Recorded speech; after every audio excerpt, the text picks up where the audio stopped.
we have actually watched before. We did his last fight. He only fought once last year when he took on Romero, and we actually did that stream. We actually did watch the Tank Davis fight last year.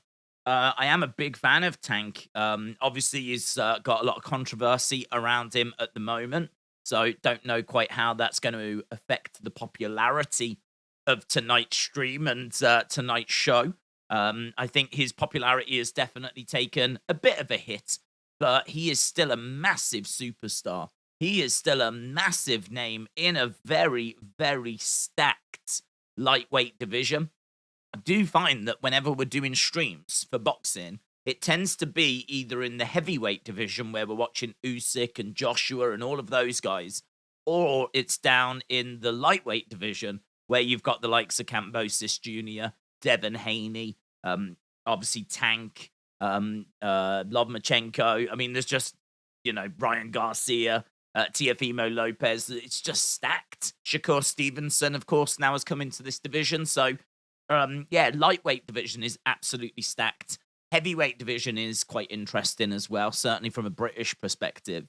But I would like to look at more boxing this year. Definitely want to have a look at more boxing. Really enjoy watching boxing. Always have a lot of fun with it. And tonight's card is good. Tonight's card is stacked. Tonight's main card, I think the undercard might be on at the moment. Undercard didn't massively grab me, to be honest. The actual card itself, the proper card, the main cards, the 4 fights that were going to get served up in about just over 20 odd minutes time, looks really good. Looks really, really tasty. Obviously, main event is Davis against Garcia, not Ryan Garcia, but Hector Luis Garcia, who is a champion in his own right. He is actually the WBA super featherweight champion. So we have got champion versus champion here. This is up at lightweight, WBA lightweight. This is for Tank Davis's WBA regular lightweight championship.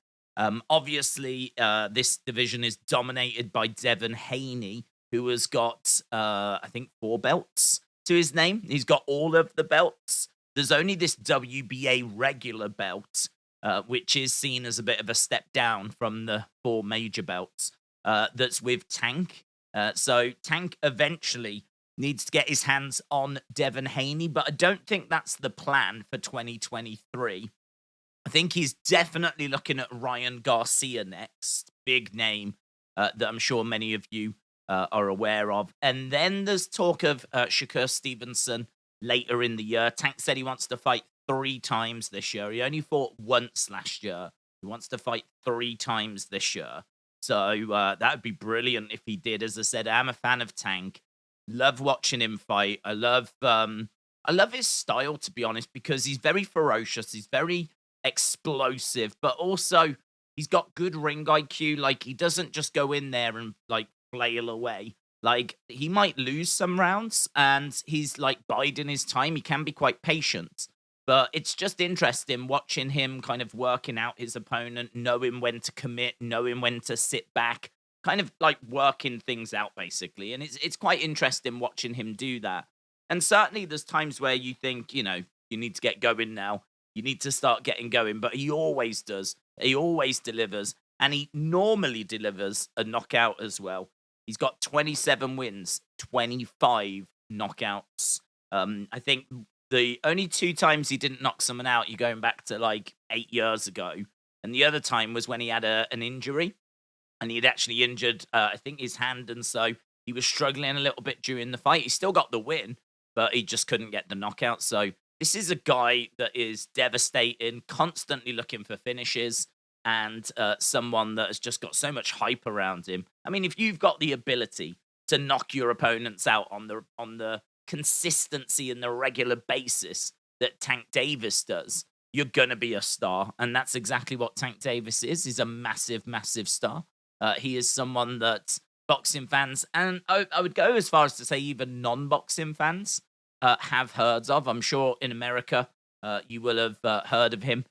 He is, international star. He's someone that I've been watching for a while. And as we said last year, he only fought once, which was a real shame. Otherwise, we would have done a lot more of his fights. But this year we are looking potentially at 3 Tank fights, which is going to be a lot of fun. Alexander the Great, shout out to you, said Tank Abbott taking on Ryan Garcia, one night only. David said, good drive by Titans. The game is scoreless. Yeah, I don't know what else is going down tonight. There's no UFC tonight. Normally we would be here on a Saturday doing UFC, but there is no UFC tonight. So sadly we don't have that. But I've got to be honest, even if Fight Night was on, UFC Fight Night, a normal, like, weekend kind of show, we would still be doing this. We did the Tank fight last year, as I've said.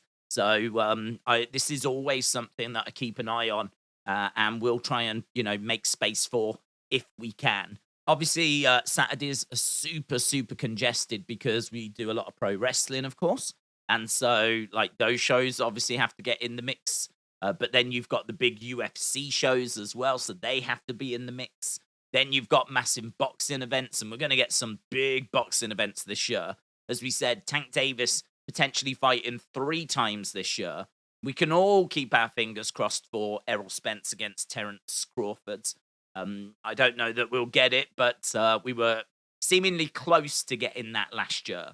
That's obviously an absolutely massive fight. Maybe the biggest fight you could make in boxing would be that one between Spence and Crawford in welterweight. They are the 2 guys that have got all the belts in welterweight. Spence has got 3 of them. Crawford has got the other. It would be a unification fight to find the undisputed champion. And that would be monster. Obviously, it feels like we should be getting Usyk and Fury. That one feels like it is going to happen, to be honest.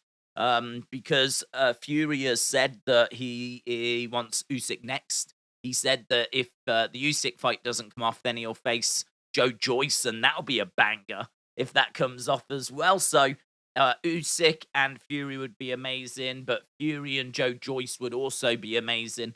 It's going to be interesting to know what Anthony Joshua does from here. I think he could look to have a warm-up fight, a tune-up fight, something where he can just get a win back in the win column. That Deontay Wilder fight it's right there, isn't it? It's right there. Like, the Deontay Wilder fight definitely feels like a fight that Joshua should be looking at. It would be a dangerous fight for Joshua, and I really don't know that he wins it, but it'd be a monster fight. It would still be a monster fight, so, that would be amazing as well. Obviously, the rematch between Canelo and Bivol is also one that Canelo keeps talking about wanting. So it feels like we should be getting that. Of course, Bivol victorious last year, beating Canelo in quite the shock. I think a lot of people that really know boxing maybe weren't that surprised. But I think a lot of the casuals, and I don't mean that in a disrespectful way, I just mean people that, only tune in for certain big fights, don't follow the sport week in, week out. I think it's definitely caught people by surprise. Canelo is just the guy, isn't he? Canelo, even though he might not be pound for pound anymore, he is still the biggest name in the sport. So, for him to lose was massive. So a rematch would be a big deal there. And then, you've got, there's just loads. We could sit here forever talking about fights, but even the women as well. Don't know if we get Katie Taylor and Amanda Serrano. That was many people's fight of the year last year. And looks like there could be a rematch on the horizon this year for those 2 as well. It may be Croke Park. I know that's something that Katie and Eddie Hearn are trying to work out. So, yeah, if you think about all the massive fights that we could get this year, this could be one of the biggest years for boxing, because there's just all the pieces are in place. We never quite got, we've just come out of pandemic and lockdowns in 2020, 2021, where there wasn't loads of activity. Feels like boxing, along with many other things, kind of woke up last year and really got going again last year, and which was great, but still not quite back to where it needs to be. We still weren't quite getting the dream matches that we were hoping for. Lots were getting made. We almost got Joshua and Fury. We almost got Spence and Crawford. But a lot of these fights then fell through. And so you kind of feel like this is the time now, 2023, there's no excuses. We should be making these fights. And what with the continued pressure that UFC continues to put on boxing, it's just so important that boxing does make these dream fights, these big fights, because UFC is constantly putting out big fights for their big pay-per-views every month, constantly putting out engaging fights on their fight night cards. And it's really taken away from the boxing scene. So, and then of course you've got YouTube boxing as well. We are actually going to be back next weekend. Next weekend, KSI in action, which I know is not going to be to everyone's taste. But what I do appreciate about the KSI fights is they definitely bring a lot of hype. They definitely bring, I would say, a different audience, a younger audience. I would say that it definitely brings people into boxing. The only question is, do those people stick around? Do those people then really get into boxing? Do they watch other fighters? Do they fall in love with the sport? Or do they just watch KSI, Jake Paul, and then that's it? They go back to Fortnite. They go back to whatever it is they're doing. I genuinely don't know the answer to that. I mean, I've got to think it can only be a good thing for boxing rather than a bad thing for boxing, that it's bringing people into the sport, and that these popular YouTubers and social media personalities are doing boxing, because that surely makes it cool to kids and keeps boxing at the forefront. So I think it's a good thing. I feel like it's a good thing. I just don't know if any numbers can sort of back that up at the moment. So I don't know. Maybe it's something that in like 10 years' time we can look back on and then have a much better idea as to whether those kids did take it up. Because we might be watching fighters that in 10 years' time tell us they got into the sport because they started watching KSI, they started watching Jake Paul, and they thought that it looked cool and they wanted to do that. So, it could bear fruit eventually. But yeah, we'll be doing that next week, the KSI fight. And of course, Jake Paul's just signed, hasn't he, with PFL? Looks like he's going to be doing MMA, which is mental. He called out Nate Diaz. Nate Diaz, I don't think has accepted. I think he's actually now looking at going to a different promotion, which is really weird, because you would think Nate Diaz would be totally up for an MMA fight. I think the problem Nate Diaz has got is that he doesn't want to embarrass himself by getting knocked out in a boxing match, because I think the situation is they do a boxing match and then they do an MMA fight. And so Nate Diaz would have to do the boxing match, which, I think he would be up for, but I think there is definitely now a respect that Jake Paul has garnered. Maybe not amongst like the champions in boxing, but certainly amongst those that haven't done much boxing, like MMA fighters, for example. I think Jake says one thing and then tends to do something a bit different. He has been very committed to boxing. I do give him credit for that. But he keeps talking about wanting to be a champion, and now he's just signed MMA. So that doesn't, and now he's going to be training with kicks and jujitsu and all this kind of stuff. It doesn't make any sense. So, like, he talks about wanting to be a world boxing champion and then goes and signs for MMA, where he's going to be training in lots of other disciplines and not just his boxing. Where if you want to be a world champion, you would think that's what you would need to do. I mean, I don't know if that's a bit of an admission by Jake. I don't know if that's Jake kind of admitting that he knows he's not going to get to that level now. Because if his dream was to be a boxing world champion, which is what he kept saying, he's always said actually, and he got into a big argument with Eddie Hearn over it. Why would you go into MMA? So, I mean, a lot of this is all a bit of a circus, isn't it? But it is fun. I do enjoy it. It is something that you've got a big event on the horizon. There's a lot of buzz around it, and it's good to see so many people excited for these fights. And we could get some really good stuff this year. Who knows? Might even get KSI against Jake Paul. That's one that I know KSI is working towards. It's definitely one Jake Paul would be interested in. It's one that a lot of boxing fans would be split on, but I would watch it. I would be there for it. And it would be one of the biggest events just ever. in any kind of pay-per-view arena, be it WWE or UFC or boxing. I mean, that thing's doing millions and millions of buys. I've got no doubt about that. I couldn't put a number on it, of course, but it's in the millions. I've no doubt about that. Just they've both got big, big fan bases, which they would surely bring, and it would be at Wembley, and it would have tons of hype, and there'd be a lot of trash talking, and they'd do a lot of stuff to grab attention, and it would work. To be honest, it would work. So that could be absolutely monstrous. Easy99, shout out to you. Said, who do you think WWE will be sold to? Don't know. I mean, I don't even know if they will sell it. So, that's an interesting conversation, actually, because WWE have just had someone come back. The guy that used to run it, he's returned. And he's returned because he wants to either sell the company or he wants to negotiate the media rights. And honestly, without knowing the offers that are on the table, who knows? The thing is, now is the right time to sell. It's also completely the wrong time to sell. It's the right time for WWE to sell because their TV deals, media rights are coming available. So I think they've got new deals in 2024. So now is the time to sell because anyone buying is not going to want to be tied into these long-term deals. Like if you was buying WWE, you're going to want the freedom to then try and, go wherever you want to go, basically. You're not going to want to buy it and be stuck in a 5-year deal with Fox if you want to go somewhere else or you've got other plans for it. And now you've got to wait 5 years because you're in a deal with Fox.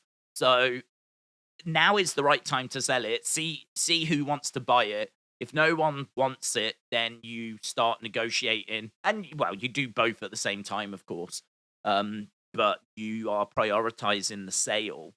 But without knowing, who's putting an offer in, it's so hard to say, isn't it? I mean, they would be looking for billions and billions and billions. The reason why it's the wrong time to sell is, I don't know if you've noticed, but there's like a cost of living crisis, and there's not much money circulating at the moment.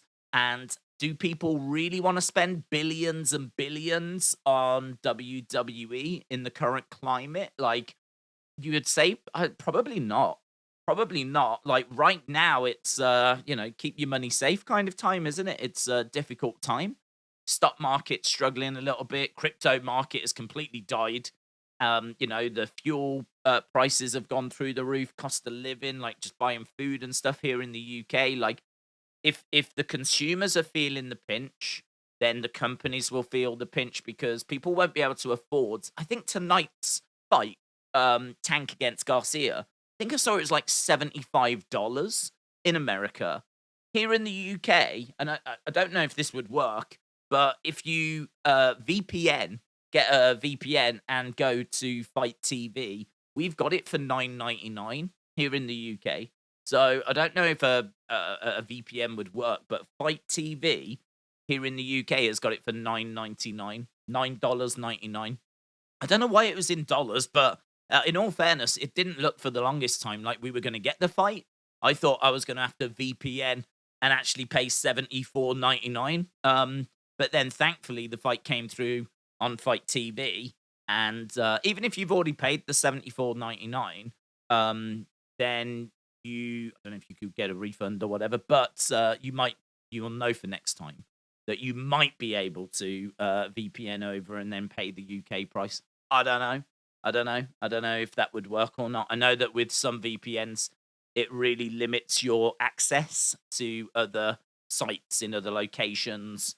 I've tried to do that for like Disney Plus before in other countries, and it's always like locked me out and stuff like this. So they can be very temperamental.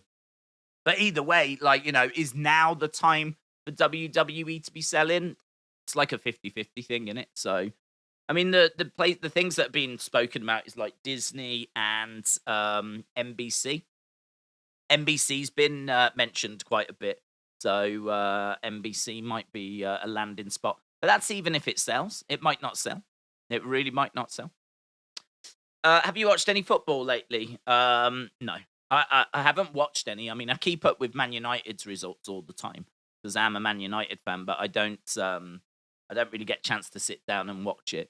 I, did a football channel the other year, and that meant that I was basically making time. I mean, I wasn't doing anything else. Whereas now, I'm trying to do other videos and looking at what the year's going to hold. And as I said, I'm hoping that means it's going to hold more boxing than what we've seen previous. Because, I mean, I've always loved boxing. It's just going through the lockdown, there weren't that many fights. And so boxing was it was on hold, basically, whereas we were going through lockdowns and COVIDs. Thankfully, pro wrestling found a way of continuing and keeping going. So that meant that we could really dial in on that and just solely focus on that. UFC as well was, found a way of kept going. UFC continued down in Florida and at their apex as well. They had their own, studio basically where they could ensure they kept fighters separated, tested, and UFC continued. So that got us through lockdowns. But as we said, last year, boxing kind of came back. It was great to have like a full year of boxing, but it did feel like it was still in a bit of a slumber.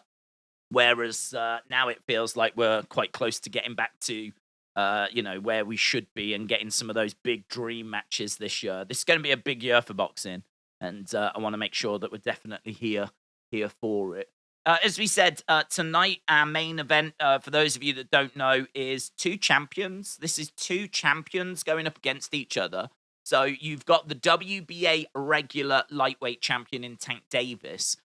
There's only one other person that's got belts in the lightweight division, and that is Devin Haney. And we actually have watched Devin Haney twice last year. We watched both of his fights against Kambosos. I think they were both last year. We watched them both anyway. We saw him against Kambosos Jr. It was very impressive performances by Devin Haney. He is the champ in this division.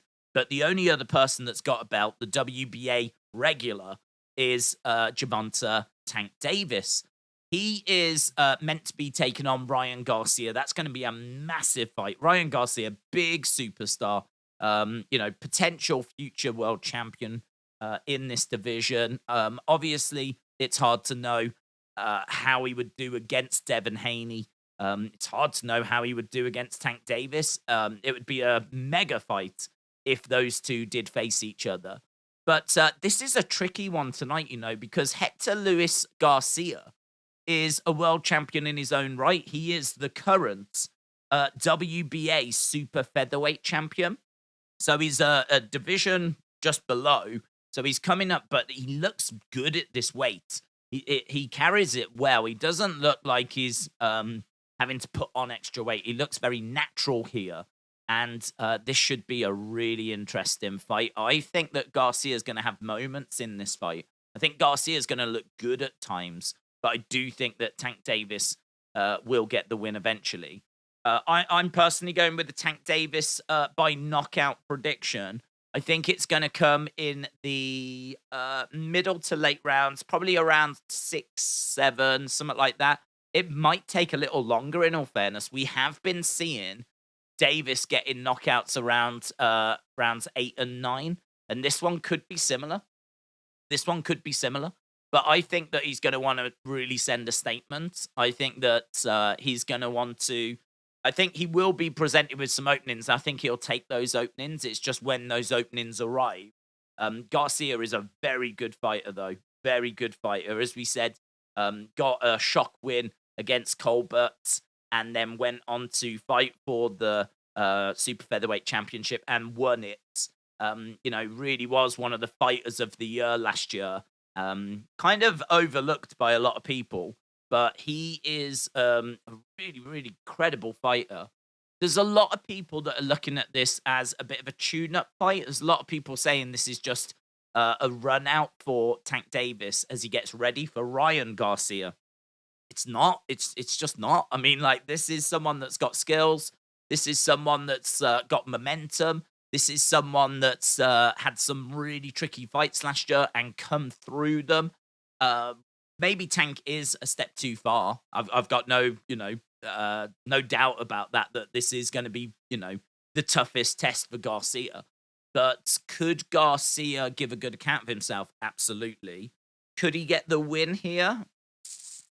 Yeah, to be honest. Yeah, I think he could. I don't think he wins by knockout, but he is very good at going the distance. He can slow a little bit in the later rounds, but this shouldn't be a problem. I think he should have enough to win the rounds. Davis does give up rounds, certainly the early rounds.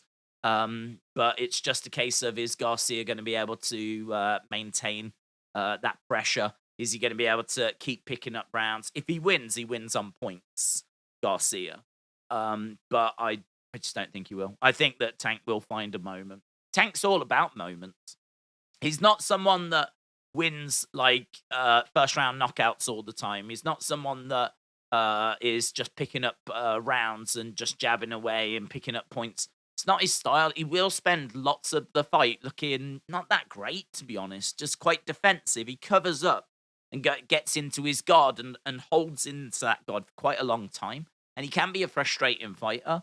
Like, if you've got money on him, you can be waiting for him to get going, but he always gets going. He always gets going. He always does find that knockout. There's only twice, as we said, that he hasn't in 27 fights. 27 fights, 25 knockouts. And as we said, the only reasons he didn't get those at the two, one was because of an injury, and the other was a long time, about 8 years ago. So he is a superstar. He is someone that you definitely want to make sure you're watching his fights, and tonight should be a lot of fun. Grandmaster Cypher, shout out to you. Hope you are well. Trini, hello. Don't feel like I've seen Trini in a while. I've got no idea who these are, but I'm going to go for Andrade, as it is wrestling related, said Talk Nights. Hope you are well.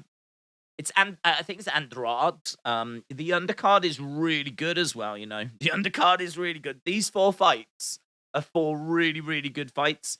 Demetrius Andrade is number 2 in the WBO super middleweight rankings. And he is taking on Damon Nicholson, who is number 7 in the WBA super middleweight rankings. Demetrius Andrade is minus 4,000 favorite, so he is expected to get the win in our first fight. So this is going to actually kick off the show. Andrade is 31 wins, no defeats, 19 knockouts. So again, you know, you look at this card and there are finishes potentially absolutely everywhere. It's a really exciting card. So we open up, and there's a bit of bad blood as well. Nicholson feels like he's being overlooked. Really feels like Demetrius Andrade is looking for bigger prospects further down the road.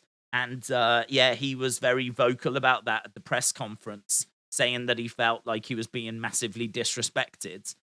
He is definitely someone that could prove to be a problem here. But I think Andrade will get the job done. But as we said, that's number 2 in the WBO rankings against number 7 in the WBA rankings. Then we've got Speedy Ellis taking on Villa, and that should be good. That's number 6 in the WBO against number 9 in the IBF. So, I mean, we've got ranked fighters all over this card. It is a stacked card, and that co-main event is going to be absolutely incredible because Boots Ennis is, 25 years old. He is seen as one of America's hottest, I won't even say up-and-comers. Like, he is a world champion in weighting. He is a world champion in weighting. Ennis is going to get a world title, and he is in the co-main. And he is currently ranked number 1 in the IBF rankings. He's 25 years old. He's got 29 wins, and he's got 27 knockouts. He's got a better record than Tank Davis. He's 3 years younger, and he's got a better record than Tank Davis. 29 wins, 27 knockouts. He's very dynamic. He's very exciting. And honestly, that fight is going to be a lot of fun. He's taking on Chikadzian, who is ranked number 4 in the IBF. So it's number 1 against number 4 in our co-main event. Should be an easy night's work, all things considered, for Ennis. Boots Ennis is minus 5,000 favorite. That means that you would have to bet $5,000 to win $100. That's how much of a favorite he is. So really, I would look at that co-main as being a bit of a showcase, as it being a way of you being introduced, if you've not seen him before, to Jaron Ennis, Boots Ennis. So the co-main should be fun, should be a finish in there, and Ennis definitely expected to pick up the victory. And then as we move to the main event, Tank Davis is minus 1,400. That means that you would have to bet $1,400, $1,400 to win $100 if Tank Davis was to be victorious. Garcia at plus 800. There could be some value on Garcia, you know. There could be some value on it. He could get the win here. This isn't like the craziest thing that would ever have happened. Garcia picking up the victory tonight. If he does it, I think he does it by points. It would be a massive problem if he does, because that would surely mean that the next fight for Tank would likely be a rematch rather than a fight against Ryan Garcia, because that Ryan Garcia fight would then be in big trouble. And it's pretty much done. I don't know what we're looking. I don't know if it's April that we're looking at for Tank Davis against Ryan Garcia. I know that Tank wants to fight 3 times this year. He said it'll be difficult to get 3 times in. He should be able to do it. He should be able to do it. He should be able to do it. He's got his own promotion now. He used to be, of course, we haven't even spoke about that, but he used to be under Mayweather Promotions. He's not under Mayweather Promotions anymore. He's under his own promotion. So he needs to fight on a regular basis now because he's representing himself. So he needs to be getting paid, basically. So I think we will see him 3 times this year. William, shout out to you. Do you think Bray will be released, said Kentrell? No. Dort Knight said, I feel like I've not spoke about a lot of stuff. Did anyone see the darts last week? I didn't, but I did hear about it. And the British guy won, didn't he? Which was very cool. Was it against Van Guren in the final? I don't know much about the darts, but I did see, I mean, obviously the World Championship's a massive deal. It would be crazy to skip past USA and see my first show in the UK, but I was planning to be around London. What is that for? Money in the Bank? That'll be so good in the UK. That is going to be so much fun. Right, at the moment, we have started. The coverage has begun there. Just going through Demetrius Andrade and Damon Nicholson, just talking about these two guys. Nicholson is 26 wins and 12 knockouts. Demetrius Andrade, 31 wins, 19 knockouts. Andrade has won the WBO Light Middleweight Championship, the WBO Middleweight Championship. He has got a 61% knockout rate. He might need to be a little bit patient here because Nicholson is a very good fighter. Ring Magazine ranked Andrade as the 3rd best middleweight, active middleweight in the world in 2021. So I didn't see where they put him in 2022, actually, but he was the 3rd best active middleweight by Ring Magazine, and he's opening up the card today. He tends to fight off the back foot. He's very explosive. He's very highly skilled. He can be a bit awkward, a little bit tricky. He's got some nice uppercuts in the pocket. So when he gets in close, he's got good combinations, but there's a lovely uppercut that he's got that is a bit sneaky and definitely caused people problems in the past. Yeah, we've got... oh, it's that way around. I was just looking there. I was like, where's Tank Davis? But they've put him at the bottom.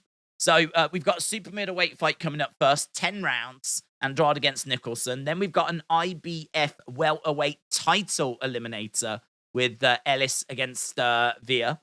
Then we've got an interim welterweight championship. IBF interim welterweight championship fight. That's going to be Boots Ennis against Chikadzian. And as we said, that should be a win for Boots Ennis. And then we get to our main event, WBA Lightweight Championship. 12-round fight. Tank Davis taking on Hector Luis Garcia. We are in the Capital One Arena. We are in Washington, D.C. And yeah, I believe this looked like it was on track to sell out. Most of Tank's fights do sell out. So, as we said, it's a massive draw. Even in this current climate, people come out to see Tank Davis. So, yeah, it looked like this was going to be a sellout. I know that there was only a few tickets remaining earlier today. But as we said, we should be underway with this first fight very, very soon. Nicholson, just to tell you a bit about him, he is very good at working the body. He's got a decent chin. He is very tough. He's big. He's strong. He also likes to work in the pocket. So we could see a real firefight here. Could be a real fun opening fight, this one. Tries to wear people down. He also feels a bit overlooked. Feels like he's a bit of a stepping stone in this one. When he does get going, then he does tend to let his hands go. And he can then put people away. But he can be quite patient himself. I think this will be patient to start with. I think there will be moments where these two get into the pocket and there's going to be a real firefight. And I think that's going to be a lot of fun. And there's definitely going to be plenty of entertainment value tonight. You're not going to need to worry about that. It's a real juicy card, this one. If anything, it's a bit of a shame that it's come so early in the year because I feel like this could have really benefited from just maybe having a bit more promotion. Kind of feels like we've gone through Christmas, New Year. We've gone through a lot of inactivity. It's been a while since we've had anything big on a Saturday. And so it feels like we could have had a few Saturdays or needed a few Saturdays just to kind of, get that buzz going. We've just kind of, boom, started the year with this massive fight, which is fantastic. But, it might just hurt the sales of it, maybe. It might just hurt the hype. It might just catch people on off guard a little bit as maybe they weren't aware it was happening tonight. It's hard for me because obviously I'm not in America, so I don't know what the hype has been like. I don't know what the promotion has been like. I can tell you it's been next to nothing here in the UK. But then, to be honest, Tank Davis fights don't tend to get much hype here in the UK. But yeah, as we said, we did watch him last time out, and it was brilliant. Really, really enjoyed it. Him against Rowley, such a good fight, and he didn't have it his all way at all. That's the knockout there. What's amazing about the knockout is he's getting backed up against the ropes. So he's getting backed up, Tank, by Rowley, and he just kind of throws out this counter punch. It just lands beautifully. It's nothing more seemingly than a jab, and it's enough to put Rowley down. It's enough to just cause him so much. He's got so much power.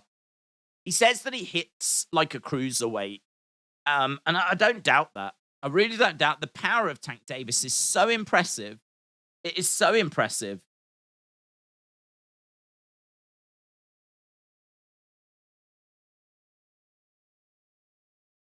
Let's try and get back to the chat.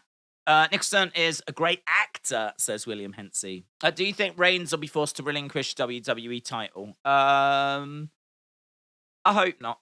I think that would be a shame if it did it that way. For me, then, if he should be warned first if you want to go down that road, rather than just, right, we're taking this belt off you. That would seem a bit cheap. Is this the preliminaries? Nah, preliminaries have already been and gone. This is the main card now. So the prelims, the stuff before the main card, I don't know where that was playing out, actually. I think it was on YouTube. But the actual coverage has just properly begun now. So right now they're just showing us the last 5 fights of Tank Davis. Just going through his record. He fought once last year, as we said, winner by TKO against Romero. That was back in May, 28th of May. He fought twice in 2021. It took on Isaac Cruz and Barrios. Won both of those.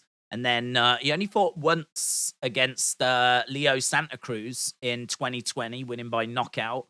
And 2019 December, victorious then as well. As we said, 24 wins, no defeats, 15 knockouts. This is on Showtime pay-per-view. Big pay-per-view in America. As we said, about $75 to watch this one in the US. Here in the UK, much cheaper. But we only found out yesterday that we were even getting it. No one had picked up this fight here in the UK. It wasn't being shown anywhere.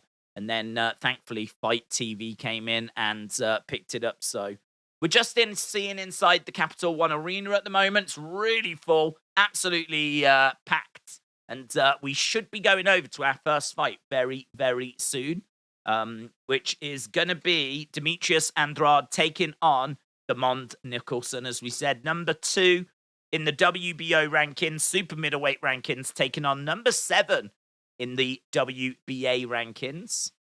We are just seeing Garcia backstage. Batman, that's what I go up on.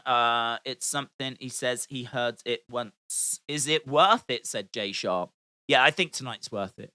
I definitely think tonight's worth it. I think tonight's worth it because you've got this is one that honestly, I think if it had a bit more builds, I think that this one would have really grabbed people's attention because this is 2 champions going up against each other.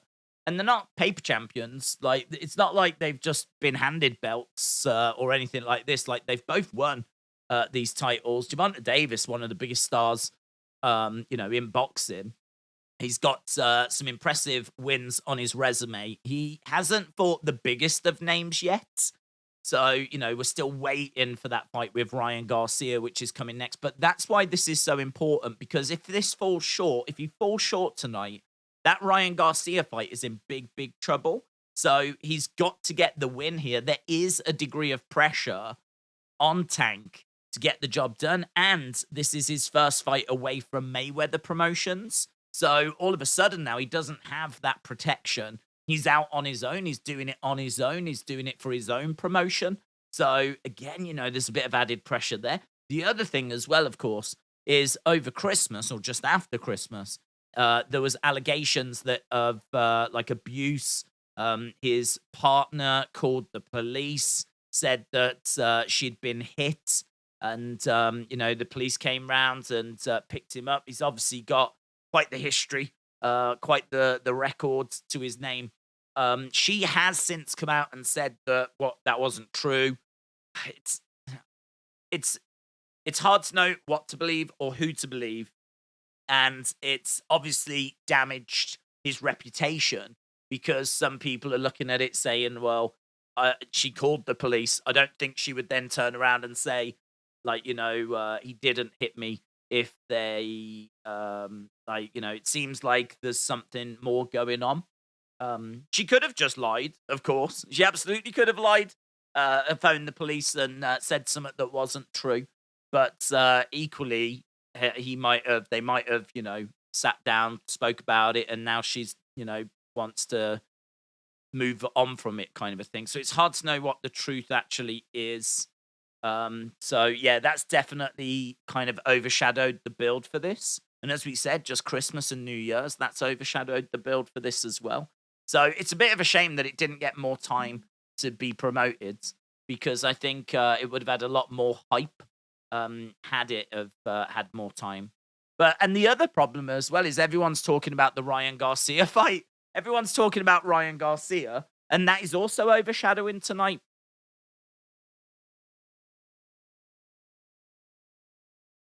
Right, let's have a look then. We've got both fighters inside the ring right now, so it looks like we are about to be going over to our first fight of the evening.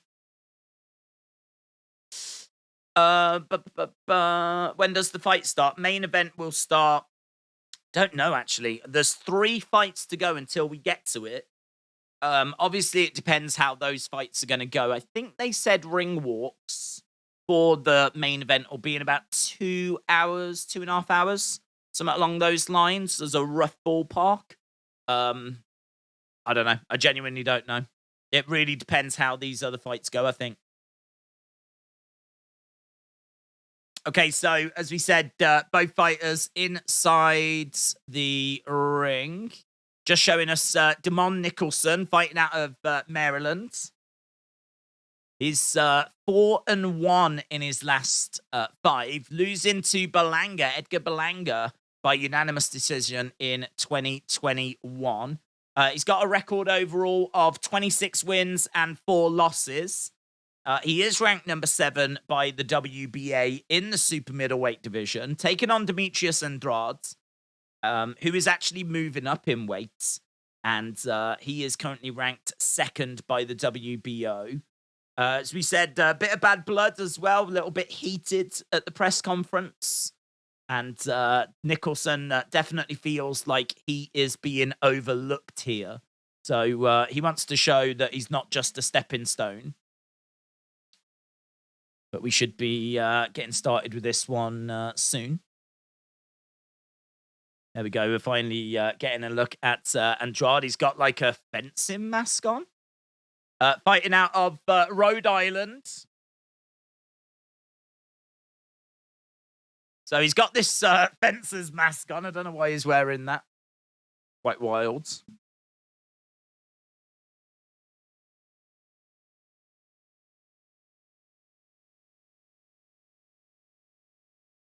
But who's Ryan Garcia? Joke, said Miss Clown. Miss Clown, hope you are well. Tank by knockout in the 5th or 6th round, said Mercedes. Well, we have actually got a poll that's hopefully going to get to about 500 votes soon, as people keep voting. As soon as we get to 500, we'll take a look at it and see what people are saying. But yeah, I've got Tank Davis winning by knockout tonight. As I said, probably looking around the middle rounds. Probably looking about 7, actually. Round 7, something like that. Might just be past the middle. But about round 7. The first couple of rounds, I think it'll take him a while to get going. I think that openings are going to be presented. He could find a finish earlier than the 7th, but I do put stock in Garcia. I do think that he is actually a really good fighter and someone that's got great momentum at the moment. I just think that Tank's power is too much. If he does find a way through, and I think he will, then he'll put him away. I mean, Tank, as we said, is all about moments. He's all about moments. And he'll get some moments tonight. Right, 20 minutes into this card, it looks like we're about to get to the ring announcements for our first fights. Both of these fighters can be patient at times. Both of these fighters, though, very good in the pockets. And hopefully that will show itself, because this one, if it does get going, could be a real barn burner.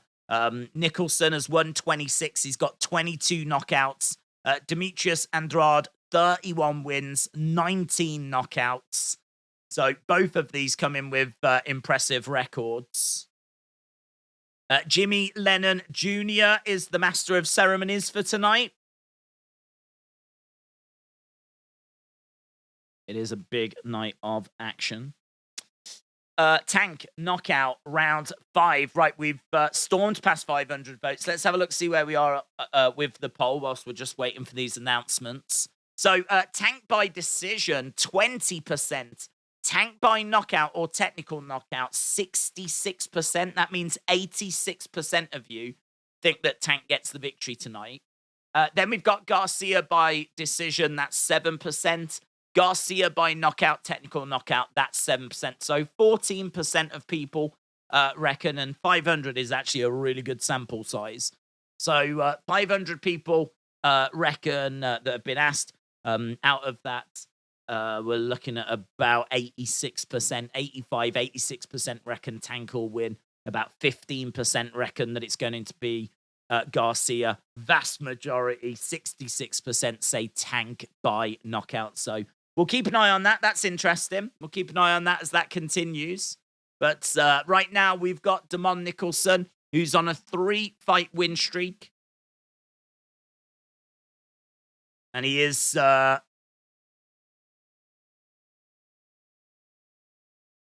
he is a very good fighter. Both of these guys are good fighters. This whole undercard looks really strong. As we said, he likes to put pressure on. He likes to wear people down, but he's tough. He's got a good chin. He's big. He's strong. He likes working in the pocket. Here's Demetrius Andrade then. He has held WBO and WBA belts at 154 and WBO at 160. Fights out of Providence, Rhode Island. 31 wins, no draws, no losses. He's coming in as a minus 4,000 favorite, so very much expected to be able to get the job done here.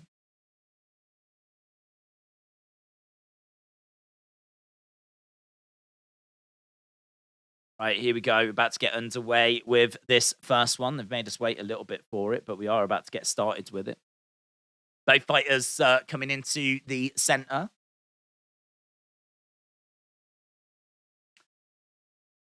I am expecting there to be a finish in this one. The Charlo fight on the 28th is postponed, said David. Is it? David, shout out to you, buds.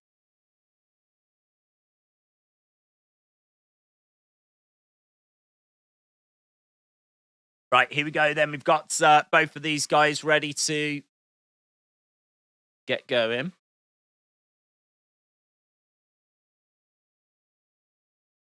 So, Andrade was getting really bad reception from this crowd.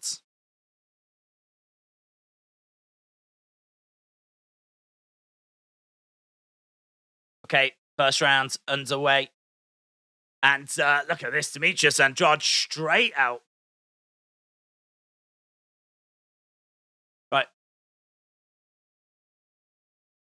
So, yeah, Nicholson was caught a little bit off guard there. He got backed against the ropes. Andrade looking really good in the early stages. He just exploded out.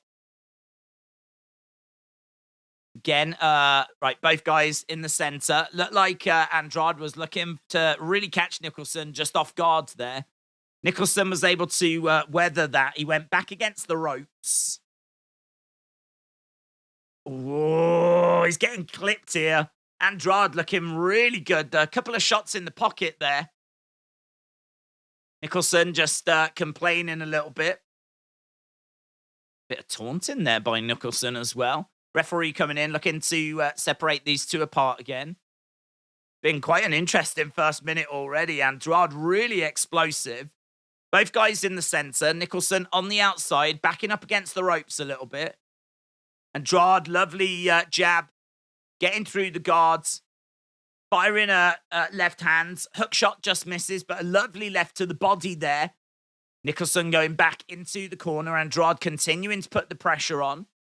Nicholson again, constantly getting backed up. Andrade really putting this pressure on. Looking really good so far. Referee separating these two again as Andrade looking to come forward. Nicholson backing up again. Back against the ropes. He's keeping his hands really high, Nicholson. Really high. Looking to throw that jab. Scrappy. Referee coming in, separating them. Quite scrappy at the moment between these two as the referee separates these two apart. Oof. Big hook shot there by Andrade. He's got Nicholson up against the ropes again. And there's a lovely little uppercut in the pocket. He's so good at that uppercut in the pocket, Andrade. So he had Nicholson back against the ropes. As he comes back again, bang! Peppered him again with another uppercut. It's a lovely little uppercut, that is. He got through with it a couple of times there. Constantly looking for it. He tried another one just. Both fighters back into the center. Nicholson has been backed up against the ropes quite a few times in this. Andrade and Nicholson in a clinch at the moment. Referee looking to separate them. That's a lovely left hand by Andrade. Nicholson coming in and Andrade with a counter shot. Nice jab coming in there by Nicholson. Uppercut again by Andrade. Both fighters in the center at the moment. Nicholson coming forward into the clinch, driving Andrade against the ropes this time. That's not something we've seen much of. Andrade getting driven back, but he's definitely done enough here, Andrade, to take this. Fires that uppercut again. That uppercut is so dangerous. And that is a Andrade round. There is a cut, though, by the looks of it. Andrade's got a cut. I don't know if there was a slight clash of heads. They did go up against the ropes a couple of times. Don't know if there was a slight clash of heads there. Oh, man, look at that. Lovely. A couple of shots, and there's a moment there where Nicholson actually, he doesn't go down to his knees, but his legs seemingly do just buckle momentarily. Don't know if that was just a bit of him being off balance, though, but yeah, even Nicholson's not looking perfect at the moment. Looks like it's a bit of swelling just above his right eye. They're having to put some Vaseline over that eye. That eye looks, oh man, it is swelling. Yeah. His right eye, Nicholson's right eye already starting to swell shut a bit. That's after 1 round. Right, we are underway with round number 2. Doesn't feel like this one's going to go the distance. Andrade's had 12 shots land, power punches out of 29, 41% for him. Nicholson, much lower, about 11%, I think it was. Right, Andrade again, straight down the middle. Nicholson trying to keep his hands up. Again, Andrade being patient, having a little look, standing his ground in the center. Lovely hook shot coming in. Nicholson constantly getting backed up against the ropes. He just can't hold his ground in the center as Andrade steps forwards. Nice work there by Nicholson, though. Just taking a step forward himself. That just drove Andrade back a little bit. Nice shots coming into the body. Lovely body work there by Andrade. Again, just backing up a little bit here. Both fighters not seeing the same fireworks that we saw in the first at the moment. It seems like Andrade is just being a little bit more calculated, but there he saw an opening and he let his hands go. Lovely jab to the body. Looking for that uppercut again as well. 1-2. Straight down the middle. That was lovely combos. Lovely. It was about a 3-4 combo there by Andrade. And again, we got Nicholson on the outsides. Edging forwards here by Andrade. But again, just looking for that opening. He's keeping his hands quite low now. Seems like he's got a lot of confidence. Oh, down goes Nicholson. Nicholson goes down and there is a count.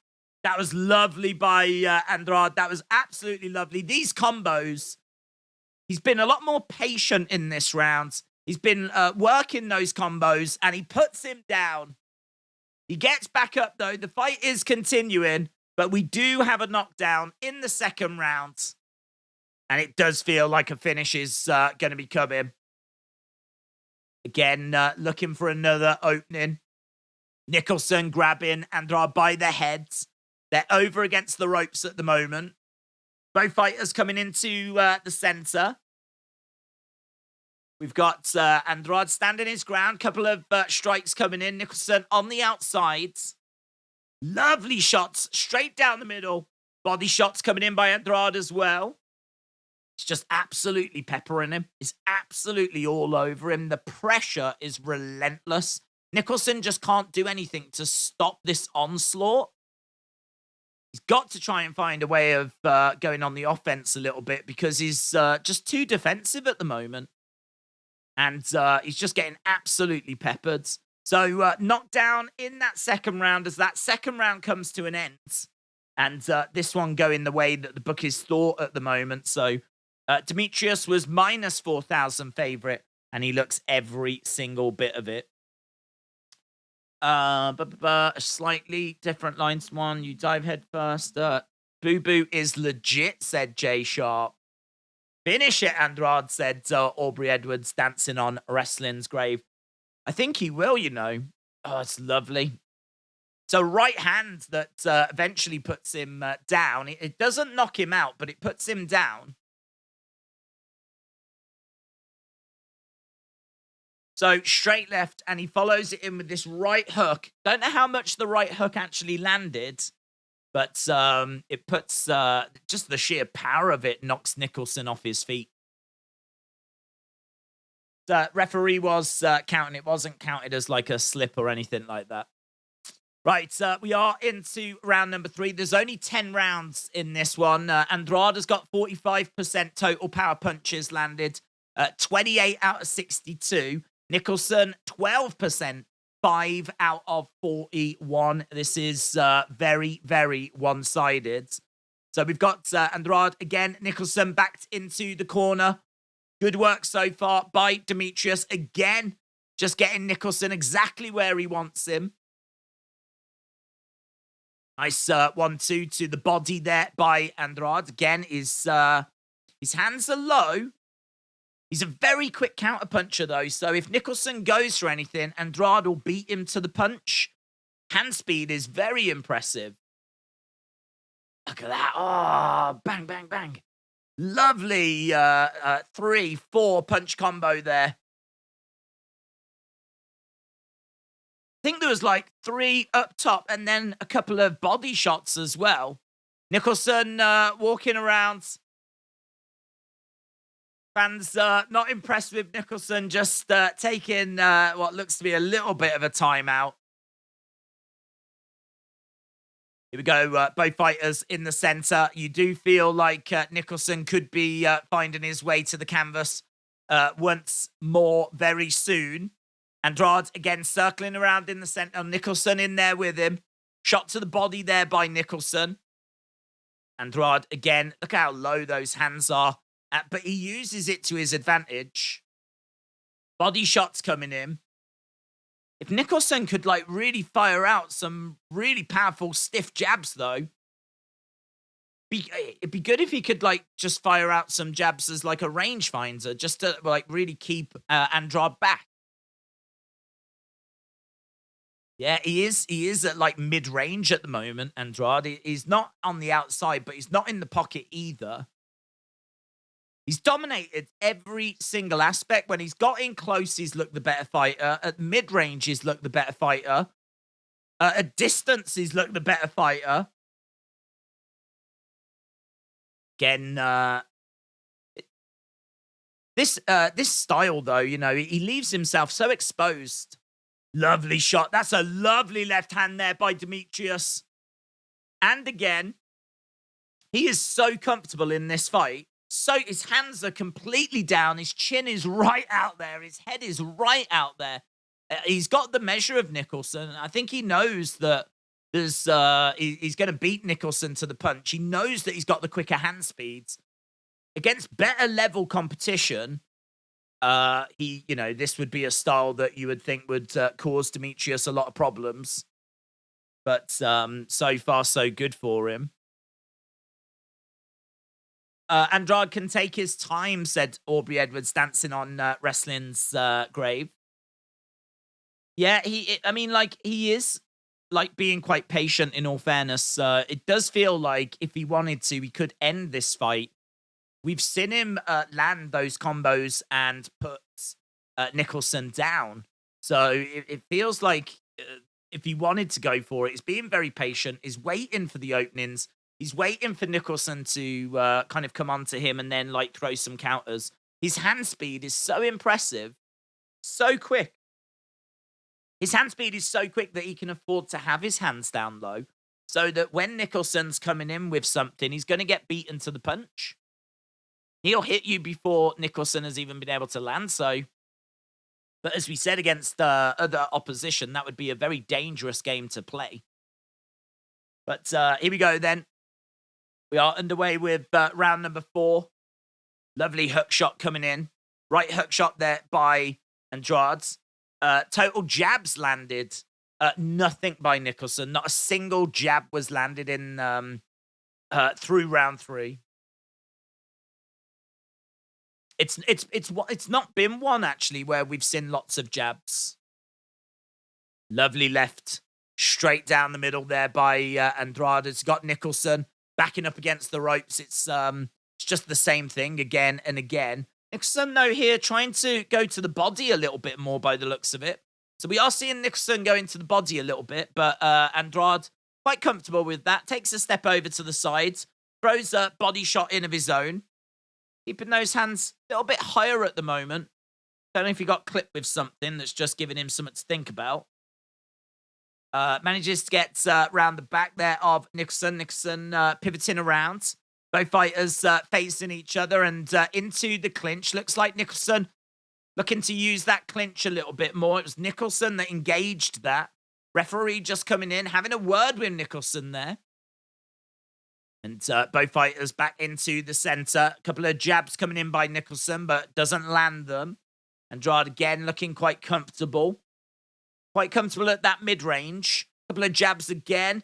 That's much better, actually, by Nicholson. So Nicholson starting to do what we were talking about earlier about just keeping that range finder. Just throwing that jab out just to give Andrade something to think about.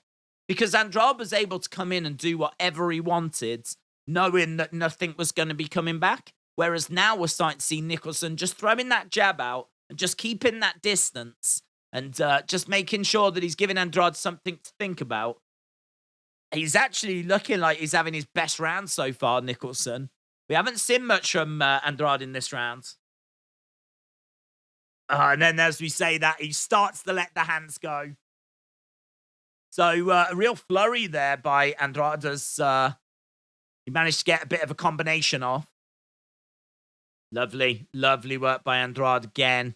Looks like he wants to take this round by giving the judges something to look at right at the end of it. A couple of body shots coming in. 1-2, jab going upstairs as well. 1-2 straight down the middle. Nicholson again edging forwards. Both guys in the center. Lovely straight right coming in there by Andrade. Andrade edging forwards.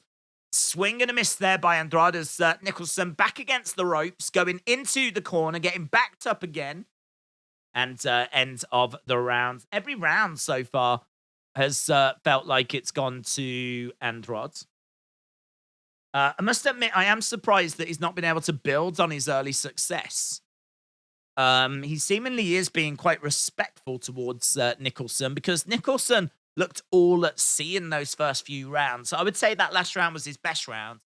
It was good to see him starting to put the jab out there just to kind of measure the distance, but also just to give Andrade something to think about so that he's not finding it as easy to kind of close that distance and get into the pocket, get onto the inside. So starting to see a little bit more of that. Starting to see a little bit more body shots as well coming in by Nicholson, which was also good. That also gave Andrade something to think about. And obviously all the time that he's giving him something to think about is less time Andrade can think about offense. He's having to think a bit more about defense. And so that round was much better, but he's going to have to do a lot more if he's going to get anything out of this. Right. It has been a clinic so far by Andrade. Nice hook shot coming in. 1-2 straight down the middle. Body shots coming in as well. Lovely left straight down the middle. He's finding such joy with that left. Andrade constantly throwing out this straight left. It's going right down the middle. It's constantly finding its target. He's got both fighters going over against the ropes. Referee coming in, separating them apart. Oh, big body shots coming in. Lovely body shots there by Andrade. 1-2 straight to the body. Nicholson trying to defend. Ooh. Andrade goes down. Andrade goes down. Was that a slip? Referee counting it? It's a slip. It's a slip. Refs regarded it as a slip. It'd be interesting to see what it was that sent him down.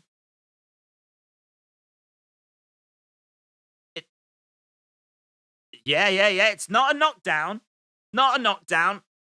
But Nicholson definitely getting a bit of confidence from that. We were seeing the signs in the last round of Nicholson starting to come back into this fight. And now here we are with Andrade actually going down. Slippage, though. No count. No count from the ref. He's right back up. Both fighters are absolutely fine right now. And there's a bit of murmuring, a bit of talking by the crowds.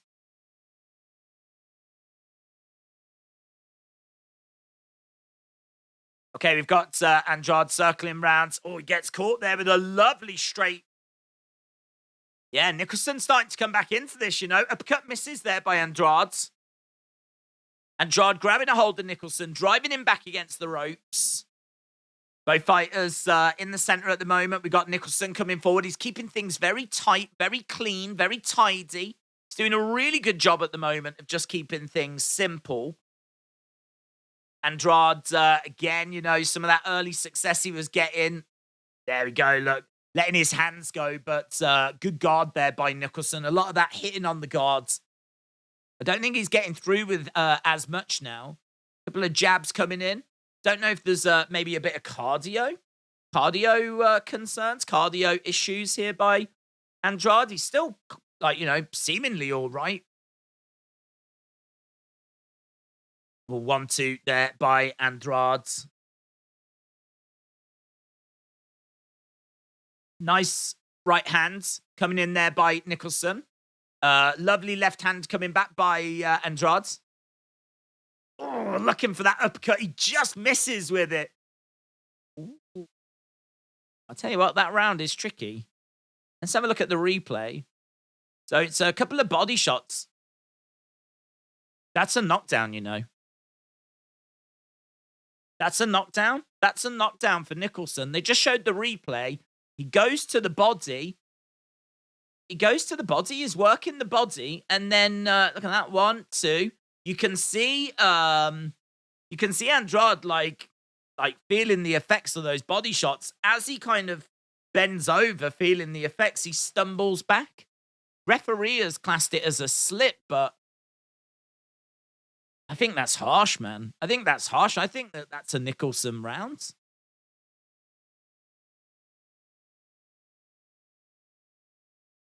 Didn't look like a slip to me, said Tommy. No, I agree. I think that is a legit knockdown. I think that's harsh. Right, we are going to round number 6. I think that's harsh. I really think that's harsh. Nicholson, though, coming back into this one. Really interesting. So, total punches landed through round 5. 73 by Andrade. Nicholson, 15. There's no doubt as to who's winning this fight. Round 6. I mean, honestly, I think we need every round to go to Nicholson now if he's going to get it on the judges' scorecards. Because he's got that knockdown that he's having to try and undo. So that was a 10-8 round. So he's going to have to try and undo that. We might be at the point, whether he can get a knockdown again himself, who knows? But don't know. I don't know if we're at the point where he needs a finish yet, but he's certainly going to need to take these rounds. Couple of body shots coming in there by Andrade. Nicholson again just edging forward. Jabs coming in. Andrade again trying to find a way of letting those hands go. Lovely counter jab coming back, though. Counter shot coming in. Body shot coming in there by Nicholson. Nicholson edging forward. It really wasn't looking good for him after those first 2 rounds. He's done such a good job of being able to get back into this one. Don't forget, Demetrius is minus 4,000 favorite. He was looking like it in those first couple of rounds, but a little bit concerned maybe now. Certainly a test for him, this one. It's not going totally going his way. Body shot coming in. That was nice by Andrade. That was really nice. Again, trying to go upstairs. A couple of jabs coming back, though. Again, Nicholson just giving Andrade something to think about. There's not loads of activity in there at the moment. 1, 2. That's nice. Big shots coming in. Body shots coming in by Andrade. That was good. Oh, and he gets caught there by Nicholson. That's a lovely left hand. Lovely left hand by Nicholson. And again, driving Andrade back. Yeah, it is true. Nicholson's got 22 knockouts of his own. Like, this is someone that's got the ability to put people away. Oh, some lovely shots coming in by Nicholson. These two going at it in the center. Andrade just having a little look. Body shot coming in there. Referee coming in again. Nicholson having a little look, trying to find an opening. Nicholson's got his hands down low, gets his hands up. A lot. Oh. Yeah, that was some lovely combos there. Nicholson screaming at Demetrius.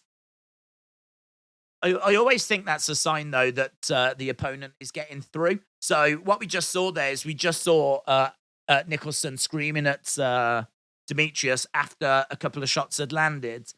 And I think that was his way of saying, that didn't hurt. Is that all you've got? Let's go. But that, to me, is always an indicator that that person did definitely get through and definitely cause some problems. Andrade Round said Jay Sharp. Yeah. I think we are back to normality now. That definitely felt like it was Andrade Round. I agree, but right, here we go then. Round number 7. This one. It's good to have some action to call. Don't know, obviously, how long the other fight's going to go for. So nice that we've got a fight here that we can get our teeth into before we go to that main event. Main event tonight, might be looking at it being in a few hours' time. I think they said ring walks would be in around about 2 hours. Total jabs landed through round 6, 16 by Andrade. Nicholson, just the 1. Fast hands here again. I don't know if Andrade was saving some stuff back, but letting some combos go. Now, a lot of that landing on the guard of Nicholson, though. Both fighters in the center. And we are seeing Andrade circling rounds on the outside. We're in round 7. This one can go 10 rounds. 10 rounds. Andrade again jabbing away. A big hook shot coming in upstairs there by Andrade. Nicholson again trying to keep his guards high, trying to throw out a jab, but Andrade just beating him to the punch. Again, keeping his hands kind of low here, but nice quick hands. Throws out a jab.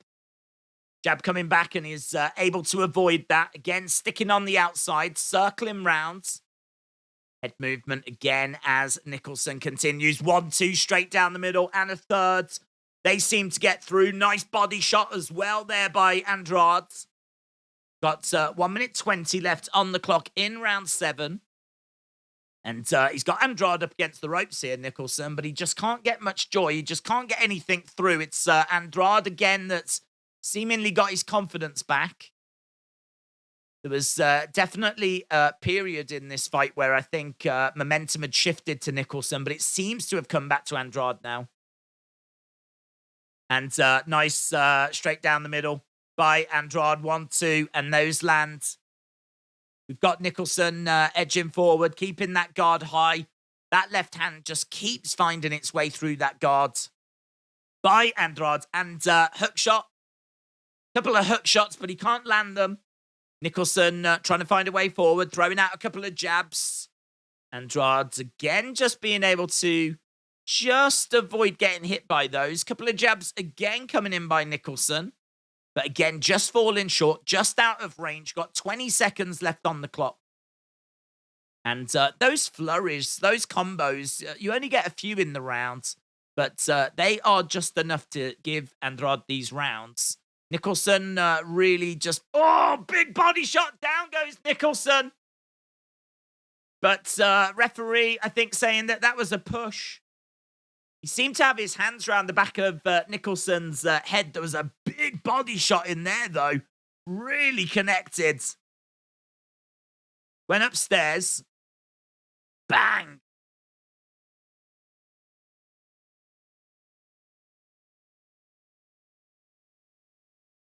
Yeah, it was the hand behind the neck that I think the referee was upset with. There's a big... So he's got his right hand behind the neck of Nicholson. The left hand goes into the body. And referee obviously not happy with that. It turned into a street fight momentarily. He didn't need to put the hand around the back of his neck. So he sends him down. I'm sure it did some damage, though. This late in the fight, Nicholson's taken plenty of punishment already. I'm sure that was not a pleasant experience for him. But it's not scored as a knockdown, even though Nicholson does go down. Andrade, nice payback for the pushdown, said Jay Sharp. Bonkers, shout out to you. Aubrey Edwards said Nicholson has held up okay. Considering his odds, I'm going to give him some props, but he is outmatched. Yeah, I agree. I mean, we are now definitely at a point where Nicholson's going to need to get a finish. He's going to need a knockout. It's hard to see that knockout coming, but he did get Demetrius down earlier. But hard to see him being able to do it again. Momentum very much with Demetrius. Now he's got Nicholson back in the corner. And we're seeing Nicholson just constantly putting out this jab, but Andrade just turning up the intensity a little bit. Going to the body. He's got Nicholson back in the corner. And Andrade, again, putting this pressure on. He's got Nicholson back again. He can, in all fairness, he doesn't really need to do much. I mean, if it goes to the judges, I know you can never quite trust the judges, but I don't think there's any judge that's going to give this fight to Nicholson. So he doesn't really need to take too many risks at this stage. But he's got him backed in the corner. Nicholson, Andrade, again, just letting the hands go. Lovely shots coming in, just raining in some big blows. Nicholson really struggling to get out of the corner here. Andrade just standing his ground. He's not throwing anything. He doesn't really need to be honest. He doesn't really need to force anything at this stage. I think he would like to get the finish, of course. So Nicholson back against the ropes. Andrade, again, just having a little look, but not letting his hands go. Nicholson, again, just manages to get out of that corner, but he goes right over to the other corner. Tries to throw out a bit of a jab at the moment. These two, the pace of this one has really fallen away.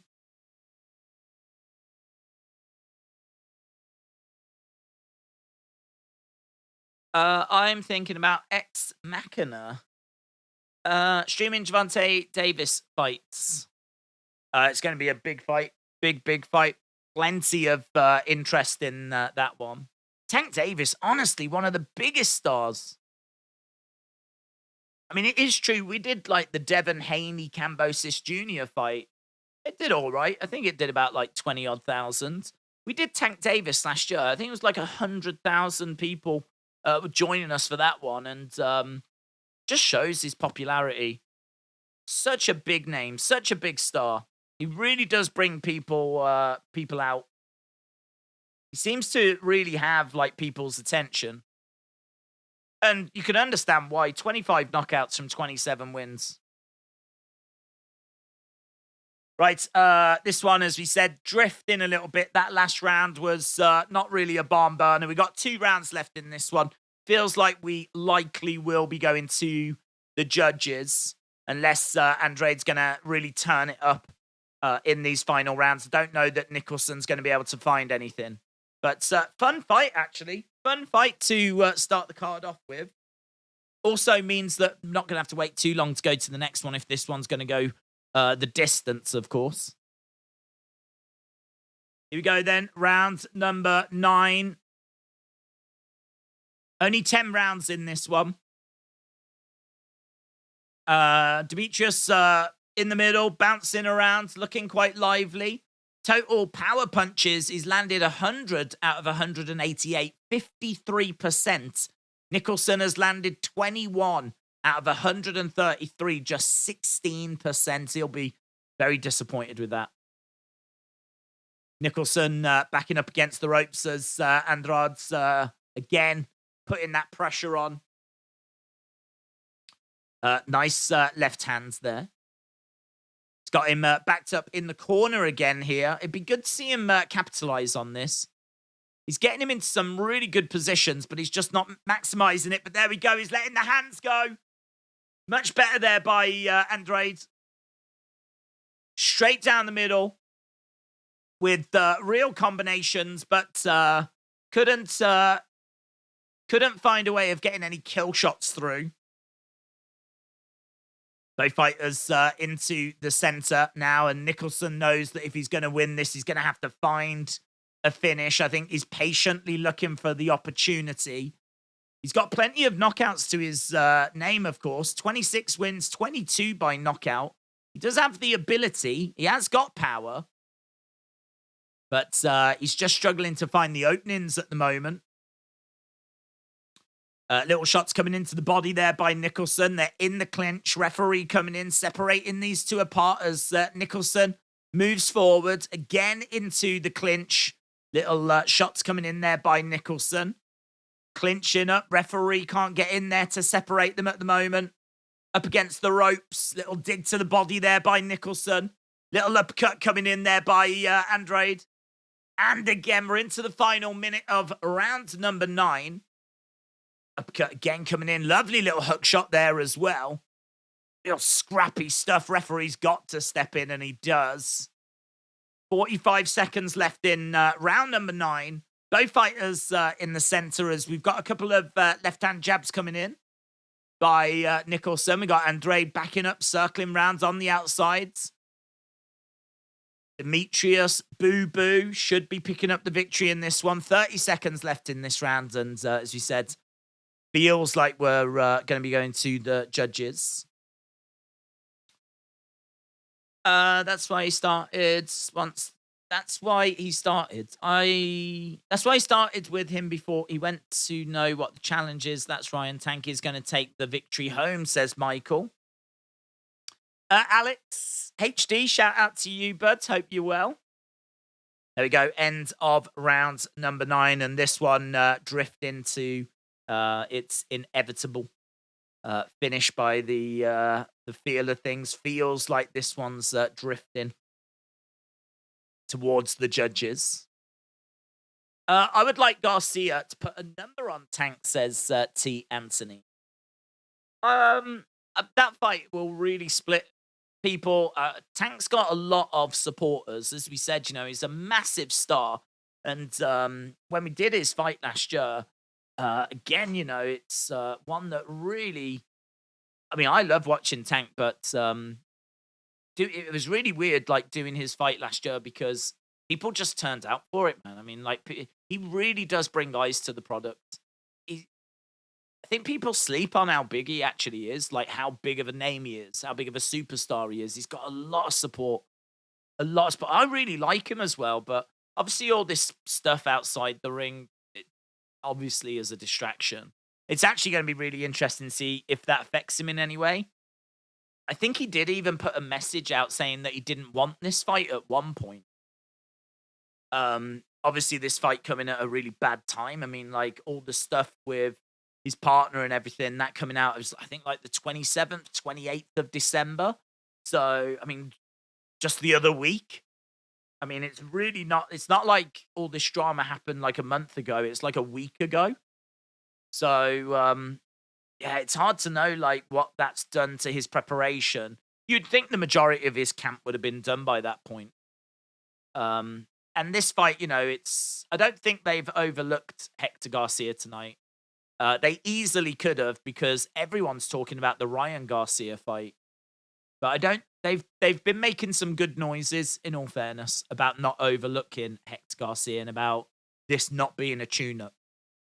A lot of people saying this is a tune-up. I don't think it is. And it seems like they don't think it is, or certainly they're making those noises. So I think they're coming in with respect tonight. I think they need to come in with respect. He's certainly not someone to be feared, and it's someone that Tank should win against, but he's got skills. He's definitely got skills. He had a great year last year. He's got momentum as well, and he is a world champion in his own right, so this is not going to be an easy night at the office for Tank. I'm certainly not expecting him to get like an early knockout, round 1, 2, 3, or anything like that. But, man, the Garcia fight, the Ryan Garcia fight, which I think we're looking at like April, May. I think it's April, though. That is going to be monstrous. That is going to be absolutely huge. That'll be one of the biggest fights of this year. So we're going to get a real good look. There's plenty of people that I think will be joining us that might not have seen Tank Davis before. You might not have joined us when we did the stream last year. And he did only fight once last year, in all fairness. So, there could be plenty of people that don't watch. Nicholson just getting a bit wobbly there. And it is going to be a count. 40 seconds to go in this one. Referee counting. That's going to mean this is a 10-8 round.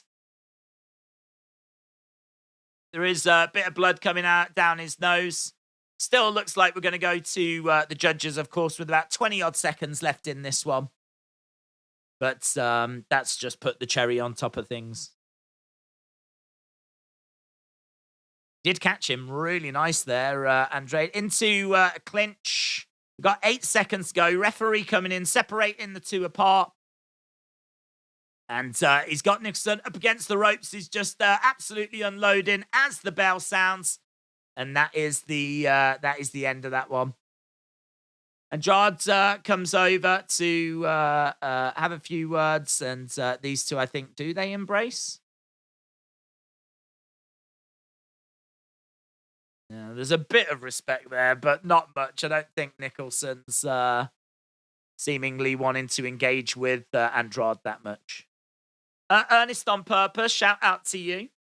Andrade is so good, I feel like he could beat Canelo, said T. Anthony.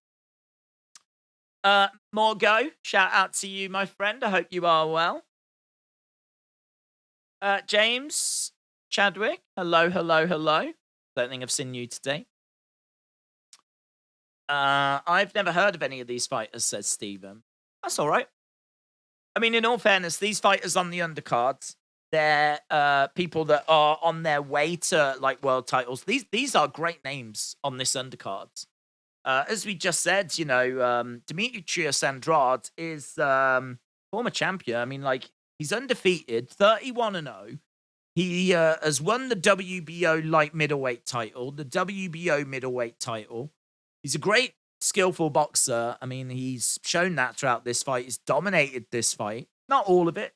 Definitely moments for Nicholson, but 90-odd% of it has been dominated by Demetrius. 31-0, 19 knockouts. He's moving up in weight class. He's ranked number 2 by the WBO. And this is our first fight of the night. We've got Speedy Ellis as well, who's going to be worth watching. But Boots Ennis, that's definitely a name that you want to know. He has got future world champion written all over him. He is going to be in the co-main. He's a minus 5,000 favorite. That is going to be, I believe, for an interim IBF welterweight championship. He really is hoping to become the mandatory challenger. And he's ranked number 1. He's a very exciting fighter. He's only 25, as we said earlier. 29 wins, 27 of those coming by knockout. He's like a world champion in weighting, and that's our co-main event. And then, of course, our main event, Tank Davis, as we said, one of the biggest names in the sport. Right, last time we looked, we are just waiting for the decision on this one, but last time we looked at the poll. It was about 80-odd%. We had about 500 votes, and it was about 80-odd% in favor of Tank Davis. We've now had over 1,000 votes. We've had over 1,000 votes, and you lot have still got Tank Davis winning. 86% of you are going with Tank Davis, and you have got 65% of you have gone with Tank by knockout or technical knockout. I agree. I think Tank wins that way as well. Right, here we go. It's unanimous decision. Wow. 100 to 88. All 3 judges scoring it the same. So Demetrius gets the win. All 3 judges scoring it 100 to 88. Demetrius winning by unanimous decision. 32 wins, 19 by knockout. Couldn't get the finish in this one, but still an impressive performance.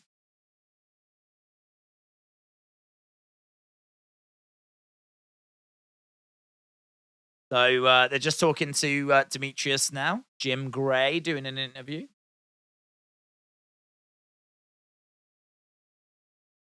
Demetrius said he felt good. He can tell the weight difference. But it was good to get 10 rounds in.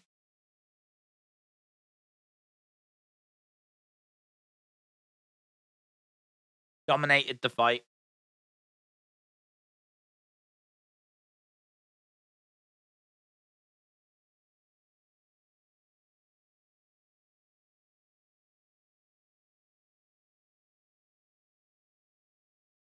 So he wants Charlo, Plant.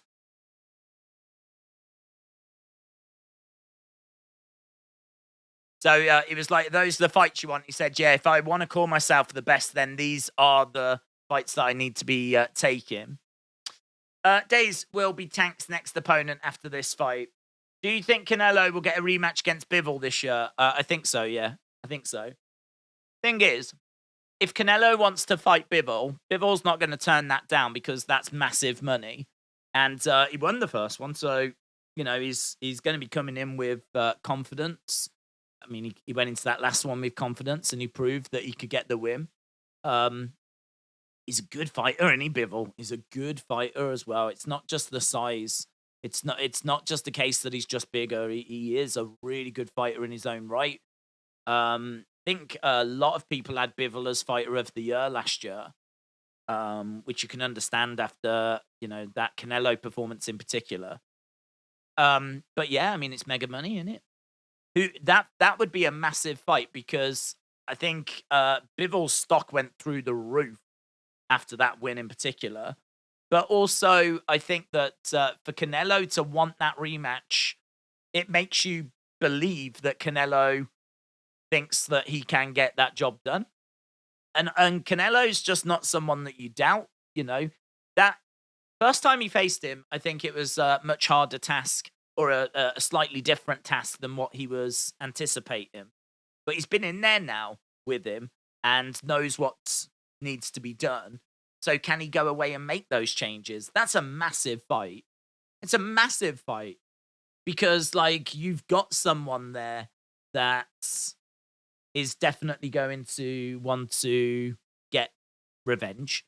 Definitely going to want to show that he is capable of beating Bivol.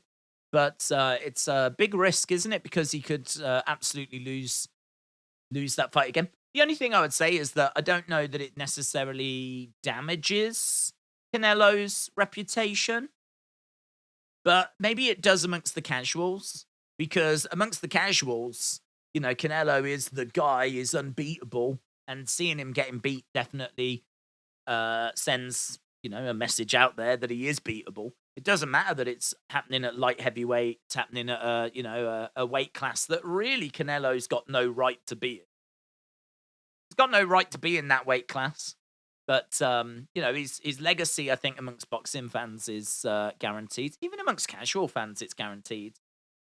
But, yeah, I mean, look, that loss, it sent shockwaves around the sporting world last year. What would another loss do, you know?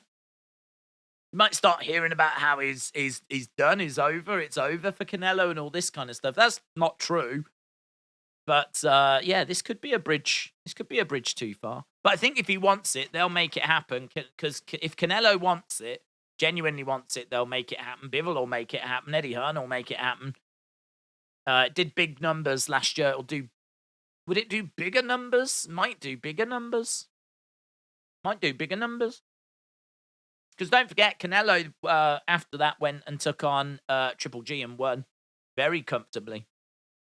So, and certainly if he's going to, in the build, make the right noises, that he knows what he needs to do, then I think that will really grab people's attention. So, yeah, I think he will get that fight.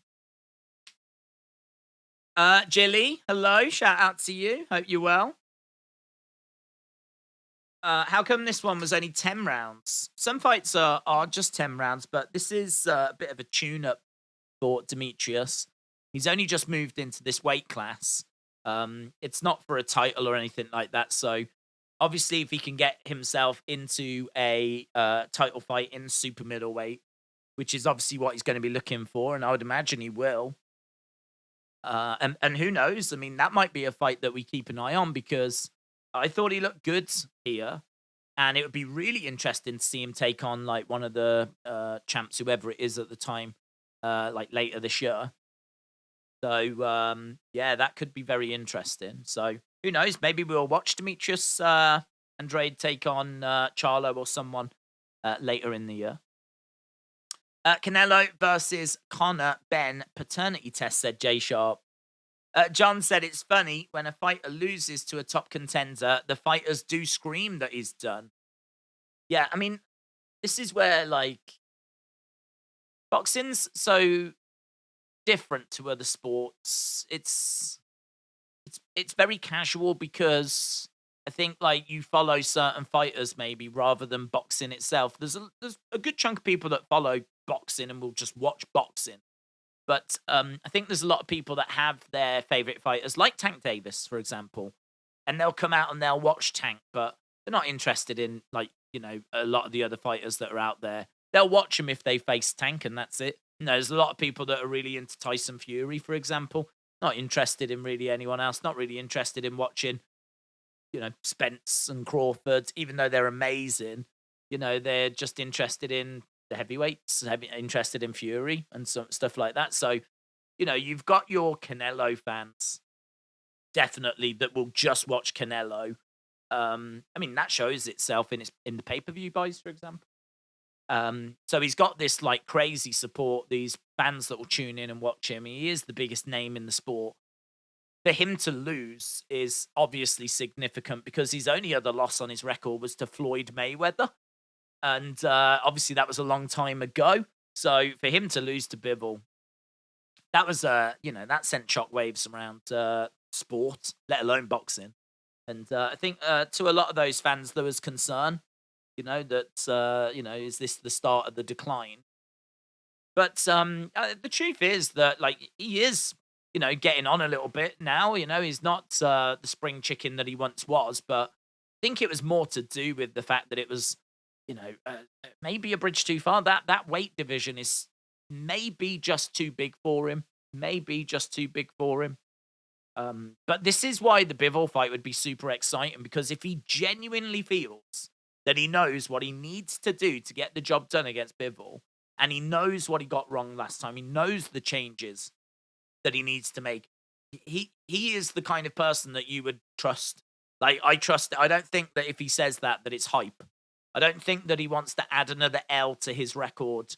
I think that he genuinely would believe that he would know how to work out the problem that is Bivol, knows what would need to be changed, and people would tune in to see if he's right or not. Basically, can he do it?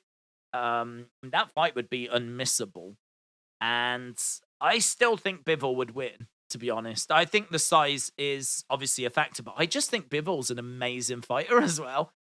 So good, so technical.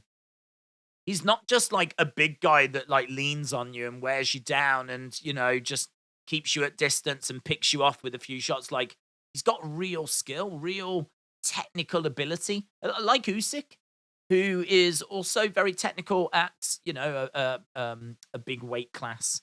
Obviously doing it in the heavyweight. Him against Fury will be really interesting as well. Really interesting. But that's for the future. We're going to be moving on to our next fight soon. Ellis taking on Roman Villa. IBF welterweight title eliminator fight coming up. This is 10 rounds as well.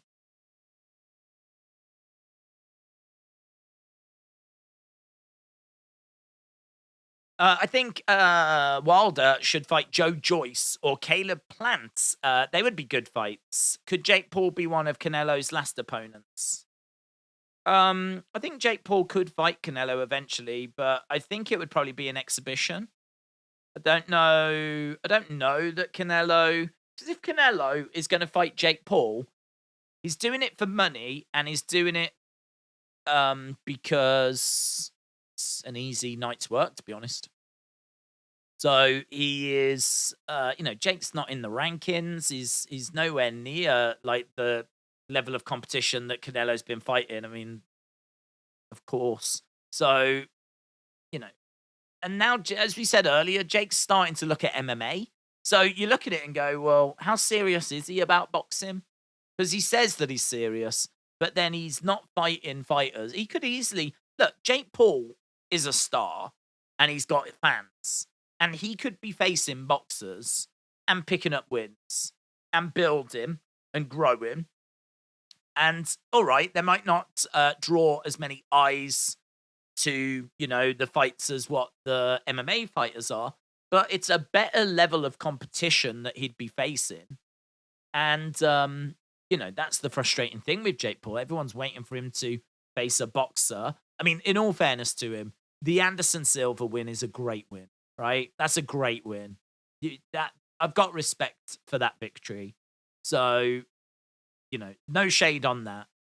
And I think people are respecting Jake Paul certainly a lot more than they were at the start. This is not a YouTuber boxer anymore. This is someone that is taking on some challenges.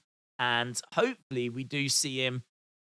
This is the year that you should be seeing him take on a boxer. Like the Tommy Fury fight. Tommy Fury has come out and said, I will face you in Manchester for free. It's not about money now. I just want to beat you. And he said, we'll donate it to charity or whatever it was, but we'll do the fight for free kind of a thing.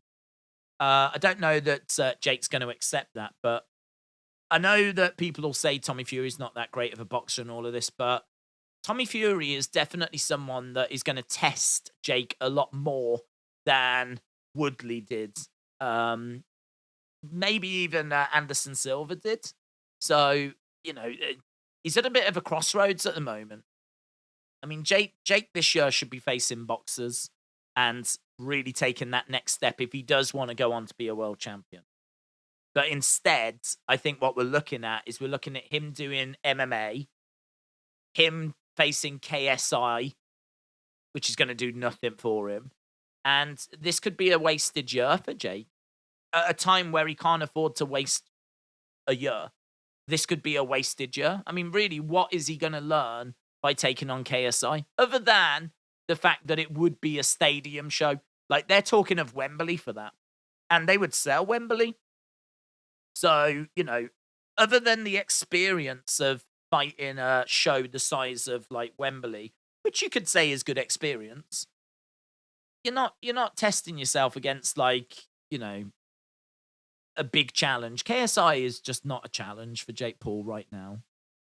That's just not, he's levels above where KSI is at the moment. And I'm sure KSI is working hard to close that gap, but Jake should be looking at proper boxers now.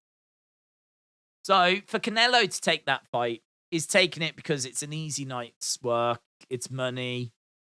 I don't know that he would want to put his records on the line, though. I don't know, because by the time that fight happens, we could be looking a few years down the road. I mean, I don't think that fight's happening anytime soon. So, Jake will still be in his prime. Canelo will be past his prime, but will still be more than good enough to get the win. Maybe he would put his record on the line. A bit like how Floyd did. Floyd's last fight was against Conor, wasn't it? He put his proper record on the line against Conor. Conor was his 50th victory. So, maybe Canelo would do the same with Jake. I don't know. Man, if Jake was to win that would be monstrous. But yeah, I could see that happen. I could see that. Okay, we are about to get going on this one. Mark Ballin said, where can you get this fight? So here in the UK, it is on Fight TV, $9.99. Over in America, it's on Showtime, which I think is about $74.99.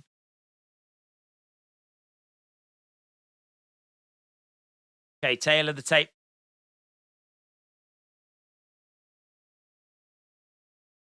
Royman Villa and Speedy Ellis. So Villa is 29, is all action. He has got good feints. He lets his hands go. He's on a 19-fight win streak.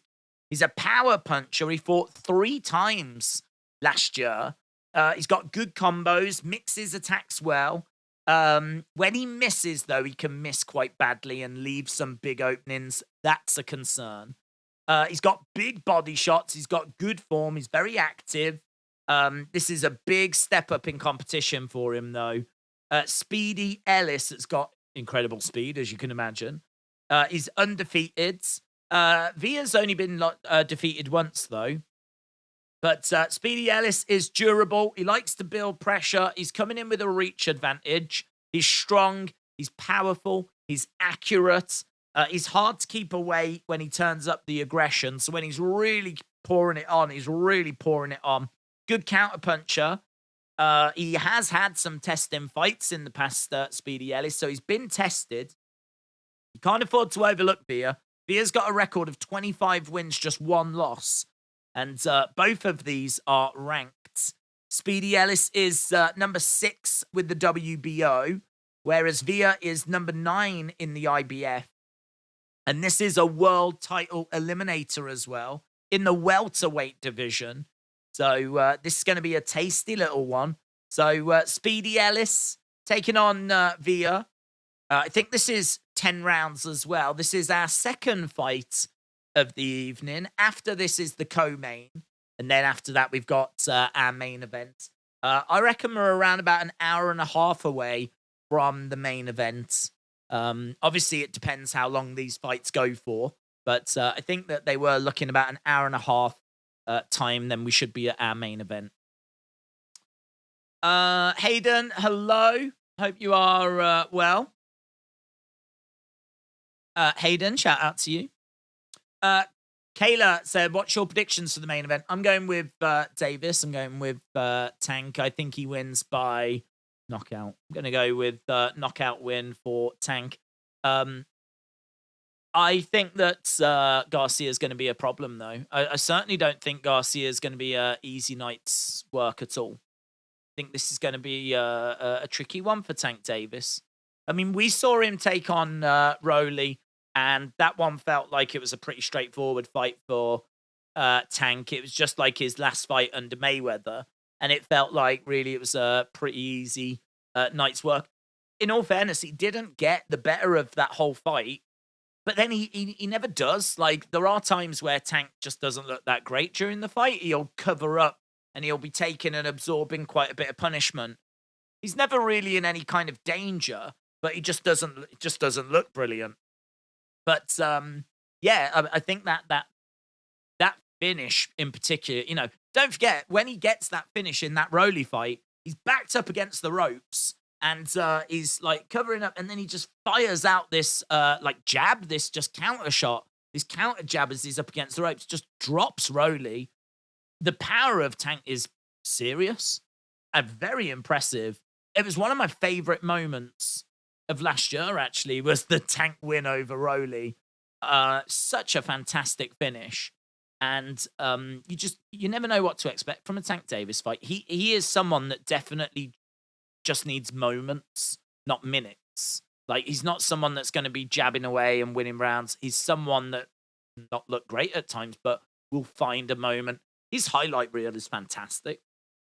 So, again, I expect Garcia to win some rounds. I expect this to be a real challenge. I expect it to be hard for Garcia to get this to the judges. And if he does, I think he will have been down a couple of times. If he does get it there, I think it's more likely that there'll be a moment, maybe a few moments, where Davis finds a way through, Tank finds a way through, and gets the win. So I'm going knockout, probably around round 7, something like that.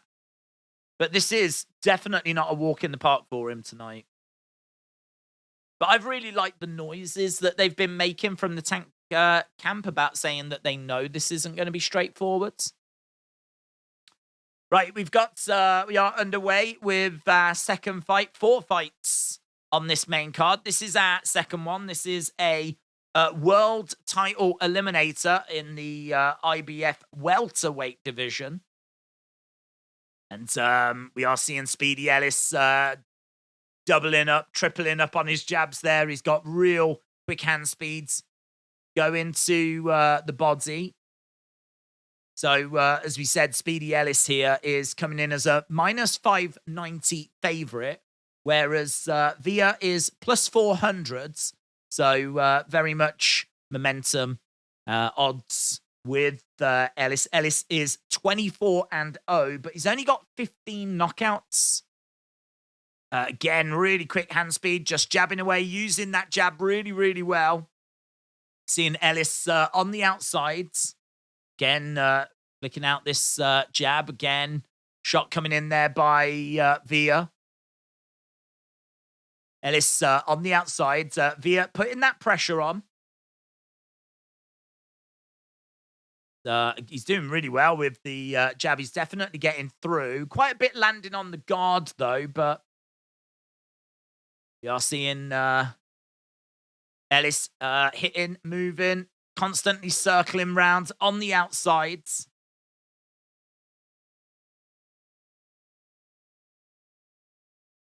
Oof, nice body shot coming back there by Villa, though. Jab coming in there by Ellis. Body shot there by Ellis as Villa trying to find a way forward. Villa's not in any kind of trouble, but he's just really struggling at the moment to kind of get going. So Ellis, again, on the outside. We've got just under 50 seconds to go. And Ellis backing up with Villa putting the pressure on. Ellis circling round on the outsides. Neither guy has had like any big moments in this round, but Ellis has definitely been getting through with more shots. Nice in the pocket at the moment, over against the ropes. Villa trying to get some shots through. Looked like there was a little uppercut that he was trying to get there. Again, covering up. He's getting backed up against the ropes, but gets out from the corner. That was nice work, actually. Jab coming in. End of the first rounds. Quite good. Not bad.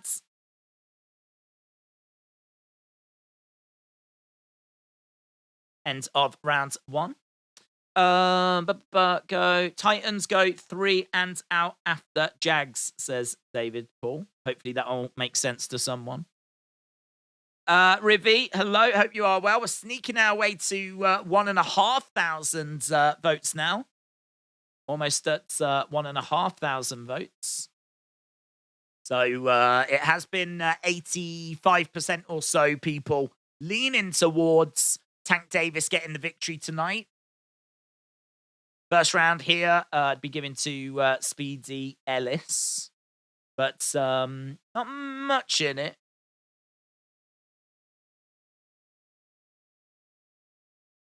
Villa's corner just saying, come on, let's go. They want him to start to pick up the pace a little bit. I think they're a little bit frustrated at the fact that he was being so hesitant. But the problem is that Ellis is just throwing so much. A lot of it landing on the guards. But definitely the volume with Ellis. So 25 punches landed by Ellis. 3 by Villa. But there was nothing massive in there. Just lots of jabs.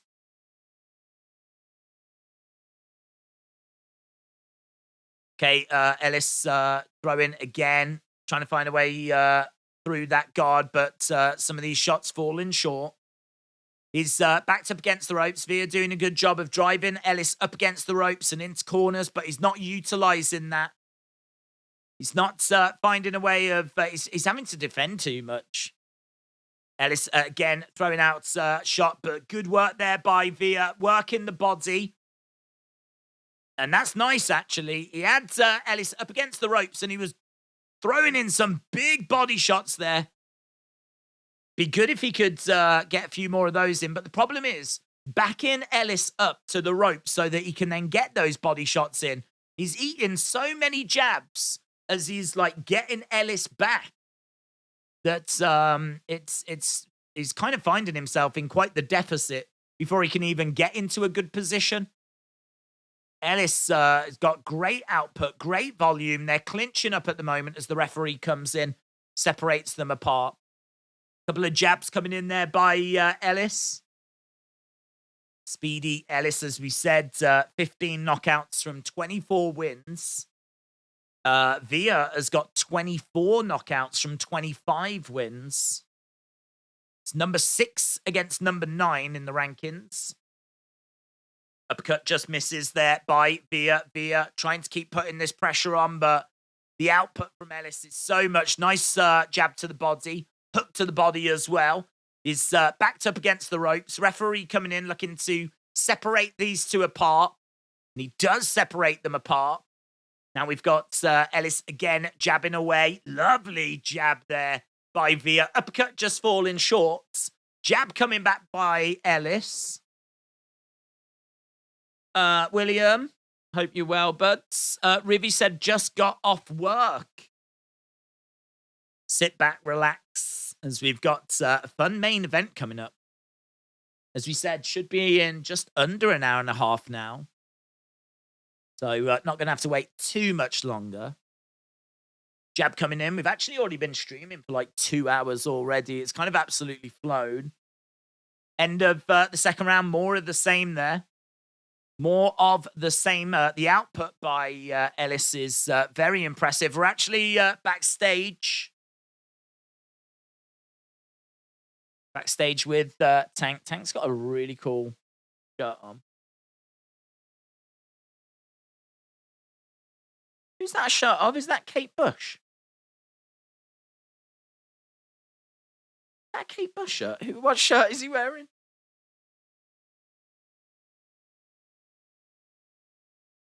He said, I'm fully focused on Hector Garcia. I'm not focused on Ryan at all.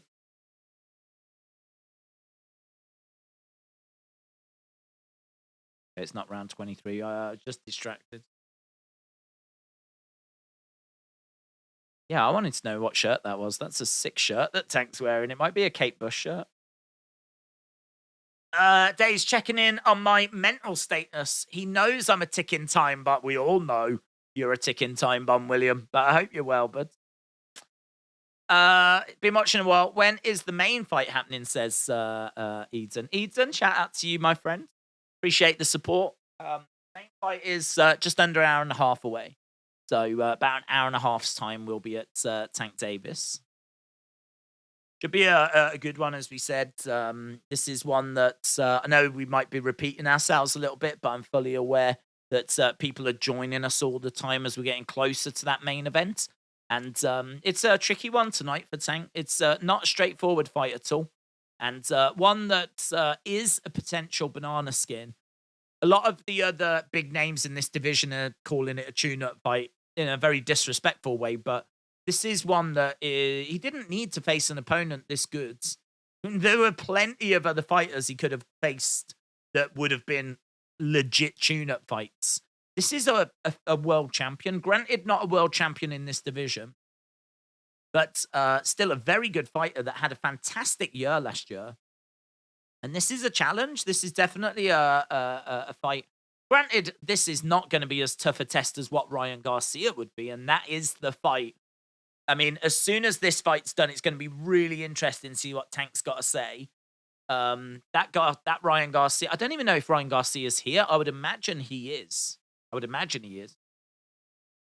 But that's going to be really interesting after the fight to see what Tank's got to say. See if Garcia's around. That fight's a massive fight. One of the biggest fights of the year. Right, we've got a minute left in round number 3 here. And we've got Ellis getting backed into the corner. And we're seeing a bit more by Villa. Villa's output looking a little bit sharper, a little bit better. A little bit more volume now. Sometimes the best form of defense is offense, and just giving Speedy Ellis something to think about. The problem is that Ellis has got such quick hand speed that he's going to beat you to the punch. So Villa just really struggling with that at the moment. He's got Ellis getting backed up in the corner. Big haymaker coming in there, but misses with it. Nice jab coming in by Ellis. Got 20 seconds left in this round. Jab coming back there by Speedy Ellis. Body shot coming in. Jab coming back there by Villa. Villa again has got Ellis backing up. Nice hook shot, just falls short though by Villa. Feels like this is another round to Ellis though. That was better by Villa. Backstage here with Hector Garcia now.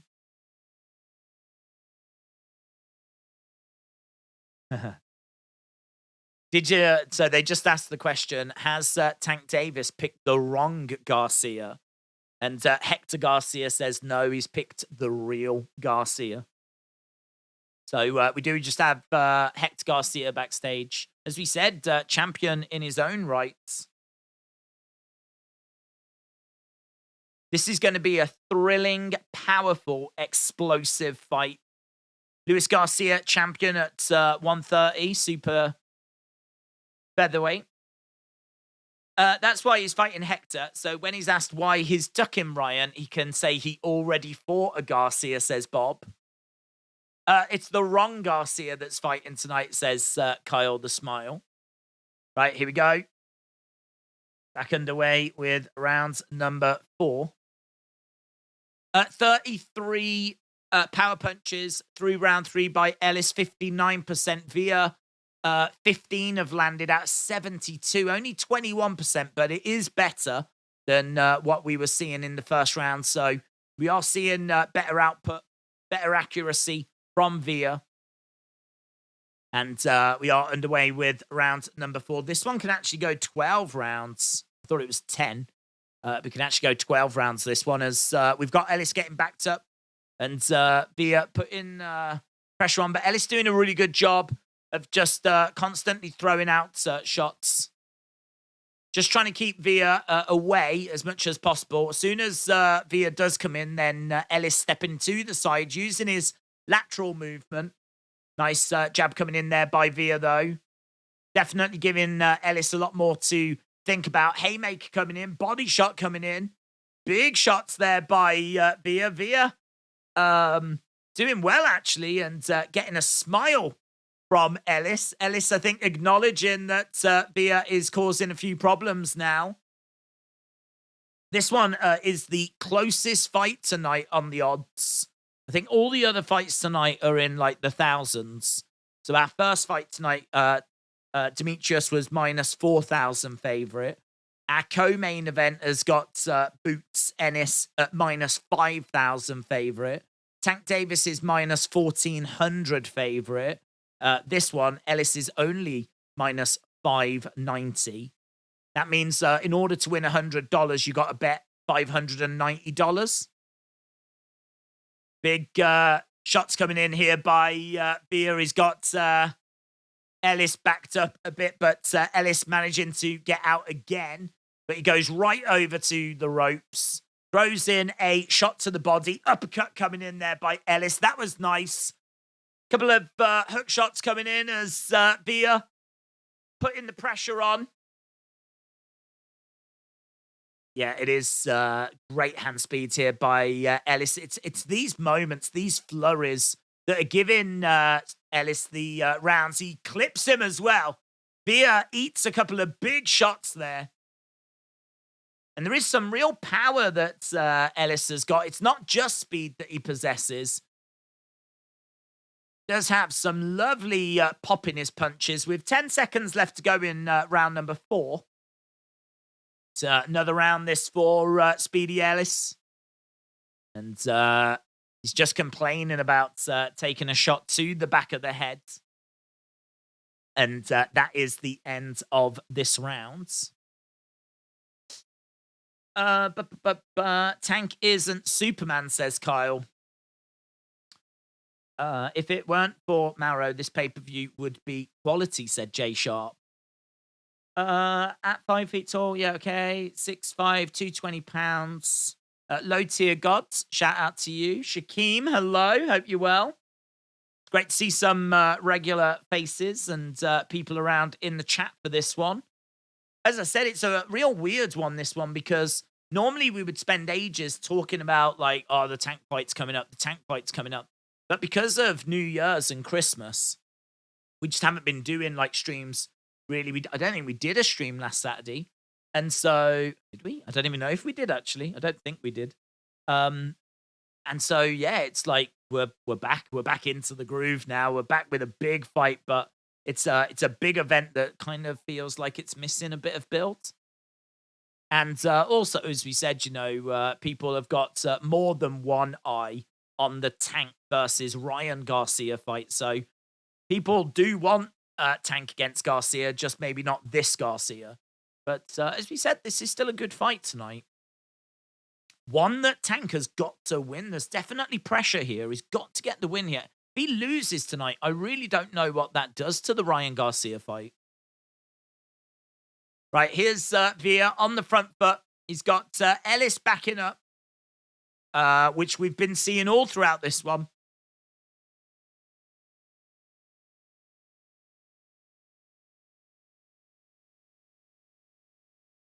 Villa is putting the pressure on, driving Ellis back, but Ellis is constantly throwing out that jab and getting some joy. So it's constantly ticking over with the volume. Backed up against the ropes and moves over to the side. Villa coming forward. Nice jab coming in there by Ellis. Ellis with a straight left. And Villa coming forward, looking to swing to the body. Lovely hand speeds. Look at that by Ellis. It's around about a 3-4 punch combo straight down the center. Really nice stuff. Big hook shots coming in by Villa, but they're not landing. And he's driving Ellis back. Ellis going back into the corner. And we've got Villa trying to throw to the body, but just falling short. Hook shot again, just missing. And Ellis looking good once again. Villa, though, not out of this. It's not like Ellis has got Villa in big trouble. But he's just out-voluming him at the moment. Nice shot coming in there by Ellis, doubling up on the jabs as well. Body shot coming in there by Ellis. Oh, big haymaker shot as well by Ellis. Less than 50-odd seconds to go in round number 5. This one can go 12 rounds. And it feels like every round has gone to Ellis so far. He's got to be careful, though, because Villa does definitely possess power.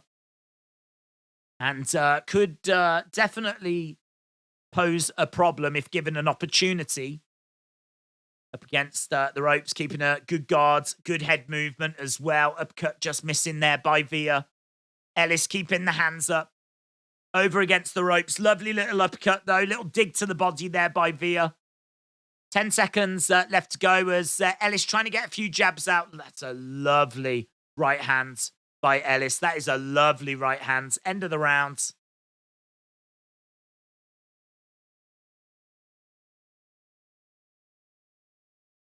Daze, have you got a powerful slap? Could you take Uncle Dana in a slap fight? His apparently that thing's been cancelled, hasn't it? Someone was mentioning. Apparently his power slap show has been cancelled because of what happened between him and his wife, which is totally understandable that you would cancel a power slap. I mean, like, it's crazy. It's crazy. New Year's Eve is video footage of him slapping his wife. And then, like, literally a few weeks later is going to be doing a show called Power Slap. I mean, it's mental. It's mental. No surprise that's been cancelled. But, I mean, I don't, I'm sure that there was definite time and money and energy that was put into that project. And maybe it'll see the light of day at some point. But it's totally right that it doesn't see the light of day right now. And to be honest, I don't even know how much hype there was around it. I think people might have tuned into the first one out of curiosity. But I don't think this was going to be a brand new sport that the world was going to embrace. People had sort of looked at it with a bit of confusion anyway. But, yeah. Not great, is it, at the moment for Uncle Dana? Edward, shout out to you. Daze has got a powerful backhanded slap, said John. I thought it was perfect marketing, said Bob. William. Shout out to you. We are at nearly 1,700 votes. Keep your votes coming in. We are, we'll have a look at the poll as soon as you get to 2,000. Obviously, we've got a little way to go till we get to the main event. We got not too long, though. Probably looking about an hour and a quarter. We've only got one more fight after this, and that's our co-main event, which is a really tasty one. This has been a decent little fight, though. We are in round number 6. The only thing I'd say about this one is not sure we're going to get a finisher here. We might be going the distance. And we are seeing Ellis just out-volume Via at the moment. We've got 1 minute 20-odd left on the clock here as Ellis is circling around the outside. Body shot coming in there by Via. He's got Ellis back in the corner. Diggs coming in, hook shot coming in there by Ellis. Again, lovely straight left down the middle. Uppercut just misses, but uppercuts coming back by Via. They miss as well. Just over a minute. Big body shots there by Via. They're nice. He's gone to the body a few times and had success. He's just really struggling to get there and close the distance. And when he does, he has to eat a load of jabs whilst he's trying to do it. Jabs coming back by both of these guys. Ellis, again, back against the rope, circling round, jab into the body. Have you ever seen Power Slap? It's weird and fun to watch, says Bahamas. I have seen... I've seen clips of it, and we did a... Was it Jake Paul against Ben Askren? Was a weird event. And... I think they had Ric Flair. I seem to remember Ric Flair walked backstage, and he went into like this kind of caged area in this backstage bit where we then did a power slap thing. Not with Ric Flair. He was just around, but it was just random. That whole show was random. Some of these Jake Paul cards that we've watched, some of these YouTuber cards have been so random, really bizarre, and like there was a power slap thing that we saw, and I mean, look, they can be fun, they can be entertaining. The only thing I would say about it is that once you've kind of seen it, I think it's something that you could maybe watch once a year. You know, the annual Power Slap Championship or something. I could totally see it being a popular thing once a year. You do it every January. People look forward to it. A bit like the hot dog eating contest. It's kind of very similar in my mind. Is it something that's going to be a weekly thing where you're going to have champions and rankings and things like this? I think it's so niche. It's so niche. I just don't think people will tune into it. I don't know that it would be a success. Is it something that you can watch and have a giggle with like once a year maybe or something like that? Sure. Yeah, I can see like it being popular if you did a few events. Like once in like March and then again in August or September, something like that. I could totally see that working, but I don't know what his plan was. I don't know what he was trying to do with it, to be honest. Obviously never saw it because it never has an ad and it's not going to air. So I don't know what his plan was, if it was going to be like an all-year round thing or if it was just going to be like 6 weeks and then he'll do another 6 weeks later in the year or something. But it is, I mean, like, it is fun, like, you know, like seeing dudes get proper knocked out with like slaps and slow-mo replays and all that kind of stuff. You can definitely get something from it, but I don't know. I think it was a bit too niche. Right. There was just a momentary timeout here in round number 7. Via comes racing over. We got Ellis again back against the ropes, just throwing out a couple of jabs. Ellis just is really dominating. Via just can't get close enough to really land much. Like he's just absolutely out-voluming Via. Via with a hook shot coming in there. Referee coming in, separating them apart. Power Slap was funded by Will Smith. Now, listen. if you wanna get people's interest, bring in celebrities. You do Will Smith and Chris Rock main event of a Power Slap Championship. Proper press conferences, builds, bit of bad bloods, all this, amazing, amazing. Prince William and Prince Harry, Power Slap World Championship, do it, amazing. You could proper sort out some proper feuds this way, because no one wants to get trained up for 6 months with boxing or MMA, but slapping someone, brilliant. So maybe there's a future for that, for dealing with celebrity beef.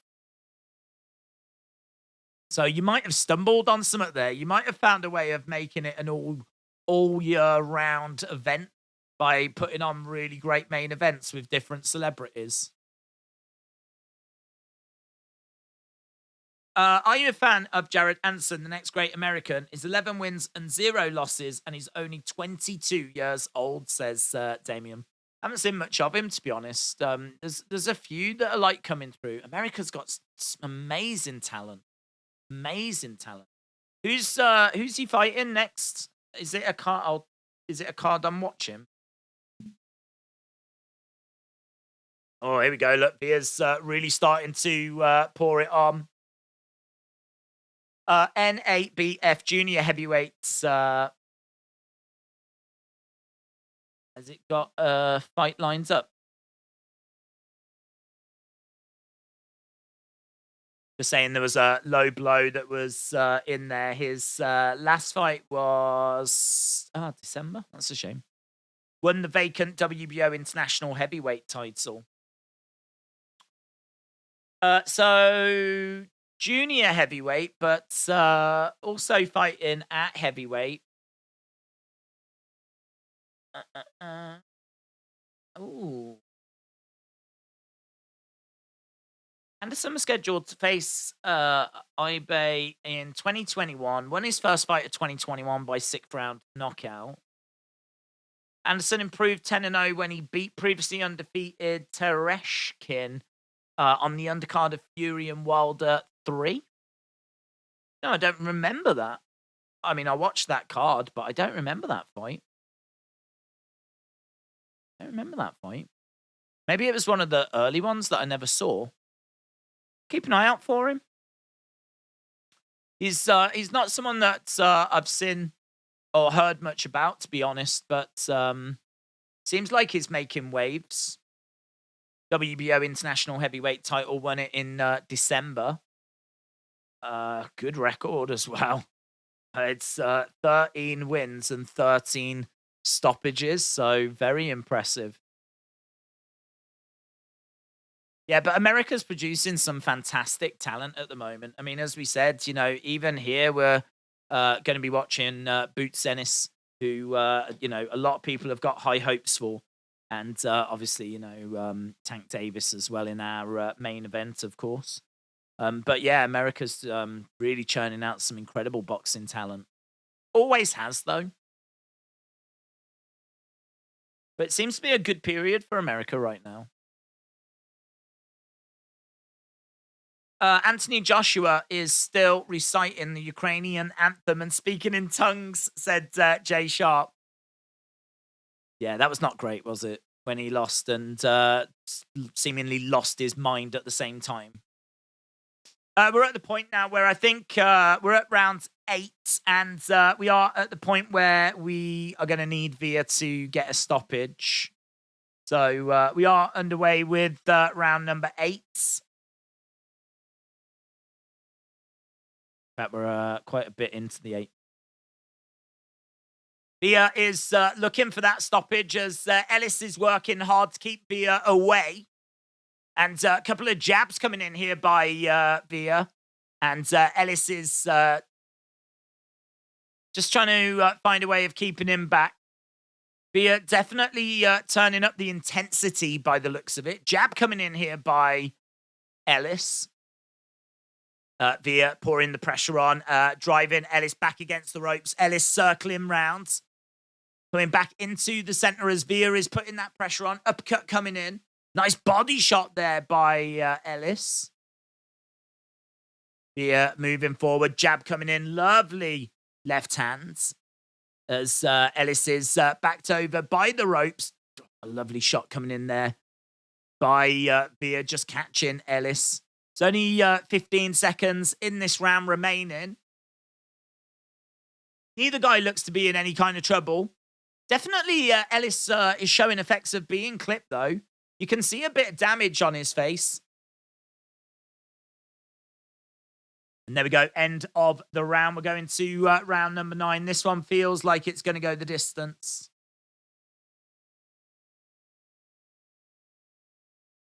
Don't forget, this is a title eliminator. This has actually got some at stake for it.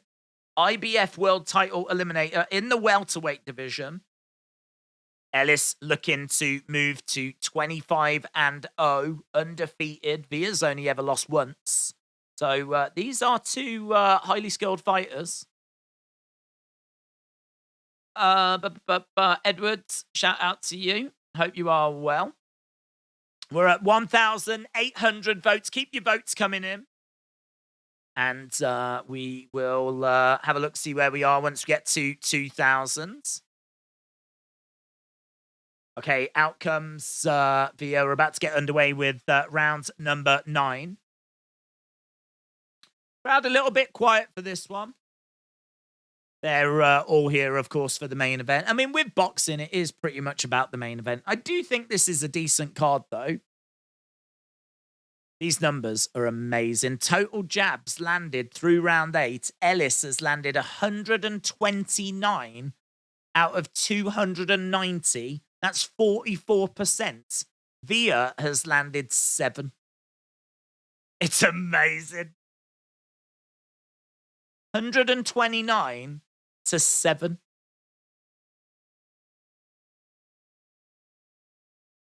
He is outclassing him. He is making it look quite easy, in all fairness. He is, he is throwing, but his shots are just falling short. The head movement of Ellis, the footwork, the evasiveness is very impressive. So Via coming out forward, putting the pressure on. I mean, he's driving Ellis back against the ropes, but Ellis is the one that's getting the shots through. I mean, he's throwing the jabs. Via's having to try and avoid them. And then by the time Via's getting a chance to throw anything, Ellis has gone. He steps out of there and he's gone. So Via's just really struggling to get forward. He's just constantly getting jabbed, constantly getting hit. By the time he gets to any kind of position where he can actually land something, there's been a few shots that he's got through and a few nice body shots as well. But it's just nowhere near enough. Nowhere near enough. So, yeah, this is pretty dominant stuff so far by Ellis. We are absolutely at a point where Via's got to get a finish here. It isn't $80. I was going to put the 4th in my bathroom or pool house. Nice uppercut coming in. Nice jab coming in as well. James, I saw your comment earlier about Sheffield Wednesday beating Newcastle. I did see that score. It's quite the result, that one. I don't know who they were playing, though, like player-wise. I don't know if they were resting people. Maybe the FA... Was it FA Cup or Carabao Cup? FA Cup, I think, wasn't it? Maybe the FA Cup's just not a priority, but to be honest, you would still expect them to get a result against Sheffield Wednesday. So, quite the upset, that one. Here, getting through hook shots in here. This is better, but then eats about 4 jabs straight down the middle. Nice work there by Ellis. Uppercut coming back by Via. We're into the final few seconds of round number 9. Oh, nice body shot there by Via. Via getting a bit of momentum here. So that was a bit better by Via. Via, I think, showing a bit of intensity, a little bit of urgency. Yeah, there was a nice right hand uppercut coming in as well. Hook shot just missing. But yeah, getting a bit of joy there. Ricky Hatton starting to resemble Madonna, said Jay Sharp. Haven't seen Hatton in a while. I don't know what his future plans are. He came back for that exhibition fight, didn't he? But I don't know what his future plans are. Last time Dobbs threw a fourth quarter TD was when he was in college. Right, we are seeing Ellis up against the ropes. We are about to go to round number 10. I think there's a really good chance, that we'll get a stoppage in the final two fights that we've got coming up. So I think these first two might be going the distance. That's not bad, though, because in all fairness, everyone's waiting for the main event, and that main event we think is going to be in about an hour's time, less than an hour now. So time is very much starting to tick down. So yeah, less than an hour, we should be going over to that main event. Via is starting to pick up the pace a little bit now. Uppercut's coming in. This is better. So he's got Ellis driven back against the ropes. BD Ellis is just getting caught a little bit. Big body shot coming in by Via.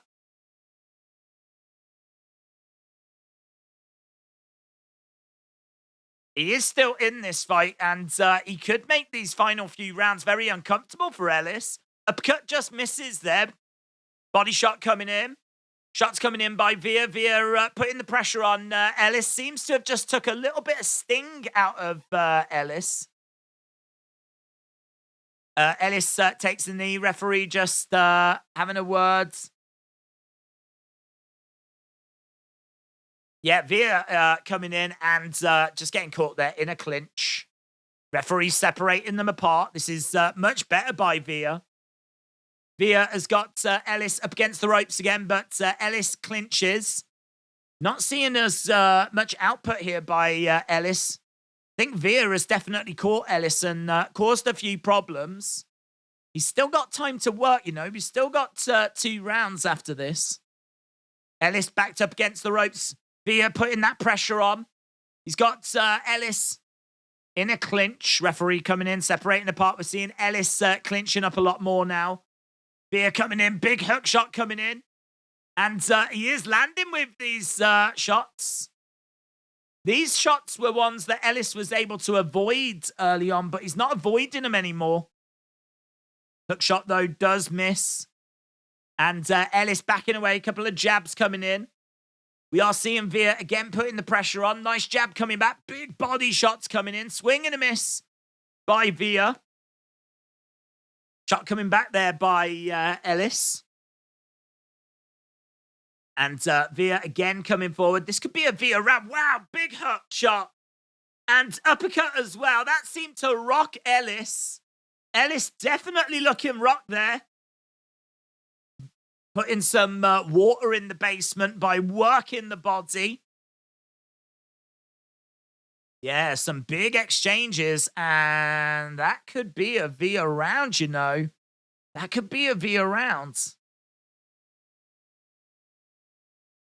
Yeah, Ellis under pressure here. He's got more than enough in the tank from the earlier rounds for this to be a victory for him if we go to the judges.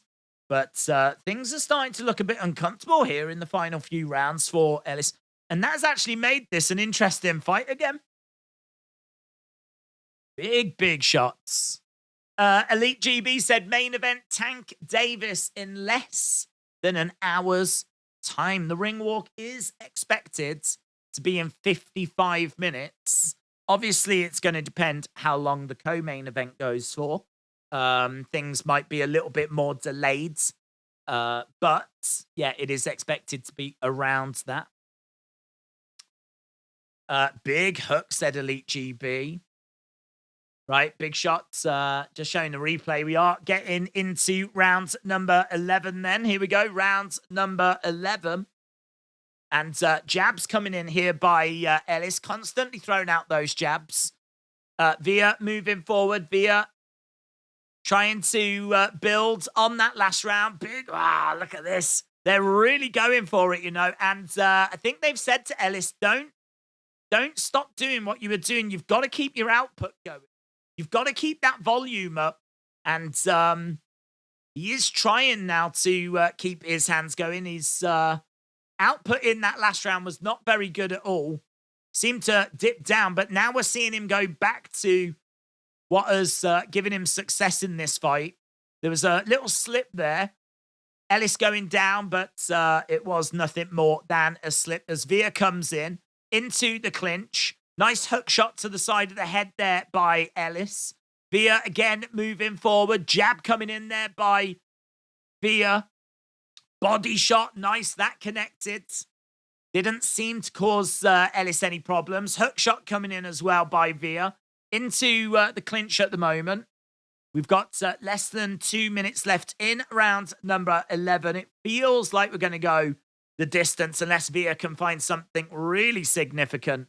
And in all fairness, he needs to find something significant because he's losing this fight so far. Nice body shot coming in. Lovely left hand there by Ellis. Ellis backed up against the ropes. Hook shot. Nice little dig to the body by Ellis. Villa again moving forward. Jab coming in there by Ellis. Ellis getting backed up in the corner, but steps to the sides. And Villa again looking to work the body, but he is constantly being caught with stuff. Couple of hook shots coming in. Nothing with any real power, though. We're not seeing either guy getting rocked in this one. 50-odd seconds on the clock. Ellis again circling round on the outside as Villa continues to move forwards. Nice shot coming in there by Villa. 40 seconds left as Ellis backs up into the clinch. Referee coming in, separating these two apart. And we are seeing Villa moving forwards. Again, jab coming in. Couple of shots coming in there by Ellis.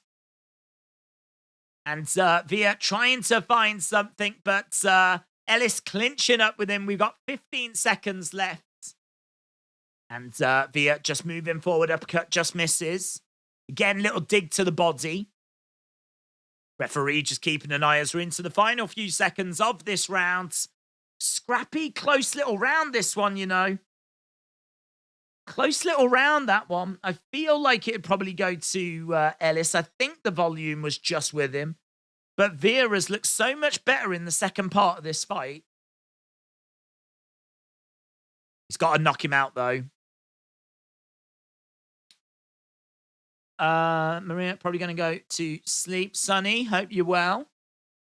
Come on, Villa, get him, said Aubrey Edwards, dancing on wrestling's grave. Hope you've had a good day.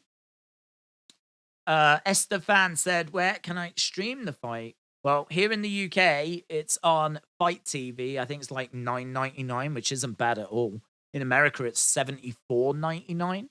So, to be honest, I would imagine a lot of the streams are getting pulled down. So, if you really are struggling to find anywhere, you might be able to VPN over to Fight TV in the UK and get it for like less than $10. Final round. I don't know if that would work, though, to be honest. I have no idea. Ellis is 8-0 when he's gone the distance, whereas Villa is 1-1. And Villa looks like he could be losing this one if it goes the distance.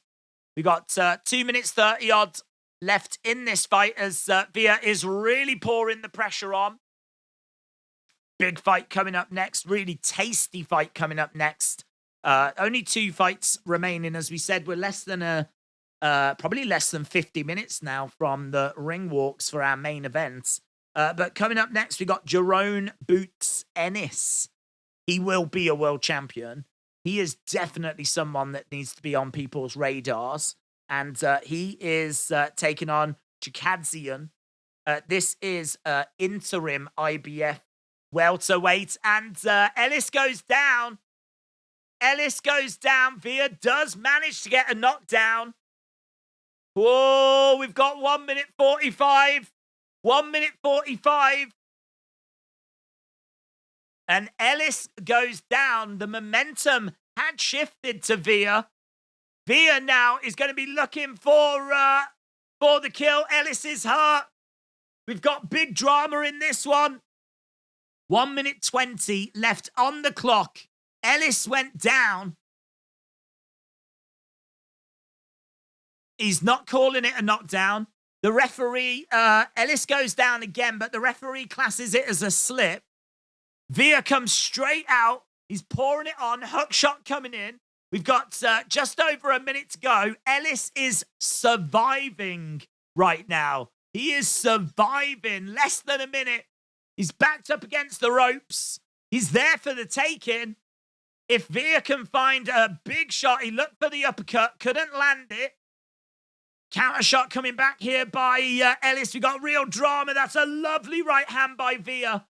Big right hand. He's got Ellis up against the ropes again. He's putting his weight on him. Referee's going to come in, separate them apart. And look at that big body shot coming in there by Villa. Referee again coming in and separating them apart. Villa is just stalking Ellis. Oh, that's a lovely right hand. Ellis up against the ropes, just trying to survive, trying to use his head movement. He's been down in the round once. He was put down again a second time, but the referee deemed it to be a stoppage. He slumps against the ropes at the end of the round, and it's a second knockdown.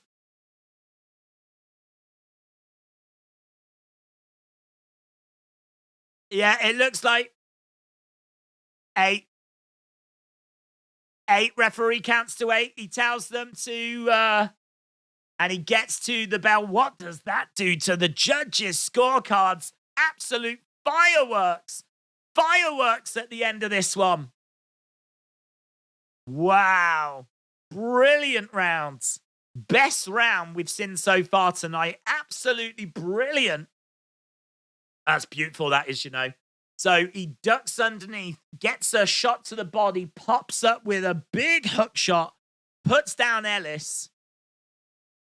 And that's where all the problems came from, because Ellis, after that, was completely on the back foot.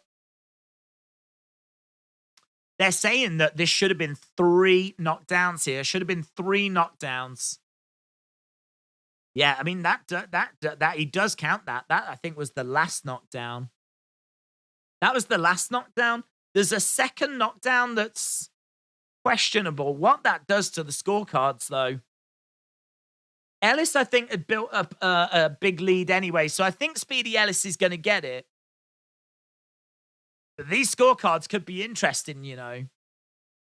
Jay Sharp said Villa won that. That was a fire final round, man. That was a fire final round. Yeah, this is... Villa was finally able to kind of break Ennis down.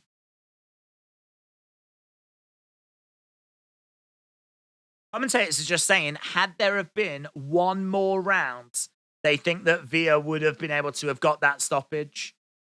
I mean, in all fairness, he had him down potentially 3 times.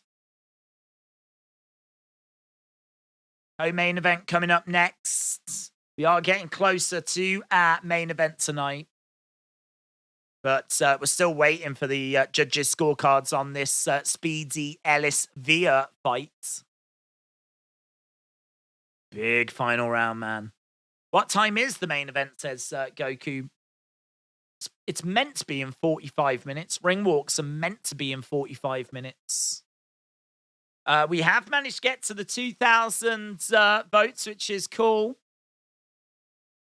We'll take a look at that in a sec. Jags beat the Chargers, said David, and the Ravens earlier this season. They are saying that second knockdown should have counted. They're saying the second knockdown should have counted. Bang. So, about 45 minutes. Really depends how long this co-main event is going to go for, but this co-main event is going to be a lot of fun. Boots Ennis, massive up-and-comer, 25, I say up-and-comer, I mean, he's got a record of 29-0, but he's only 25, 27 knockouts. He really is ranked number 1 in the IBF welterweight division. This is for the interim IBF welterweight championship.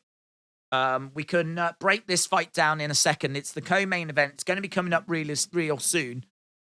But we just need to see how this one gets scored first. I think it's going to be Speedy Ellis that gets the win. I think he had done too much. But, wow, the end of this one is crazy. Bonkers, shout out to you. Corey said, are we streaming tomorrow? I honestly, I don't know. I really don't know. My focus has been on tonight. It's just great to be back doing boxing, to be honest. It's just great to be back doing something on a Saturday. So this, doing the research for this, setting this up, that's been the major focus. Right, here we go then. I think we're about to get the judges' scorecards on this one, our second fight of the evening. We are definitely back next weekend, though. Next Saturday, KSI in action. KSI, I don't know who he's taking on now. It was Dylan Dennis, but that has fallen by the wayside. Is it FaZe Templar, is it? Doesn't matter. It's KSI that brings in the eyes anyway, and it doesn't really matter who he's fighting. Okay, here we go then.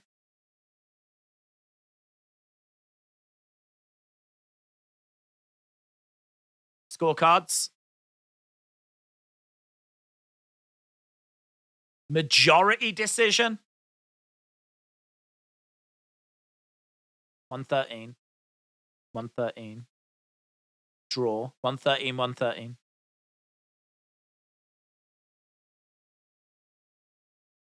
114. 112. 2 judges. Winner. That'll be. Wow! Via wins? Via wins? What? Majority decision. 1 judge scored it. Draw. Other 2 judges, 114, 112, both of them to Via. Via wins? Wow. Wow. He's gutted. He's gutted. Ellis is gutted. Do you know what? It's just the end, isn't it? It's just the end of the fight. It's those final few rounds. Yeah, I'd love to see a breakdown of those cards. Wow. That's mental. Ellis can't be shocked. I'm shocked. I mean, the thing is, 2 knockdowns. 2 knockdowns in the final round. There was a knockdown in the 11th as well. There might have been a round in there that you would have given to Via. How that's going to score out, though. I'd love to see the scorecards.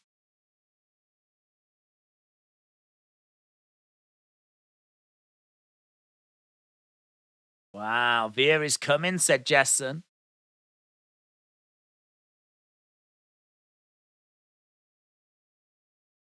Yeah, amazing. Amazing. I mean, we are doing a quick little interview with Via afterwards.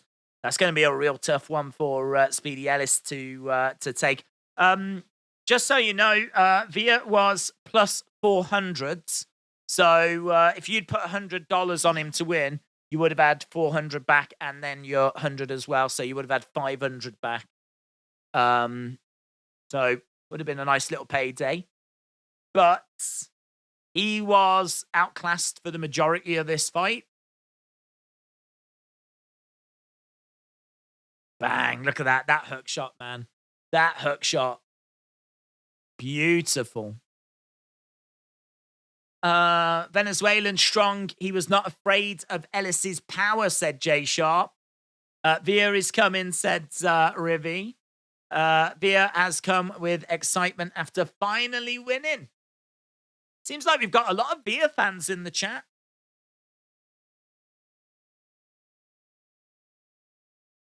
Yeah, wow. I mean, that is quite the win. There was quite the reaction in the arena when that was announced as well, you know. Right, Bob, welcome back. We are on the verge of going to our co-main event. So our co-main event, as we've been building this up quite a lot. I mean, this is a great co-main event. This is a tasty, tasty fight. So this is Boots Ennis, dynamic. He desperately wants to be the mandatory challenger. He's never gone past 6 rounds, right? That's what you need to know about this guy. He's never gone past 6 rounds. He's got great footwork. He's quite big for this division. Good jab. He is starting to show a bit more patience. Obviously, you know, he's facing better and better competition now. He's very accurate. He's a switch hitter as well. He's very dangerous. He doesn't have much wasted motion. He really wants to fight Charlo. He could end up being a multiple division champion. He could actually be a champion at several different weight classes. This guy is that good. Like we are, it's this. I can't say that it's worth the admission price alone, but I would say it's definitely worth the $9.99 we're paying here in the UK to watch Boots Ennis. Works the body well. And basically he wants Spence. That's the fight he wants. He wants Charlo or he wants Spence. And Spence and Crawford obviously run this division. So he's going to have to face one of those, but Spence is the likely opponent. When we get that fight, though, I really don't know. But to be honest, Boots Ennis against Spence, that would be a hell of a fight. Be a fantastic fight. And I think, well, Spence would go in as a firm favorite, of course, because you're talking about one of the best boxers on the planet. But Boots Ennis could cause him some real problems. So, yeah, this is going to be a real fascinating fight. Ennis coming up here, minus 5,000 favorite. He's taking on Chikadzian, who's a very good counterpuncher. He's got quite a low jab output. He's got decent momentum, though, because he's on a bit of a win streak. 21 wins, only 1 defeat. So he's got a great record, but only 11 knockouts. Good footwork, likes to stick and move. There's not loads of tape on him. He's not faced the highest level of competition. Good hand speed, might lack a bit of power. Technically solid, but expected to be outgunned here. Really don't think we're going to be seeing anything from Chikadzian that's going to cause Boots Ennis a problem. This should be relatively straightforward, and I would be expecting a finish. As we said, Ennis has never gone past 6 rounds. Don't know that he will here. I think there will be a stoppage. And as we said, as soon as we're done with this one, then we are at the main event. So this should be relatively straightforward for Ennis. He likes to fight in the pocket. There are some question marks, though, about if he's been tested. Like, he's faced some good level of opposition, but, I mean, never anything like Spence. And, you know, that's obviously going to be the acid test. But to be honest, I mean, unless you face Crawford, who are you going to face that's going to test you like Spence is going to test you? So, one of those, isn't it? You're never really going to know until you get in there. But definitely, Boots Ennis has got a lot of great skill about him. 29 wins, 27 knockouts, only 25 years old.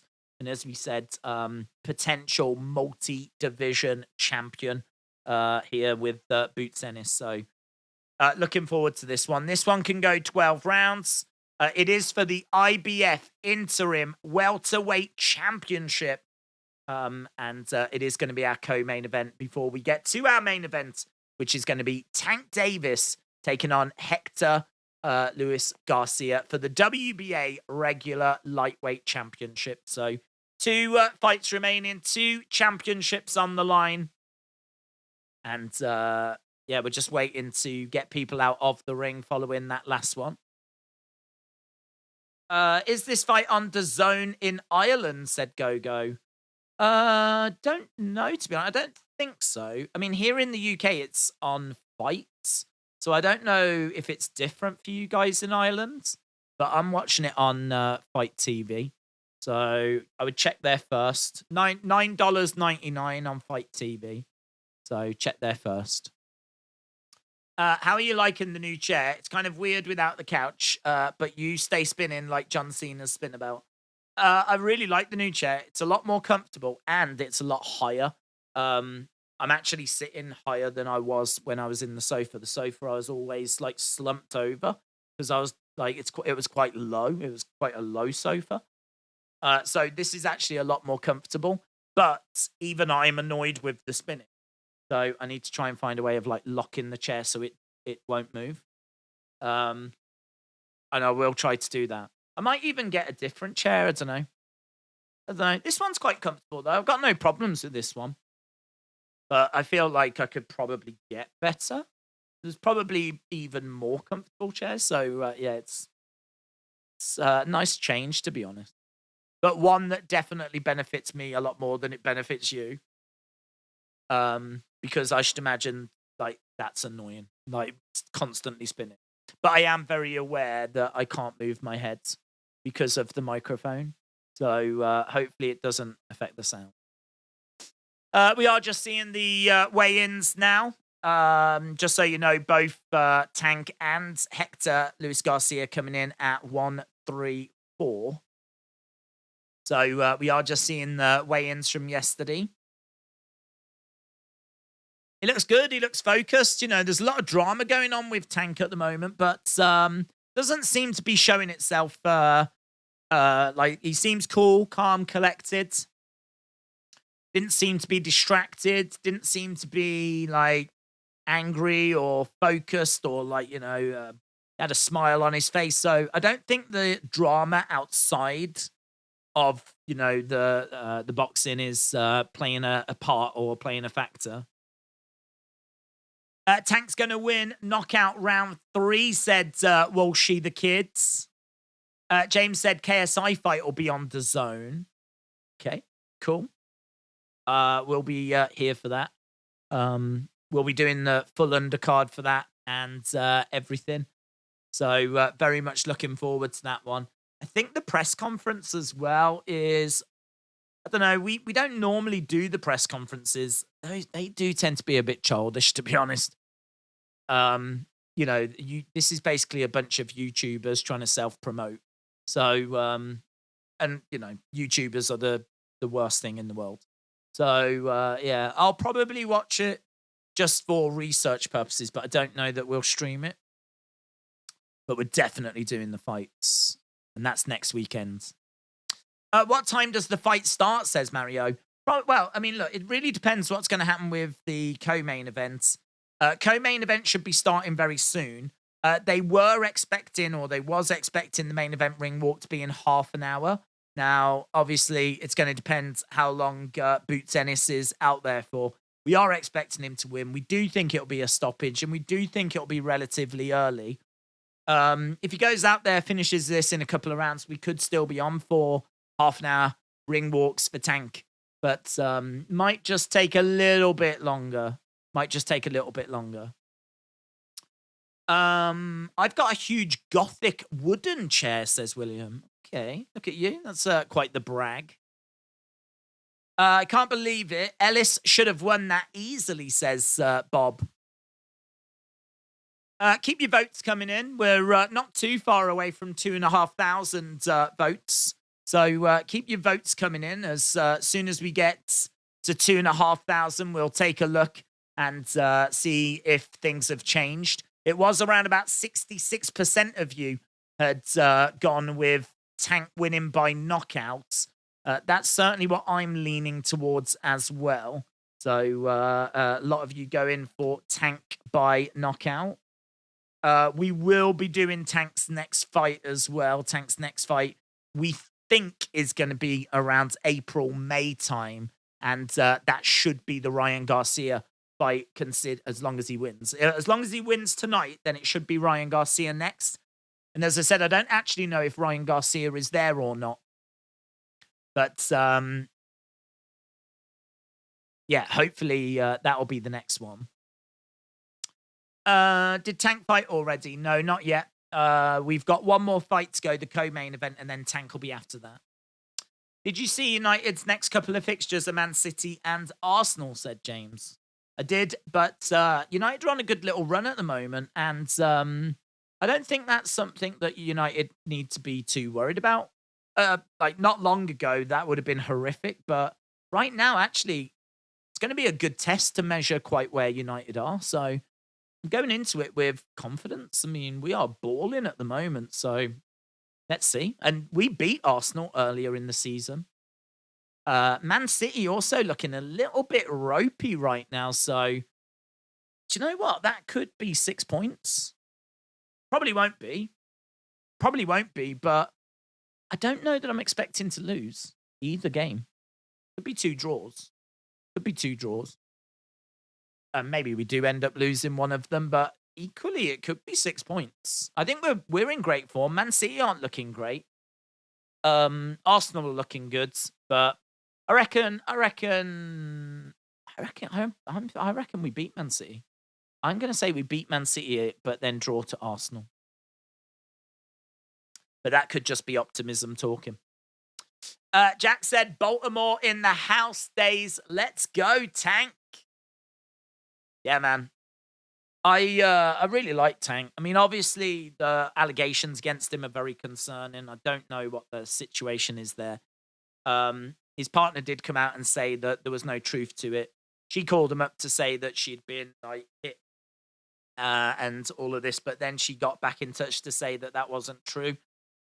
I don't know what the situation is there. I don't know what the truth is there, but and it is concerning because you don't know if he did actually do that, and then they've had a chat, sorted it out, and she's agreed to just not press charges and say that it wasn't true.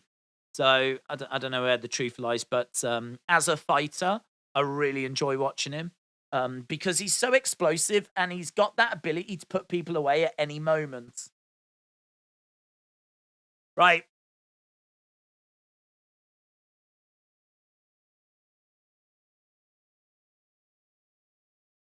Okay, we're just pausing to recognize the passing of 3 dignitaries. So, just talking about Jerry Roth. Hector Roca.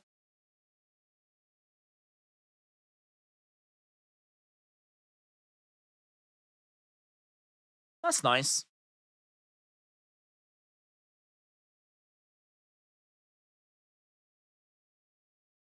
Steve Smoker as well. So, a couple of names as they're just going to toll the bell 10 times, and they just ask that people observe a moment of silence.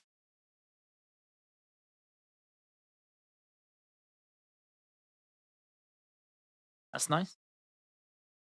What round is it currently? It's not. We're just waiting to get underway with our co-main event. Jesse Kelly said, does anyone know how many hours until the main event? Not long. We've got one more fight to go. Ring walks were expected to be in 25 minutes. The only problem is the 2 fights on the undercard have actually gone the distance. One going 10 rounds, the other going 12 rounds. So it looks like we're probably going to be later than that. I mean, unless this is going to be a first or second round knockout, I think we're probably going to be looking later than the scheduled time. But this was scheduled ring walks to be in 25 minutes. It's the 0 round, said Rivi. Who wins, King Ryan or Tank Davis? I honestly don't know. I think it's such a fascinating fight. I would probably lean in Tank. I think Tank's power is significant, and I think that Garcia, I think, would win rounds, and if it went to a decision, I think Garcia would win it. Don't know that he's going to put Tank away, though.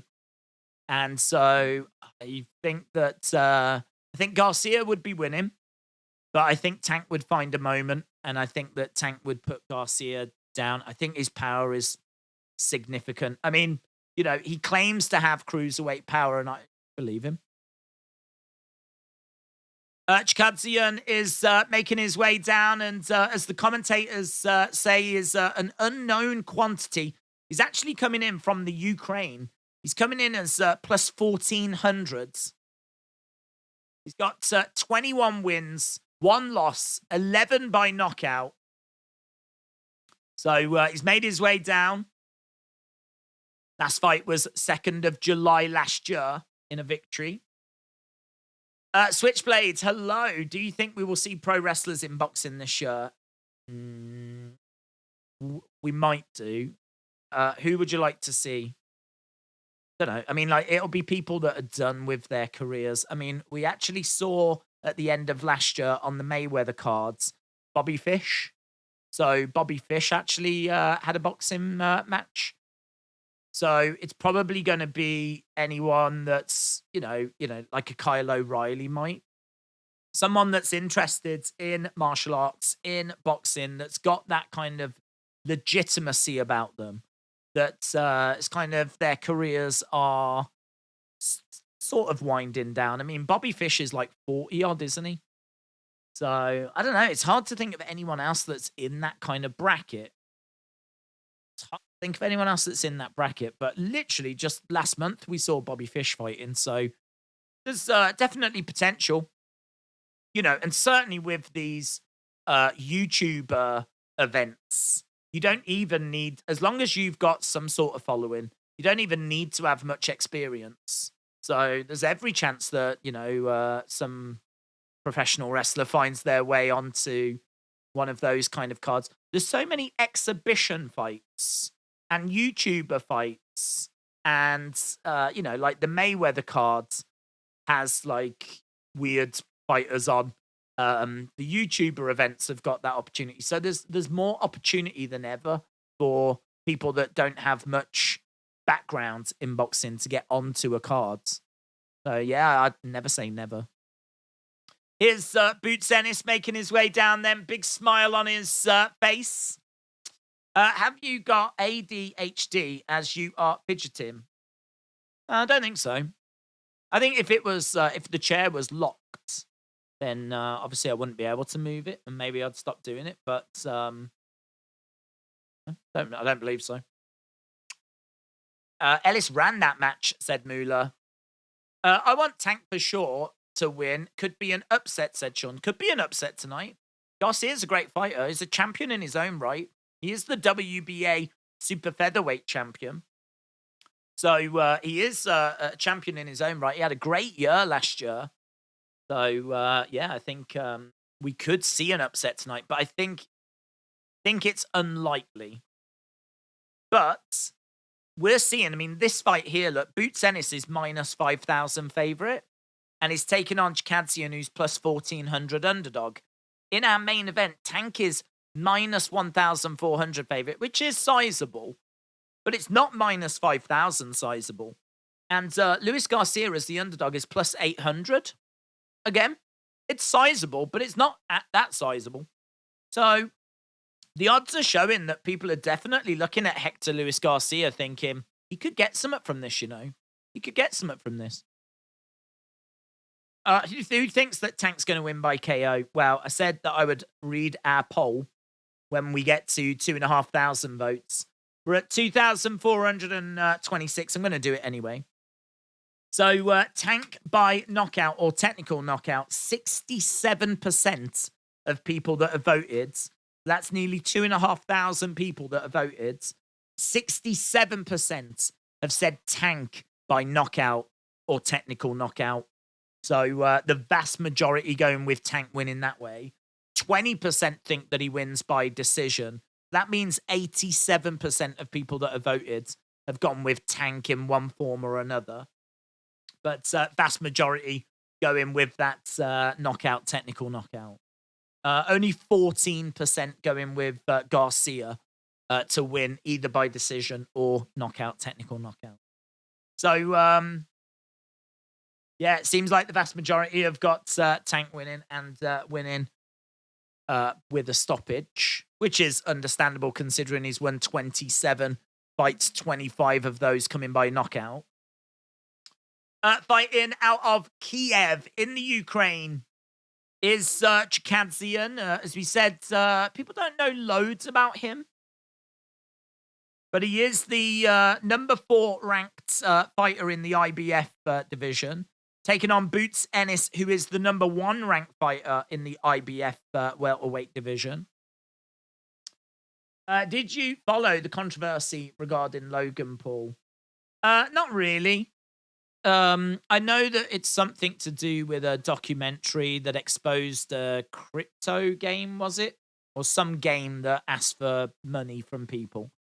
And the game hasn't come out yet, and I don't really know if it's ever coming out or what was actually said. But it's some kind of documentary thing. So I roughly know what's happening. What the outcome of it, though, I don't know. I saw that people were upset with Logan because he made comments about religion as well, and seemed to disrespect one of his co-presenters. And I saw a lot of people saying that was uncalled for. So he seemed to have a bit of heat on him anyway. And now this documentary's dropped. So, don't know. I mean, like, these things don't seem to stick, do they? These kind of controversies seem to, if anything, make them bigger. Like, everyone's talking about them. So I don't think it's going to be the end of Logan by any means. But it'll be interesting to see what the fallout is. Edward said, what are your thoughts on Jake signing for an MMA fight? I think it's stupid. I don't get it. I don't understand. He says that he wants to be a world champion in boxing, and I think he's done a decent job of really grabbing boxing fans' attention. I think there are legit boxing fans that are looking at Jake, and even if they don't respect him and think that he'll be a world champion, I think they appreciate the work that he's put in and appreciate the fact that he's, giving it a go, and he's been a promoter. He's helped promote the Taylor Serrano fight. He's trying to do what he can for women's boxing. I think he's definitely doing some good stuff. He's definitely bringing eyes to the sport, and I think there's something to respect there. So why now is he getting into MMA? It doesn't add up with what he's saying about wanting to be a world champion in boxing. And now going off and learning jiu-jitsu in a year that he can not afford to take off if he does want to be a world champion in boxing. So, don't know. I mean, he says one thing and then does something else, doesn't he? So I don't get it. I don't understand, and I don't know what it means for the KSI fight either. But that's that. This is this, and we are underway with Boots Ennis taking on Chikadzian. And Chikadzian, good movement by him, actually, getting into the center. Oh, my God, that's a big right hand there by Ennis. Ennis coming forward with a nice jab. Again, going upstairs, going to the body. He's big, isn't he? He is big. Again, throwing out some jabs. So, as we said, this is definitely someone to not sleep on. You definitely want to be watching Boots Ennis because he is someone that's got a bright, bright future. Lovely shot to the body there by Ennis. Jab coming in. He's never gone past the 6th round, Ennis. Nice jab upstairs as well. Quick hand speeds. Lovely jab coming in there by Ennis. Driving Chikadzian back. Chikadzian circling around. Nice jab coming in there by Ennis. Ennis again moving forward. Oh, that's lovely. 1-2. Lovely hook shot coming in. Body shot there as well. This fight playing out in the center of the ring at the moment. And Chikadzian just cannot find a way through. Ennis again moving forward. Chikadzian circling round on the outside. Lovely left hand. Chikadzian bouncing around as Ennis taking a look. Nice jab coming in there by Ennis. I think just falling short as Chikadzian is edging forwards. And he's got Ennis backed up. Ennis taking a look, takes a step forward, keeps his guard up, jabs away.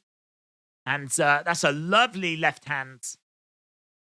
So Chikadzian into the center. Chikadzian just can't get anything going at the moment. This is lovely work so far by Ennis. Oof. Big shot. And he's throwing so much with real intensity. Yeah, it is true. Like the commentators just saying, even when Boots Ennis misses, even that is exciting to watch because everything he throws with such big intention. Coming forward, lovely 1-2, go into the body. Upstairs as well into the final few seconds of this first round. We were meant to be getting our main event ring walks in about 14 minutes time, but as we said, it's going to depend how long this fight goes for. Solid start there by Boots Ennis, but couldn't really get anything too significant through. Main event starts after this co-main event concludes. Irish Rebel, shout out to you. Where is Austin, said Retribution? Don't know, to be honest. Hope as well. So Boots Ennis in the corner. We got Chikadze over in the other side. Rivy said, I'm fading quick. It is pretty late in all fairness. I mean, here in the UK, we're getting close to 5 o'clock in the morning. In America, it's going to be getting close to midnight on the East Coast. So it is a little bit late, this one, but you do find that with these big shows. Sometimes they don't get going till like 5 or 6 UK time. Midnight or 1 in the morning. This coming from Washington, Capital One Arena. We are underway with round number 2. Chikadze circling round on the outside. Nice little shot to the body there by Ennis. Ennis throwing out a straight right as Chikadze circling round. So Ennis landed 14 out of 51 shots that he threw, 26%. Chikadze only landing 3 out of 39. That was just 6%. Ennis coming forward, trying to drive Chikadze back. That's a lovely left hand there by Ennis. Again, Chikadze on the outside. Ennis again throwing out a right hand, jab into the body, switching his stance. Chikadze's got nice movement about him, nice bounce about him. Oof, just getting clipped there though by Boots Ennis, and he's moving. He's got good movement. He's not being static, constantly moving around on the outside. Good lateral movement as shot comes in there by Ennis. Ennis standing, being quite patient, being quite watchful, trying to find a way through. The hand, the left hand is quite low. It does feel like a right hook shot is open for Ennis. That's left hand. That's really down low. But good movement by Chikadze. Ennis just can't seem to pin him down at the moment. Jab coming in, but Chikadze just on the outside. Another shot coming in. Chikadze just out of range. Chikadze with a jab of his own. We're into the final minute of round number 2. This one can go 12 rounds if needed. Chikadze circling round, looking for a body shot. Body shot coming in by Ennis. That's a lovely right hand by Ennis and a jab by Ennis as well. Chikadze again circling round. There's not much between them. But it does feel like Ennis is just getting through with more. Jab coming in there by Chikadze. Ennis again flipping out a jab. Chikadze circling round. Ennis again throwing out a jab, going upstairs, then going to the body. Jab coming in there by Ennis. Boots looking all right at the moment, but just not finding anything significant. As Chikadze's good movement, actually. Lateral movement, really nice. And trying to find a way forward. Jab coming into the body. This is for the interim IBF Welterweight Championship. Number 4, taking on number 1 in the division. So this was meant to be relatively comfortable. It's not looking that way at the moment. I mean, there's not anything that's really testing Boots Ennis, but Boots Ennis is just struggling to really get through to Chikadze. So a couple of rounds in already. Nate said, where can I watch the fight? It's being shown on Fight TV here in the UK, and I believe it's being shown in Showtime in America. Showtime's quite expensive though; it's about $70 odd. We've already had an upset tonight. Let's see what happens with Ennis and Chikadzian. Said Simp days are over. Davis is going to win, said Ashan. Right, we are underway then. Round number 3. As both fighters coming out into the center. Okay, Ennis, 16 jabs out of 73. That's 22%. Chikadzian's only landed 1 out of 37 that he's thrown. That's just 3%. And we got Chikadzian moving around on the outsides. Ennis just really struggling to pin him down. You can see a lot of these shots by Ennis just falling short. Chikadzian again circling rounds. And again, Ennis just really trying to get him pinned back, but good movement by Chikadzian. You can tell that he's prepared well for this fight. He's got a game plan. He knows that he needs to keep moving. Jab coming in. You do think that if Ennis can just stick some on him, then that would really change this fight. Jab coming in, but just falling short there by Boots Ennis. Hook shot just misses. And again, great head movement by Chikadzian. And there we go. That was better. Lovely jab and a little dig to the body as well by Ennis. Jab just falls short. Both guys in the center. Halfway in round 3. Got Chikadzian Chikadzian's the one that's putting the pressure on Boots Ennis at the moment. Ennis jabbing away. Chikadzian again having a look. Hook shot. Oh, that's lovely. Lovely by Chikadzian. But then he gets caught on the exit. He's backed up against the ropes. Ennis putting the pressure on. That's a lovely left hand there by Ennis. Couple of jabs coming in. Jab to the body as well. Chikadzian definitely feeling that. And lovely 1-2 straight down the middle by Ennis. It's just these little moments that are giving him the rounds. But, oh, that's a lovely reply by Chikadzian. It's a lovely reply. 1-2 upstairs. They got through. That was nice. Chikadzian standing his ground in the center, looking to jab to the body. Ennis is moving forwards.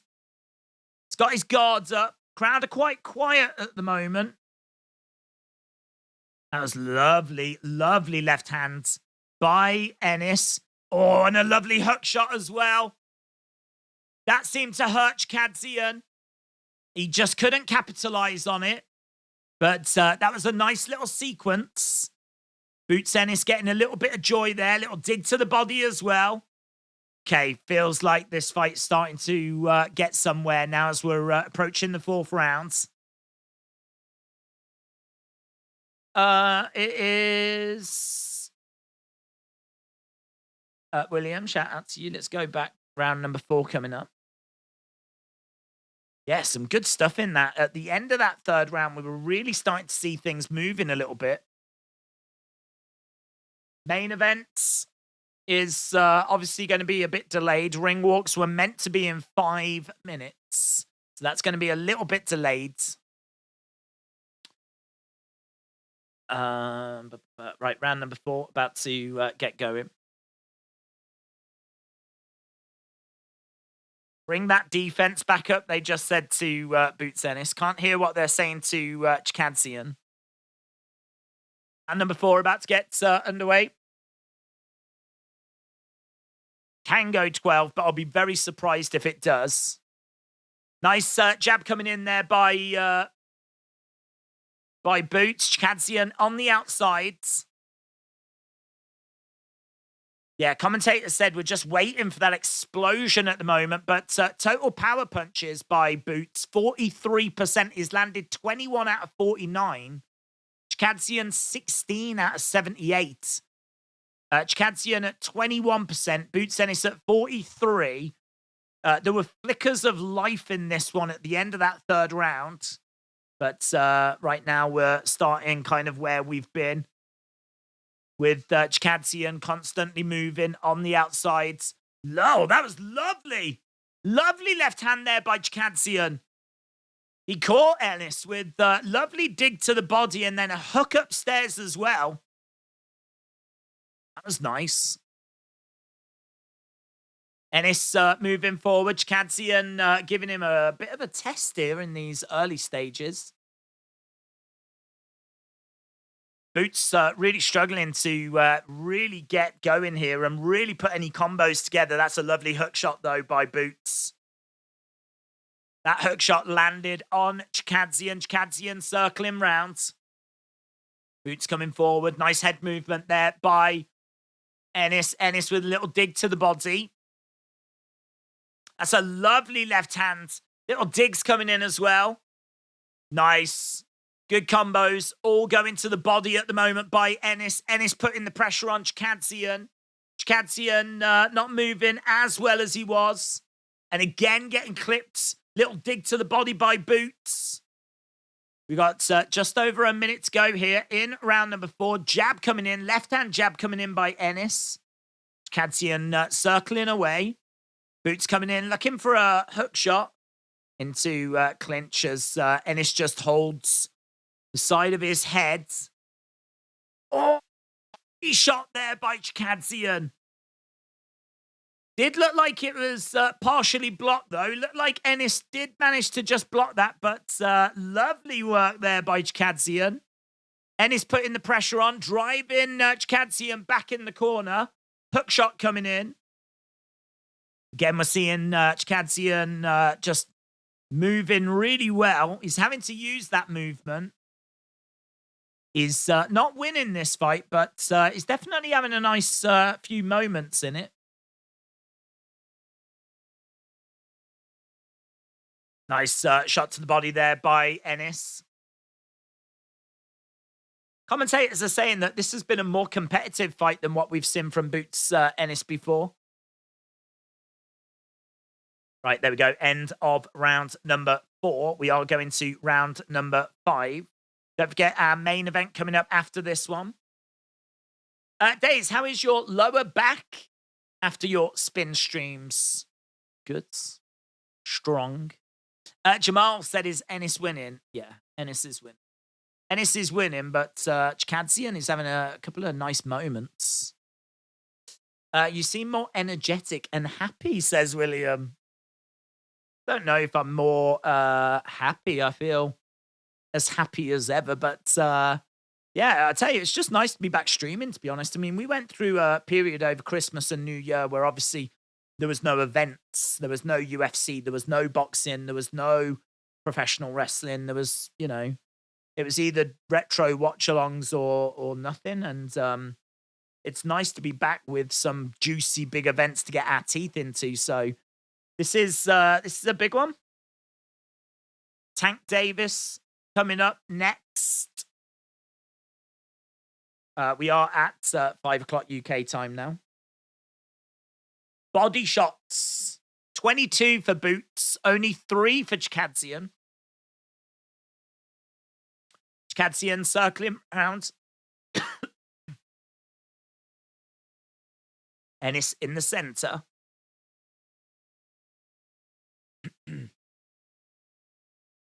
Good work this by Chikadze. Circling round, but it's nothing but movement at the moment. He's really struggling to get any shots coming back. That's a lovely jab, though. And a hook shot coming into the body as well. Tell you, Boots has got a problem on his hands here. He's winning this fight, but Chikadze has not been in any real trouble. Best we saw, I think, was at the end of the third for Boots. Boots coming forward, trying to get shot off as Chikadze's moving around. Boots again trying to put this pressure on. Hook shot coming in. But yeah, it just seems to be falling short with his shots. Oh, that was a big uppercut that just missed by Boots. And again, we got Chikadze backing up into the clinch. Referee coming in, separating these two apart. We got 1 minute 20 on the clock. Ennis again just throwing out a jab. Chikadze backing up a little bit into clinch at the moment. Referee coming over, separating them apart. 1 minute 10 left in round number 5. A couple of jabs coming in there by Boots. But Chikadze, oh, that's a lovely right hand. Boots having to really lean back and use his head movement to make sure that that didn't land.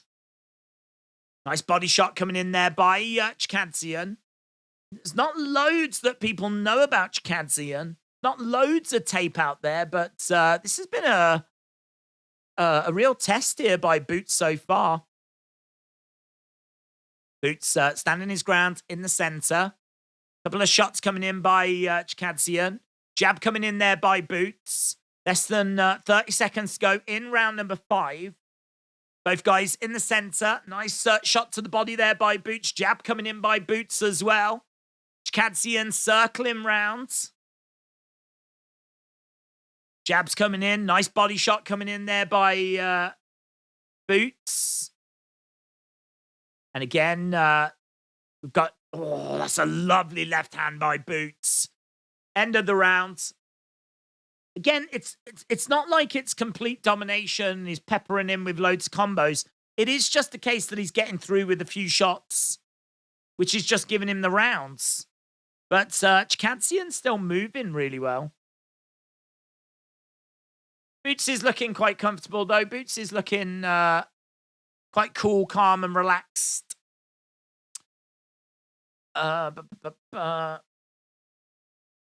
Okay, we're at 2,666 votes.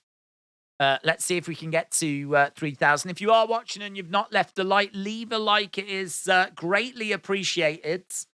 Don't know how many likes we're on, actually. I think we only on, 239 likes is what we're on. So if you are watching and you've not left a like, leave a like. As I said, that is greatly, greatly appreciated as we go to our next rounds. Round number 6. He does tend to put people away. As we said, I don't think he's ever been past the 6th round. So Chikadze proving to be a real challenge here. Boots was minus 5,000 favorite. This was expected to be quite a comfortable, easy day at the office, and it's not proving to be that way at the moment. Couple of shots coming in here by Boots, but those shots just falling short. He does connect with the left hand there and drives Chikadze back. And Chikadze trying to throw a big haymaker in. That seemed to fall short. Boots is edging forward. Jab coming in as Chikadze steps to the sides. Nice jab, and again there by Boots. Another jab coming in. One more. Chikadze is just being very evasive. He is trying to come in and get some shots off of his own, but nice shot coming in there by Boots. That's a lovely hook shot there by Chikadze. Boots coming in, trying to grab a hold of the head. They're in the clinch at the moment. Referee separating these two apart.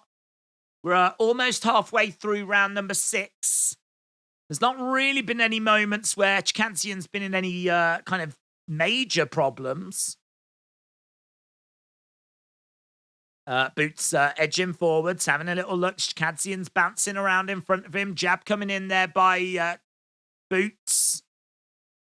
Chikadze again circling round. Boots coming in. That's a lovely straight left hand. Chikadze again trying to find a way forward. He doesn't want to just keep moving around and running away. Into the clinch, into the final minute as well, as Boots is coming forward. Boots is certainly the aggressor and certainly landing more as well. Jab coming in there by Boots. Chikadze right back into the center. I mean, look, Boots is winning this fight. There's no doubt about that. but he's just really struggling to get anything significant landed on Chikadzian. Chikadzian trying to get a hook shot in of his own, partially blocked. As Boots is coming forwards, Chikadzian right back into the center. Boots with a jab, a straight left jab. That seemed to snap back Chikadzian's head into the clinch as the referee comes in, looks to separate them apart. We've got 10 seconds left in round number 6. Chikadzian did not come to lie down. Chikadzian is trying to give as good as he's getting, and we are going to round number 7. Backstage, look, we're watching Tank Davis watching this one.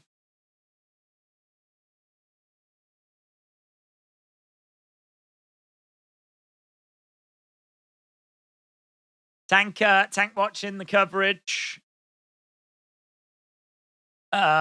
Excuse me, when is the main fight? Well, the main fight was meant to start 7 minutes ago. We were meant to get ring walks, but both of the early fights went the distance. This one has gone into round 7.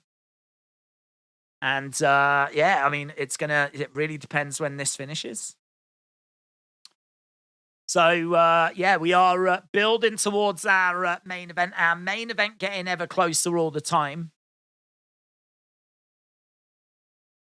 Referee coming out, just having a word with both fighters at the start of the 7th as the bell sounds and we are underway. Round number 7.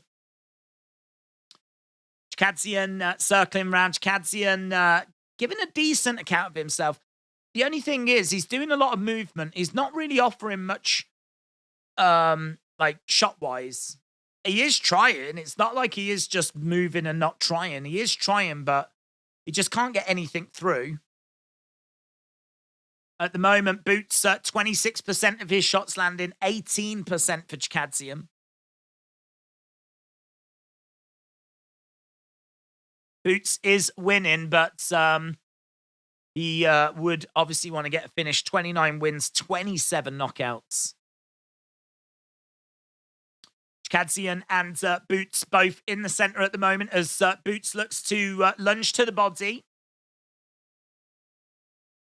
This will be a big round, this, because I think we are pretty much at the point where Chikadzian is going to need to get a finish. Shot coming in. Who's had the best walkout music so far? They haven't shown any walkouts, but I think these two are the only two that have had walkouts. And to be honest, I didn't even catch the music. The other ones, the coverage has just gone straight to them as they've already been in the ring, so they've not been showing walkouts.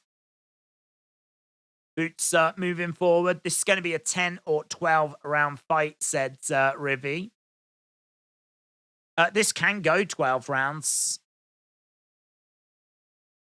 Boots looking to dig to the body. And that was a nice right hook to the body, but a couple of shots upstairs there by Chikadzian. Boots shakes off those shots. But he definitely had to eat a couple there. Boots. And again, a couple of digs to the body as Chikadzian backs up. Boots really putting the pressure on. Referee having a word, coming in, looking to separate these two apart. Hook shot coming in, and again, just backing up Chikadzian, giving a decent account of himself. Main event, as we said, coming up after this. I know there's people jumping in all the time looking for that main event. Tank Davis against Hector Luis Garcia coming up next. It's going to be a tricky fight for Tank, as we've been saying all night. That's not going to be a straightforward one. We could be seeing something very similar to this, you know, where Boots Ennis was expected to run through Chikadzian, but it's not gone that way. Nice body shot there by Boots as we're into the final few seconds of this one. And we've just got Chikadzian circling round on the outside. And there we go. End of the round.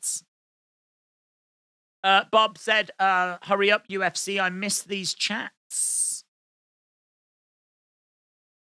Right. Round number 8 coming up next. We're sneaking our way to nearly 3 1,000 votes as well. Keep your votes coming in. Keep your likes coming in. It's greatly appreciated as we continue to build to the main event. This one could be going the distance, you know. Can't say that either guy has really been in any kind of trouble so far.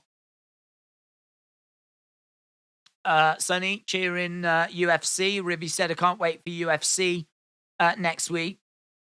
Upset brewing here, said Rivy. Tank should come out in Shots' Tank. Right, here we go. Round number 8.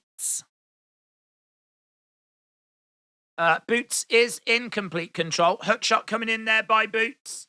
Jab coming in by Boots as well.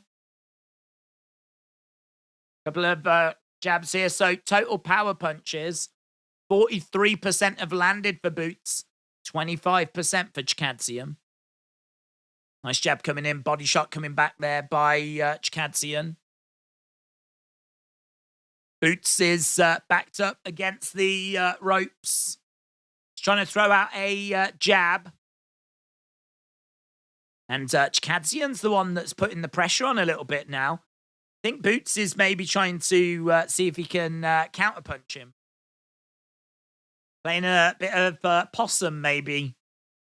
Going up against the ropes, but Chikadzian's actually getting some body shots through. Boots throwing back a few strikes, going upstairs. Nice digs to the body. Again, coming forward, throwing out a straight right. Boots putting the pressure on as Chikadzian not really enjoying the same success he was at the start of this round. 1 minute 39 left to go. Nice hook shot there by Boots. Oh, that's a lovely shot. That's great by Boots. Just managed to get a little dig onto the chin. It's a little like uppercut. Didn't seem to rock Chikadzian, though. He seemed to eat it. Seems like he's got a decent chin on him, Chikadzian. Haymakers coming in. Lovely work here by Boots. This is much better by Boots. Really feels like he's got the momentum at the moment with a minute left in round number 8. And we've got Chikadzian circling rounds on the outsides. Boots continuing to put the pressure on. Into the clinch at the moment, and Chikadzian's got Boots up against the side of the ropes. Little dig to the body there by Boots. And again, goes to the body. Chikadzian throwing his hands back, though, into the clinch. Referee coming over.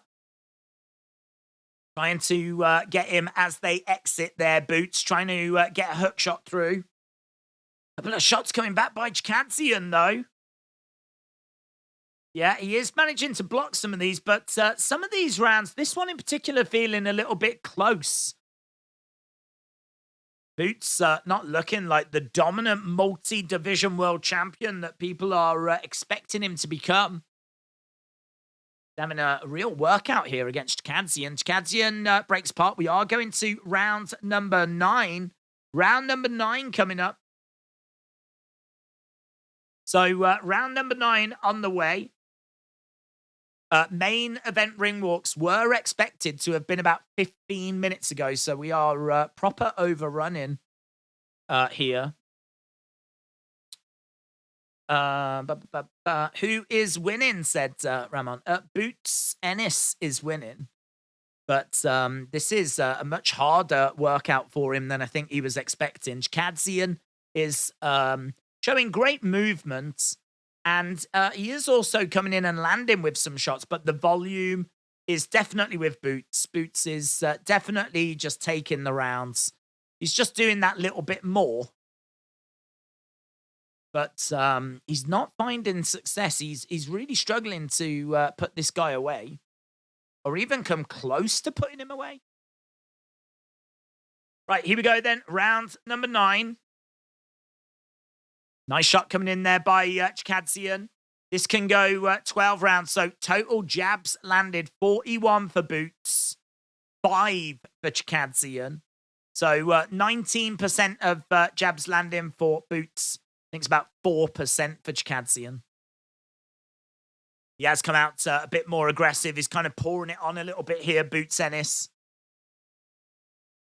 Boots right back into the center, putting the pressure on Chikadzian.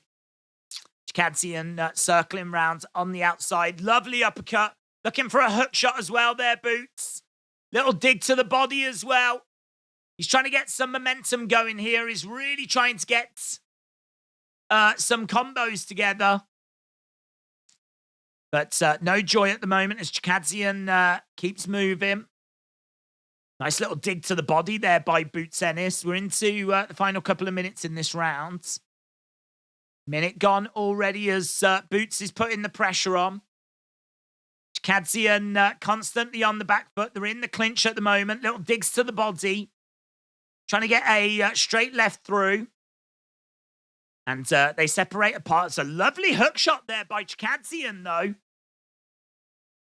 Chikadzian, again, circling round on the outside as Boots is moving forward, looking for an uppercut. I think he's definitely eaten some shots here, you know, Chikadzian. He seems to have quite the chin on him. Hook shot coming in there by Boots. Body shot coming in by Boots. And it looks like Chikadzian continues to eat these. Chikadzian, again, on the back foot, going back into the corner. A couple of jabs coming in here by Boots. Shots coming in. He's grabbed a hold of Chikadzian. And the two separate apart. Boots edging forward all the time as Chikadzian lets his hands go. Yeah, that was nice. Boots moving forward, though. That was good work by Chikadzian. We've got about 40-odd seconds left on the clock in round number 9. This one does really feel like it's going to go the distance, you know. Even though he's really pouring it on and turning it up, he still cannot land anything significant on Chikadzian. Chikadzian's even responding with a couple of hook shots of his own and a jab.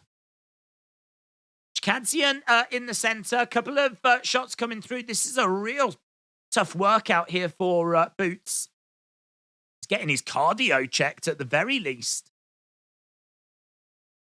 And again, nice shot coming forwards. Nice jab coming in. Body shot coming in there by Boots. End of the round. That's end of round 9. This one going to go to round 10. Tank fights someone tonight, Garcia, but it's not Ryan, said Rivy. When is the Tank fight? Well, we've got to wait for this one to end first. So we're waiting for this one to finish.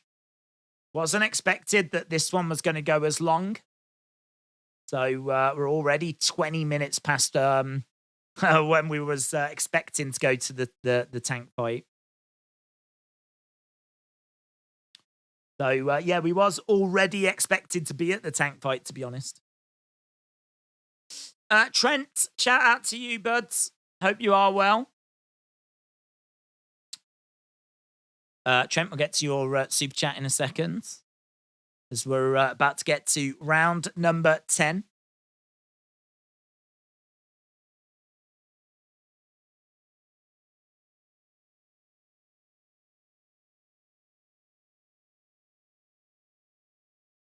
They're saying that this guy doesn't want to fight. He just wants to dance around. They're showing that body shots, 57 for Boots Ennis, 7 for Chikadzian. So there's a bit of frustration coming from the corner of Boots Ennis.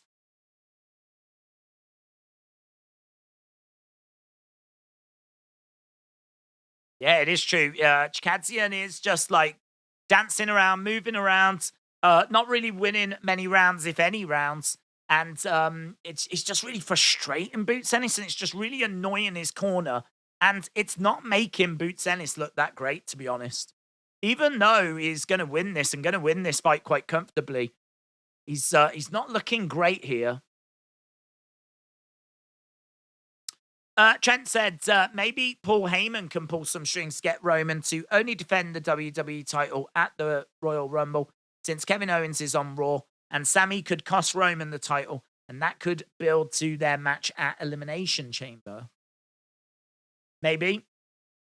Maybe. It has already been announced for as being an undisputed, though, so. Big right hook here by Boots. So I don't know that it's going to go that way. Jab coming in by Boots. Chikadzian on the outsides. Nice jab coming in there by Ennis. Little dig to the body as well. And both fighters going into the center. We are seeing Boots getting a little bit of joy again. Couple of shots coming back by Chikadzian, though. We got just over a minute left in round number 10. Ennis coming forward, trying to get a few shots off, but he's getting peppered with shots by Chikadzian. Chikadzian's still got plenty in the tank. Oh, dig to the body. That seemed to really hurt Chikadzian. Oh, he seems to be hurt. There was a big body shot, and Chikadzian really doubled over.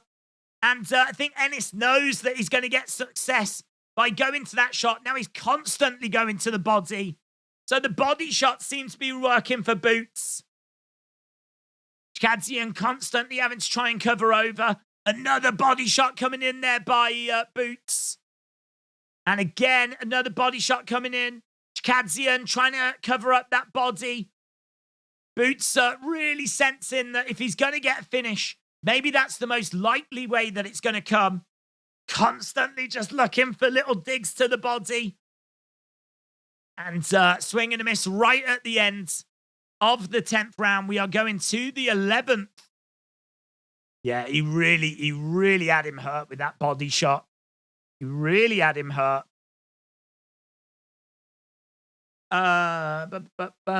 Funky like a monkey. Right, we've got Chikadzian down in the corner. And it looks like he's starting to feel the effects now. Does look like he's really starting to feel the effects.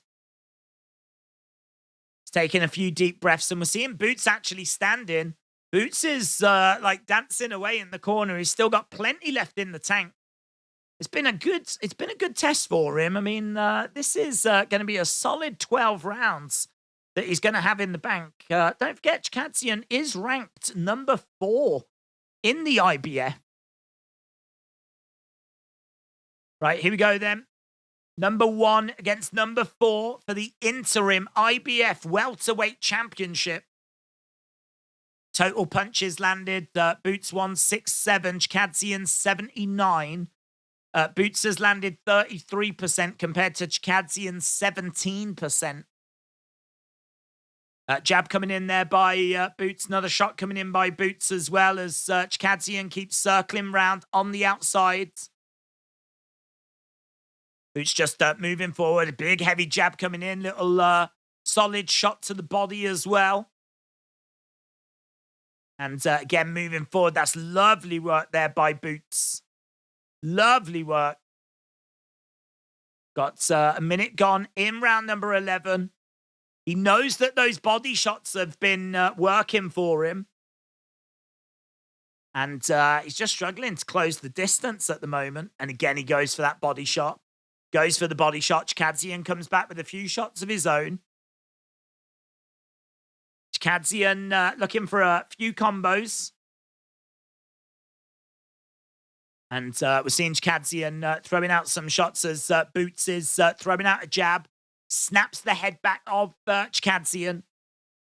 Chikadzian circling round as Boots is putting the pressure on. And Chikadzian looking for a hook shot. And Boots trying to find a way forward. Nice jab coming in there by Boots. Chikadzian, nice head work there by Chikadzian. Gets underneath those hook shots. Nice straight right coming in by Boots as well. I want to see a bit more being put on here by Boots. Sort of feels like Boots has accepted that this one's going to go to the judges. Want to see him put in a little bit more intensity behind what he's doing. We did see him do that in the other round, and he was getting some real success. We saw those body shots really causing some problems. And again, he goes to the body. That's better. 40-odd seconds. left in round number 11. Don't forget our main event coming up next. There we go. Big body shots. But Chikadzian eats them and snaps back with a jab there. 20-odd seconds left on the clock. 4 minutes and counting, said Rivy. Rivy said, you look swole. Just fat. That's all it is, mate. Christmas. That's all it was. Get him in the kidney, then go up high. You've got him, Ennis, said Aubrey Edwards, dancing on wrestling's grave. We're almost at 5,000, almost at 3,000 votes as well. Keep your votes coming in. Keep your likes coming in as well. It's greatly appreciated as we continue to work our way towards tonight's main event. That fight's coming up very, very soon. Very, very soon. Davis, Tank Davis, massive star. Going to be in action, taking on Hector Luis Garcia. It's going to be a tasty little fight, that one. So one final round coming up.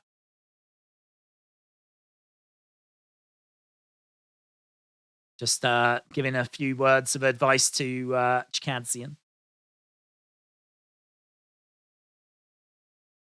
Right, round number 12 then, final round of our co-main event. This should be, as long as nothing disastrous happens here, this should be a straightforward win on the judges' scorecards for Boots Ennis. Here we go then.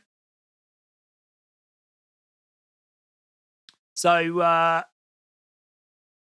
4-0 when fight goes distance, 10-1 Chikadzian. Christmas ham and eggnog, said John. Never had eggnog, you know. I've had ham, but I've never had eggnog. Right, nice body shot. Lovely straight left as well. Tell you what, we're these two really going at it. Chikadzian really unloading with everything he's got. He's throwing in some hook shots, trying to get some head movement going. Looks like they're engaging in the pocket. Seems like Chikadzian is quite happy, you know, to let his hands go in this round. He wants to give a good account of himself. And is letting go. Little digs to the body as well by Boots.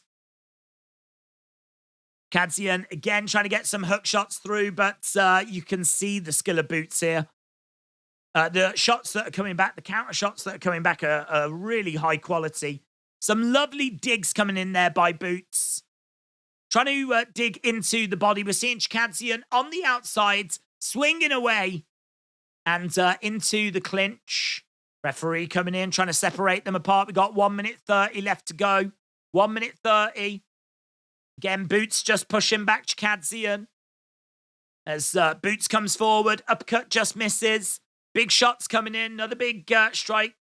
Oh, that's a lovely hook shot there by Chikadzian.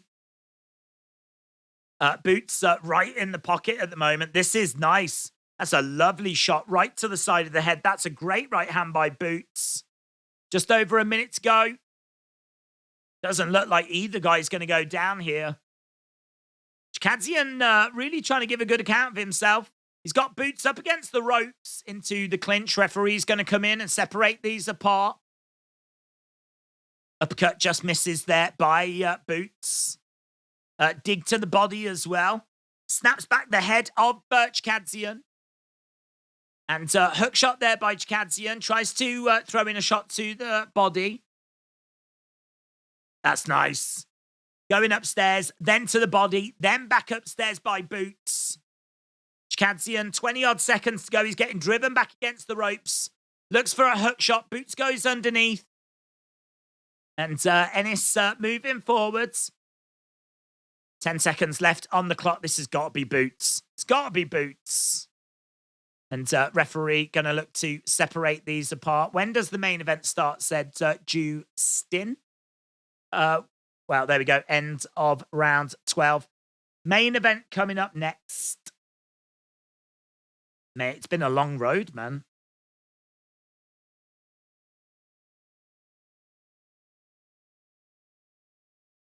There we go. End of our co-main event.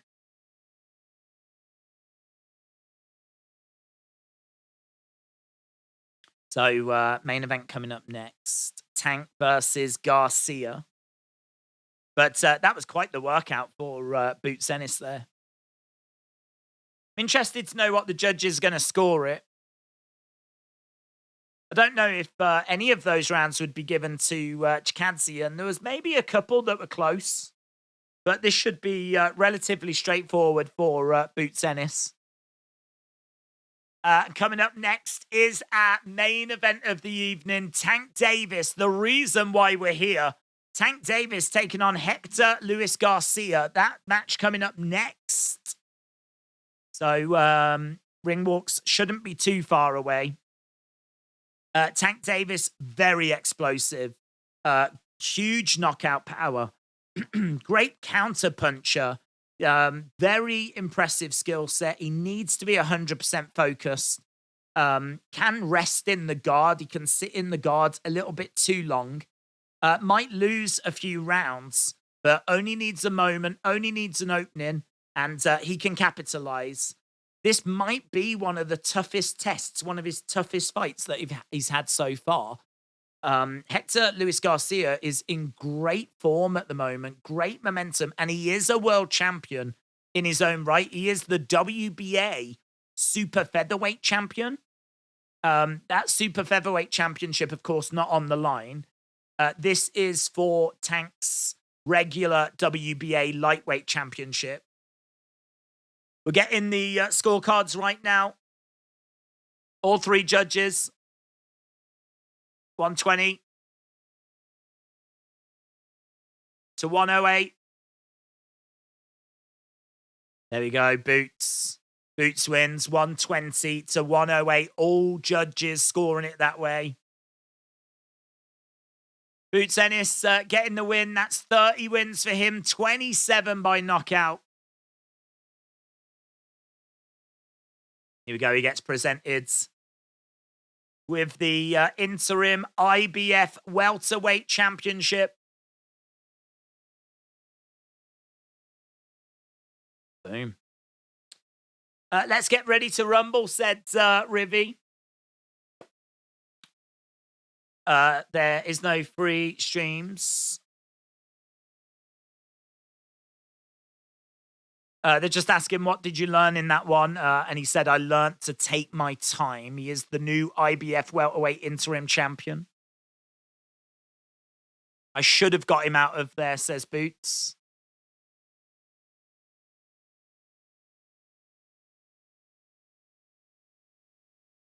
Talking about the endurance and the cardio and how impressive that was.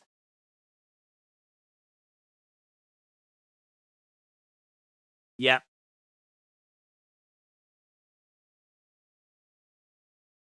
What next for Boots?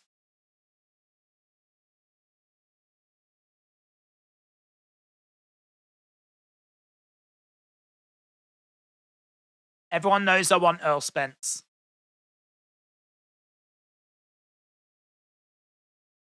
Okay, he said Ortiz or Stanionis. One of those will do it as he's waiting for Spence at the moment. Okay. Let me know in the chat then. Who do you think is winning? How do you think they're winning? We can have a look at our poll as we are now at the main event. So it is main event time coming up next, later than was expected. 66% of you still with Tank by knockout or technical knockout. 20% of you have got Tank winning by decision. 7% of you have got Garcia by decision. 7% of you have got Garcia by knockout, technical knockout. I'm going with Tank knockout. Probably looking about round 7, round 8. Some around that kind of ballpark.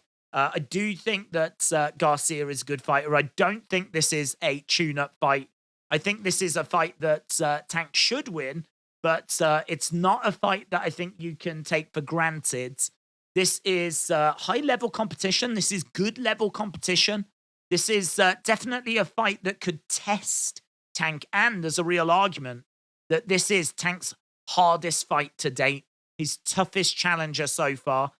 This is a southpaw. He is the current WBA super featherweight champion. He's got a probing jab. He's got an active lead hand. He attacks when his opponent is not in a boxing stance. He attacks at good times. He's very good at reading his opponent and knowing when they're vulnerable. And he's very durable as well. He likes to apply a lot of pressure. He's got a lot of experience. He's had over 300 amateur fights. He's a former Olympian as well.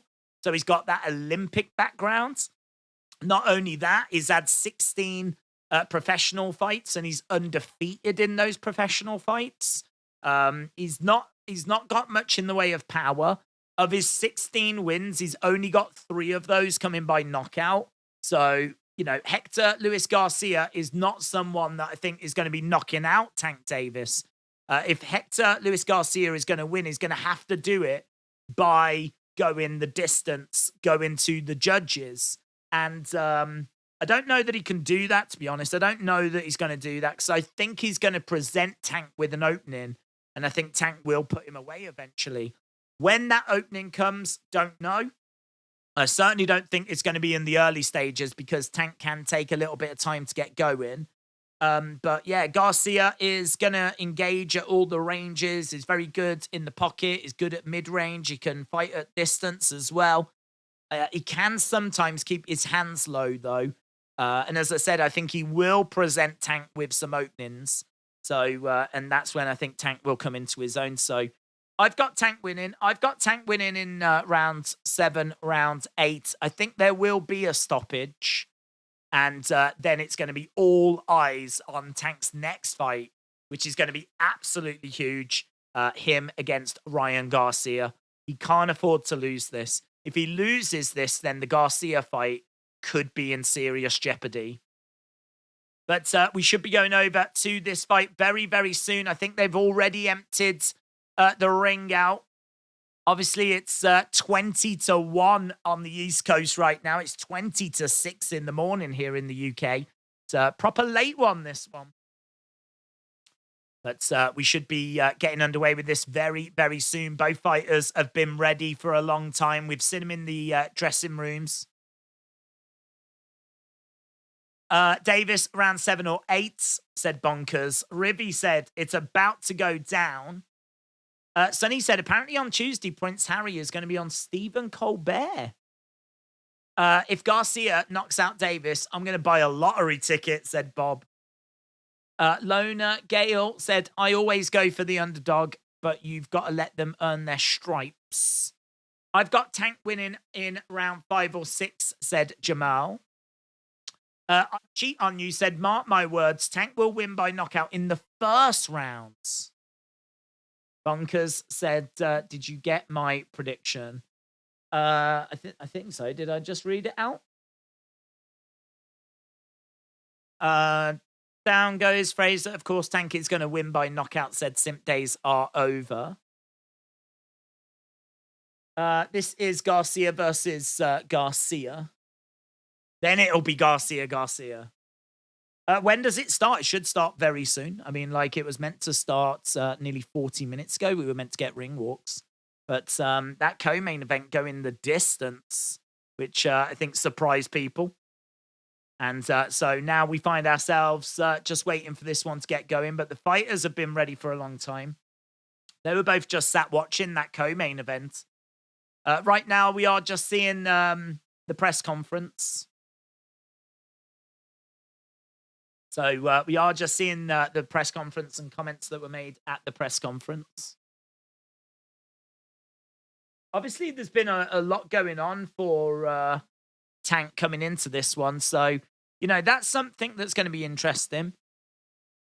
How much has that affected things? How much is that playing on his mind? How much is that a problem for Tank? It doesn't seem to be showing itself as a problem. It doesn't seem like it's been a distraction. He seems cool, calm, collected, and comfortable. But, I mean, for those that haven't heard, there was some allegations made against him. Police were called. And he was alleged to have hit his partner around Christmas time. That's, I mean, just a week or so ago. So, you know, all of this drama is recent. This isn't from months ago. It's from like last week, the week before. But he seems to be all right. He seems to be not distracted by it. And he's been making some good noises, actually, about not overlooking Hector.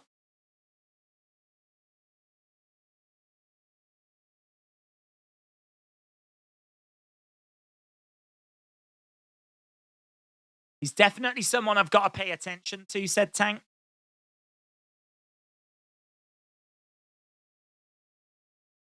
Overall, I just want to show I'm the better fighter. Alwyn said, Gervonta is just a man. He is not a tank. Don't write Garcia off just yet. TCC said, I've got Garcia winning by spinning heel kick in round 10.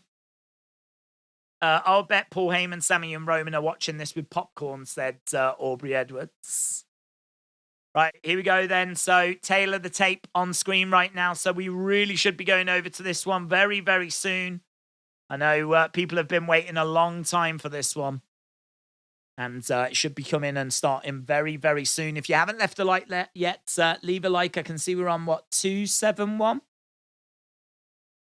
As we're about to go over to our main event. So, Tank Davis taking on Hector Luis Garcia.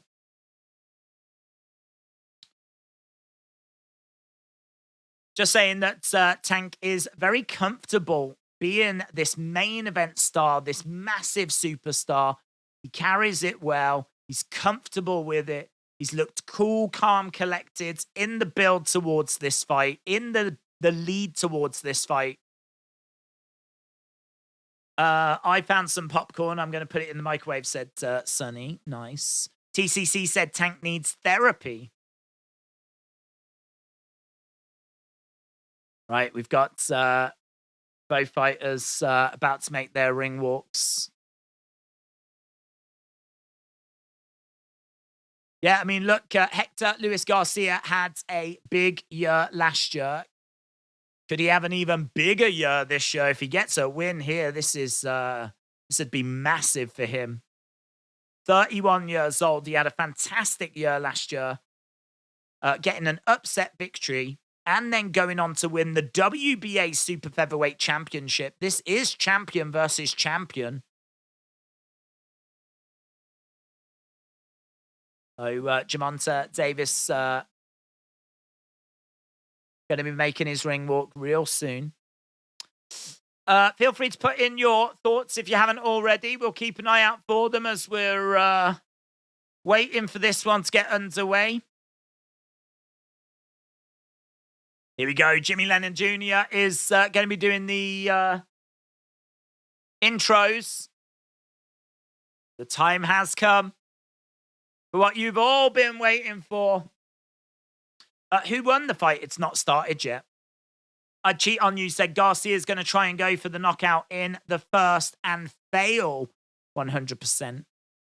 Smoke quit with me, said I didn't know the other guy was undefeated. 16-0. Hasn't got a great knockout record, only 3 knockouts. But, and some of that competition that he's faced has not been the best, but you could say the same for Tank as well. But the guy he's facing is a world champion. I've got Garcia winning by knockout, said Joe. Not going to lie, Davis has got hands, says Gage. Cornifornia said glass will shatter and both will get stunners. Someone's has got a go, said Rivy. Johnny, 23K said it's an interesting fight. I don't think Tank was ready for this fight. Yeah, I mean, it is an interesting fight. I just think it's such a shame it's not had much in the way of a build. Like, here in the UK, it wasn't until yesterday that it even had someone showing it. Like, it wasn't until yesterday we even knew we could watch it. There's been no promotion for this in the UK. I'm sure the promotion in America has been a lot better. And it's been a lot more visible. But, yeah, this isn't one that's really grabbed, I think, the attention of the world, unfortunately. It might be something to do with the timing and everything as well, you know, but just brilliant that we can watch it. So I think this is going to be tasty. Okay, here's Garcia then getting his intro. Garcia coming down. Sponsored by OnlyFans. Aren't we all? Do you think Garcia will win this, said Ralph? I don't think he wins this, but I think he's got a chance to win this. This is not Tank just going to come in and destroy this guy. This isn't a nobody. This is someone that had a great year last year, is the current WBA super featherweight champion. Someone that has shown themselves to be quite durable, shown themselves to also have a few weaknesses, but someone that has shown themselves to have plenty of strengths as well. And yeah, this is going to be a test for Tank. It's a test that I think he passes, but it's a test for Tank all the same. So making his way down to the ring right now, Garcia. It's not the longest ring walk. He's a dirtbag, said Bob. Mayweather didn't promote this fight. No, he's moved away from Mayweather. That's true, actually, you know. That's really true. Do you think that's played a part? I wonder if that has played a part, you know, because the promotion for the previous Tank fights have been really good. And that was with Mayweather Promotions. This is the first time that Tank has been away from Mayweather Promotions. And I've got to say, I don't think the promotion for this has been as good. Really don't think the promotion for this has been as good. Okay, Garcia in the ring then. He's made his way down. Ralph said, thank you for the answer. No worries, dudes. Jonathan, shout out to you. Appreciate the kind words. Terrence said, ESPN is not talking about this fight either. I wonder why. Kayla said, if Tank does lose, what would happen next? Well, I don't know if they'd do the rematch. I would imagine they would. I mean, look, a Tank fight is a big money fight. So, you know, Garcia would be, I think, quite happy to take that rematch. I think Tank would want to avenge that loss. I don't think you get the Ryan Garcia fight. If Tank loses this, I think the Ryan Garcia fight's off the table. I don't know what Ryan Garcia does. But all of a sudden, that fight against Ryan Garcia, it's not going to be as appealing if Tank's coming off a loss. I mean, a big part of the appeal is that Tank's undefeated. 27 wins, 25 knockouts. Here we go then. Gervonta Davis, Tank Davis, getting his intro. Get in the ring walk. This is he is a superstar. Might be a dirtbag. I don't know what the truth is about him, but he is undeniably a big star. He has that ability to sell out arenas.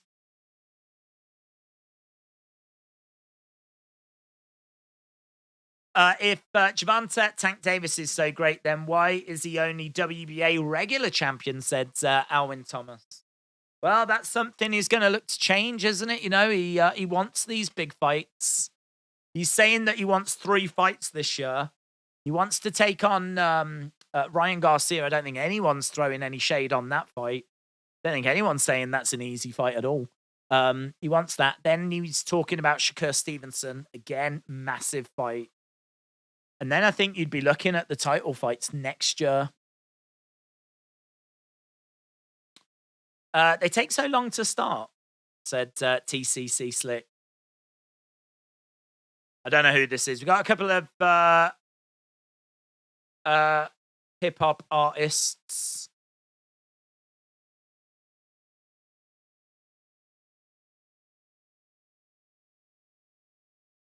Don't know who they were. But Tank is about to make his way down. When does Tank fight coming up next?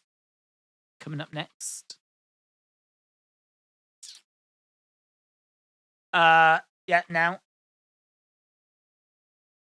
Right, here we go. Tank making his way out. He's got a big smile on his face. And he seems to be in good spirits. Big roar by the crowd as Tank comes out into the arena.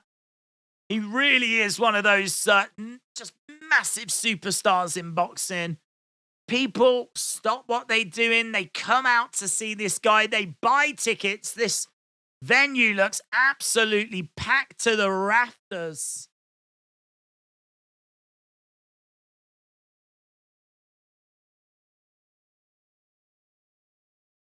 Even the commentators aren't saying who this is, so I have no idea who this is.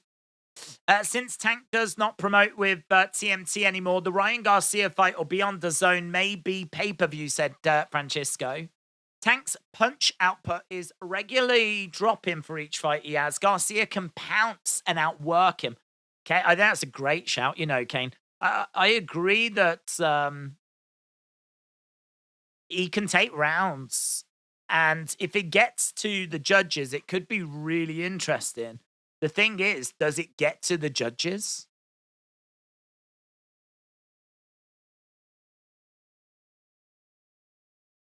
Okay, here's Tank then. Tank coming out. Dancing around the ring, and there's a big roar. He's brought some, like, police tape with him or something. I don't know what that was. Right, both fighters inside the ring. We're about to get underway with this one. Who's fighting? Tank and Garcia. Big smile on his face, man.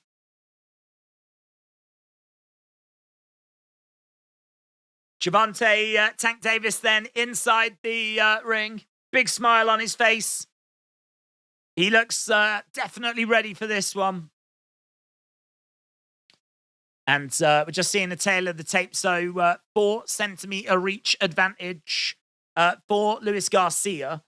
Both guys coming in at 134. And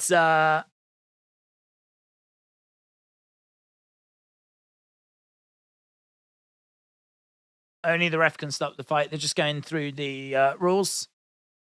First round, look for that knockout, said I would cheat on you. Let's go, said Aubrey Edwards, dancing on wrestling's grave. Yeah, man, the excitement is definitely real on this one. Gervonta Davis inside the ring, then minus 1,400 favorite. This has Buster Douglas vibes, says Rivy. Ryan got Tank. He's got the speed and the power, said Robert. God, I hope Tank wins this. I think he will. I hope he wins it because I really want that Garcia fight. Desperately want that Garcia fight. Right, boom. Bell sounds. Both fighters inside the ring then, about to get their intros. Seems focused, said Fly High. What rapper came out with him? I don't know. I didn't recognize them, and the commentary team didn't say who it was. Probably be on Twitter. They'll probably tell you. I'll have a look. Thanks.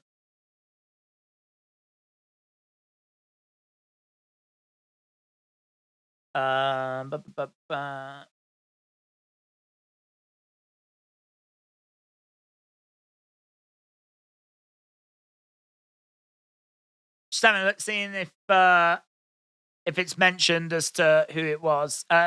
Tank walked out with Shy Glizzy. Baltimore and DC, complete different cultures. Love this. Is that who it was? I have no idea. If that is who it is, I have no idea who that is. Glizzy sound good. There we go. Shy Glizzy. Undefeated champ versus undefeated champ then. Intro time. Ryan's the Garcia. He better not sweat, said Robert. Tank's last fight was a tune-up. I don't know. He's got another tune-up, said G Martinez. Yeah, I don't know that this is I don't know that this is a tune-up. I don't have this as a tune-up. I do expect Tank to win, but I think Garcia deserves respect here. He is a WBA super featherweight champion in his own right. He is undefeated. Oh, yeah, they've got him as 10 knockouts. I had him down as 3 knockouts.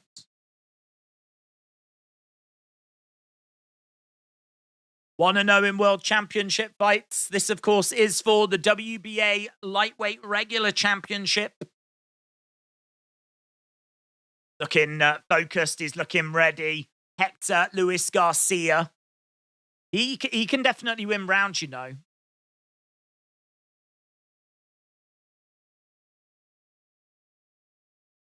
Here we go then. Tank getting his intro. We're going to be underway with this real soon. Plenty of noise coming from the Capital One Arena. Big cheer. Big cheer for Tank. 11-0 in World Championship fights. Fighting out of Baltimore, Maryland. 27 wins, no losses, 25 knockouts.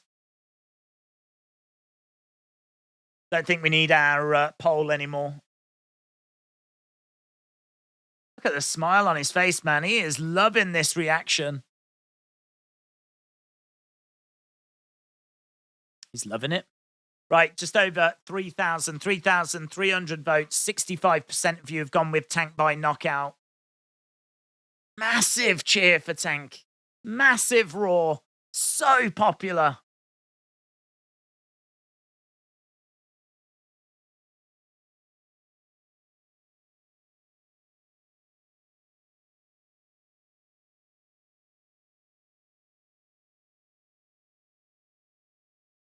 Obey my commands at all time.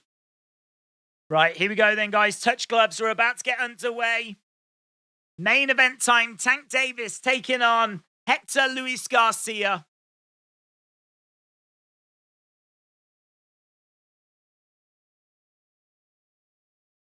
Always a spectacle when Tank fights. And it feels that way now. It feels like we've gone up massively since those earlier fights. This is got that big fight feel to it. Both fighters back in the corner and the bell sounds. Tank comes into the center. Covers up, and you do tend to find Tank doing that. So Tank out into the middle and bringing up the high guard. Looks to jab to the body. Yeah, he will give rounds and he will take time. Jab coming in there by Garcia. Jab again by Garcia, but it just lands on the guard. And little jab to the body there by Garcia. Tank is just going to have a little look, seeing if he can work out the movement of his opponent. As we said, he does tend to give up these first few rounds. This isn't unusual. Does look for openings, and he will find something at some point. Backing up a little bit as Garcia edges forwards. Both fighters in the center at the moment. Tank just keeping his guard up, keeping it up high as a couple of jabs are coming in by Garcia, but it's all on the guards. 1-2, straight down the middle there by Garcia. Davis, again, just keeping that guard high, just letting the shots bounce off that guard. Comes forward. That's a lovely right hand there by Tank. Again, just falling short, though. Tank keeping that guard high. We've had just over a minute and a half at the moment. Again, just looking to go to the body. Again, is having a little look. Jab coming in there by Garcia again. But again, it's just on the guards. No fireworks in the early stages. Jab straight down the middle there by Garcia. Tank with a jab coming back of his own. Starting to see that guard come down a little bit. Goes right back up again. Kind of felt like maybe he'd got a bit comfortable. And then he was going to start letting go. But it goes right back up. Going to the body. Tank, again, just taking a little look. He always takes this time in the early stages of the fight. This can go 12 rounds, of course. Tank circling around on the outside. Not much in the way of activity in this first round. 20 seconds left on the clock. Really not much to score it on here. You could easily give this to Garcia. Garcia, again, faint in Tank. Just sticking in the center. Keeping that guard up. End of the round.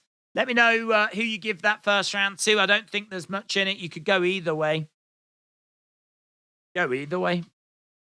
Really not much in that round at all.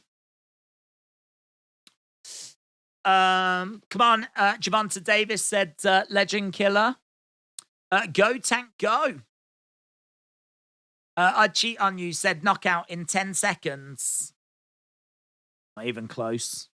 Not even close. There was nothing explosive in there. The surprise wasn't really Tank not going for the knockout. The surprise was Garcia not putting more pressure on, to be honest. Because you do see that from Tank. You do see Tank keeping that high guards and giving up rounds. And it didn't feel like Garcia took that round.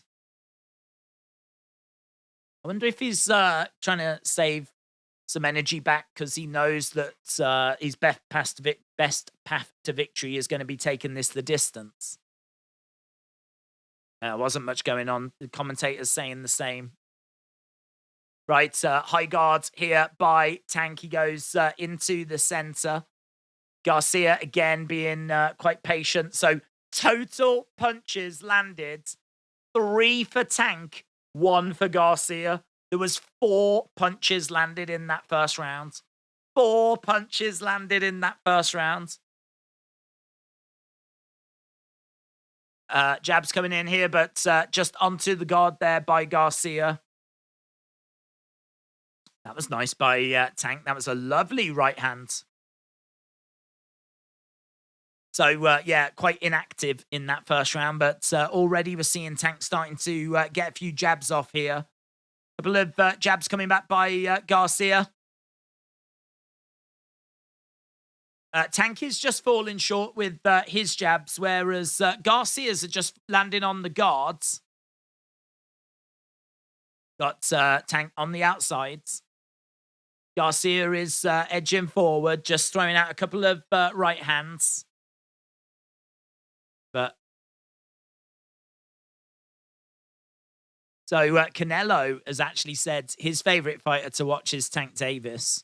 Tank Davis said his favorite fighter to watch is Canelo. But at the moment, nice jab coming in there. Ooh, that was quite nice by Garcia. He came back with a nice left hand.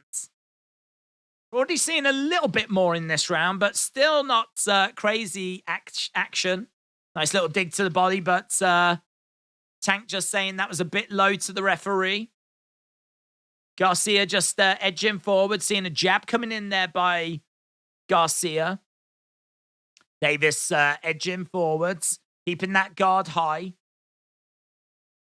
And again, trying to throw out a right hand.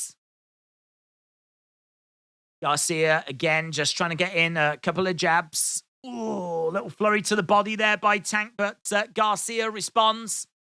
Jab coming in there by Tank. And they're just trading jabs at the moment.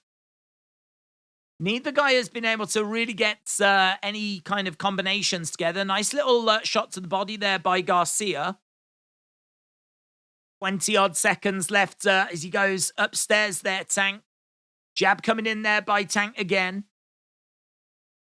Again, there's been more output in this round, but it would be hard to have less. But still not a barn burner yet. This thing has still not got going. And we've got... Oh, that was a lovely left hand right at the end of the round by Tank Davis. Tank's mom is standing on, watching the action.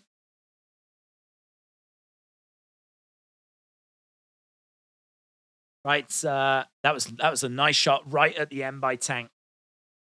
Knockout, technical knockout for Tank Davis.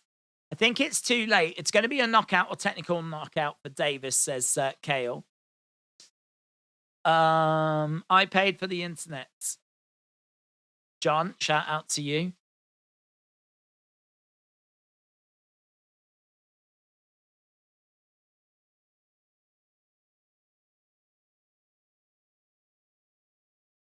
Can't hear what you're saying. I'm not trying to do something. He just said to his corner.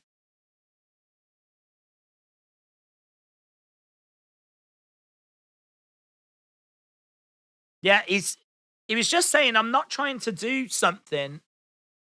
I couldn't hear what they were saying. So jabs through round 2, 6-2. Garcia has landed 2 jabs out of 29, but Tank's only landed 6 out of 29. So it's not a massive amount of difference, not a massive amount of activity at the moment. We are underway with round number 3. Tank keeping that guard quite high. It's in the center at the moment. Trying to throw in a jab, but it just falls short. We are seeing Garcia just covering up on the outside. Some lovely counter shots there by Garcia. Nice jab coming in by Tank. We're seeing Tank starting to open up a little bit more now. Just seemed to get clipped there with the left hand, Tank. Just seemed to get clipped a little bit. Tank, and again a couple of shots coming back by Garcia. Smile on the face of Tank. Garcia standing his ground in the center. Tank just edging forward. Couple of shots coming in by Garcia. Jab coming back there by Tank. This has been probably the best round so far. Yeah, Garcia's starting to get a little bit of joy here. Jabbing away. Tank keeping that guards up. Again, jab coming in. Tank trying to find a way forward. And Garcia. Some nice body shots there by Garcia. They're really exchanging shots now. Couple of jabs just coming in by both guys. Tank tees in an uppercut. Goes for a jab. And, again, we're just seeing Garcia putting out that jab. Just trying to keep Tank back. Oh, that's a lovely left hand by Garcia. Lovely left hand, and couldn't really connect with all of it, but definitely asked the question of Tank. Tank having a little look at the moment as Garcia backing up a little bit. Tank lunging forwards. Nice hook shot there by Tank as well. Jab coming in by Tank. Garcia trying to come back with a jab of his own down the center. Covering up in the middle as Garcia is just throwing in a couple of jabs. Just falling onto the guard at the moment. Tank feints that he's going to throw something. Garcia seems concerned about it. Takes a step backwards. Into the final 10 seconds of this one. Tell you what, close little round. This again, every round has been relatively close. I feel like it might be like 2-1 Tank. I feel like 2-1 Tank's probably fair after 3, but it's close. It's close. There's been some nice moments in this by Garcia. Not one-way traffic at all. 500 to the distance, said Mo. How many punches has Davis landed? It wasn't much. They haven't shown that yet. We should get that stat at the start of the next round.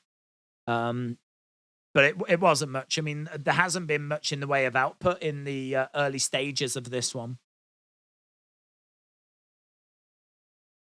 They're just telling Garcia to relax. I think Garcia will be relatively happy.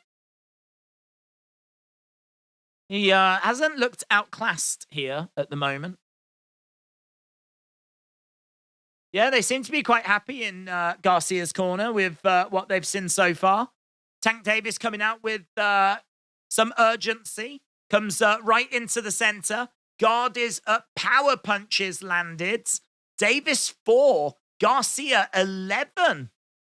So Garcia landing more power punches through round 3. So, yeah, they seem quite happy. We do see this from Tank, though. You know, if you haven't watched much of Tank before, he does give up rounds. He does lose rounds. This isn't that unusual, to be honest. He's a fighter that doesn't look to win minutes. He looks to win moments. And he is going to look for that opening. Jab coming in there by Garcia, who steps over to the side. Another jab coming in by Garcia. Tank again just backing up Garcia. That's a lovely left hand there by Tank. Jab coming in by Tank. Couple of body shots coming in there by Garcia. Lovely body shots by both guys, actually. Garcia giving as good as he's getting. Nice head movement there by Tank. Tank trying to throw out a couple of jabs. Garcia coming back with a few shots of his own. And Tank is putting the pressure on now. He's really backing up Garcia. Garcia just flicking out a jab. There's not really much to give Tank anything to think about. Nice little dig to the body. Lovely shot to the body there. Some quick hands by Tank. Gervonta really starting to let the hands go a little bit. Nice body shot there by Tank as well. Jab going in upstairs. Little bit of noise coming in. He tries to get a shot right on the chin, but he couldn't quite land it. Crowd starting to get a little bit animated. Starting to get a little bit excited. Starting to see some better stuff here by Tank. Couple of jabs coming in. Jab, jab. Left hand comes in there by Tank as well. Swing and a miss. Lovely hook shot there by Tank. Yeah, this is good. Oh, goes to the body. Hook shot upstairs. He's getting some real joy now, Tank. People starting to get onto their feet as Garcia comes back with a few shots of his own. And Garcia comes back. It's been the best round so far. Yeah, this is intensifying. These two starting to find some openings. These two in the center being quite watchful. We got 10 seconds left to go. Tank looking to go to the body. Smile on the face at the moment. Circling round. That's the end of the round. That was good. That was good. That was a fun round so far. I feel like that was a Tank round. I've got it 1-1-1 Garcia. If you're digging the content, join the Wrestling Days movement, said Rivi. Eric, shout out to you, my friend. Appreciate the kind words. Hope people are enjoying this one, and it's a fun fight, man. It's a fun fight. Started off quite slow, but that last round was fire, man. Round number 5 coming up next. Close fight so far. Really close fight. I think Tank's just edging it. It's definitely a round in there, though, for Garcia. Right, here we go then. Bell sounds are about to go underway with round number 5. That last round was the best round so far. We've got Tank in the center along with Garcia. Garcia, total punches landed. It's 30 for Tank, 23 for Garcia. So 30-23. Tank just ahead when you look at total punches landed through round 4. Right, okay, we're just seeing a few jabs coming out from Garcia. Tank covering up, moving forwards. Jab coming in there by Garcia. Tank again, just edging forward. Nice jab coming down the center there by Tank. I've got Tank by knockout, round 7 or 8. And feels like we're on track for that as this fight is starting to really open out now. Nice jab coming in there by Tank. These two in the center. Nice left hand, but Garcia just out of range. That's a nice right jab there by Tank. That landed. Jab coming back by Garcia. 1-2. Nice hand speed by Garcia. Gervonta manages to block a little uppercut there, Davis. Again, throwing, but just falling short. Little dig to the body there by Garcia. That was nice.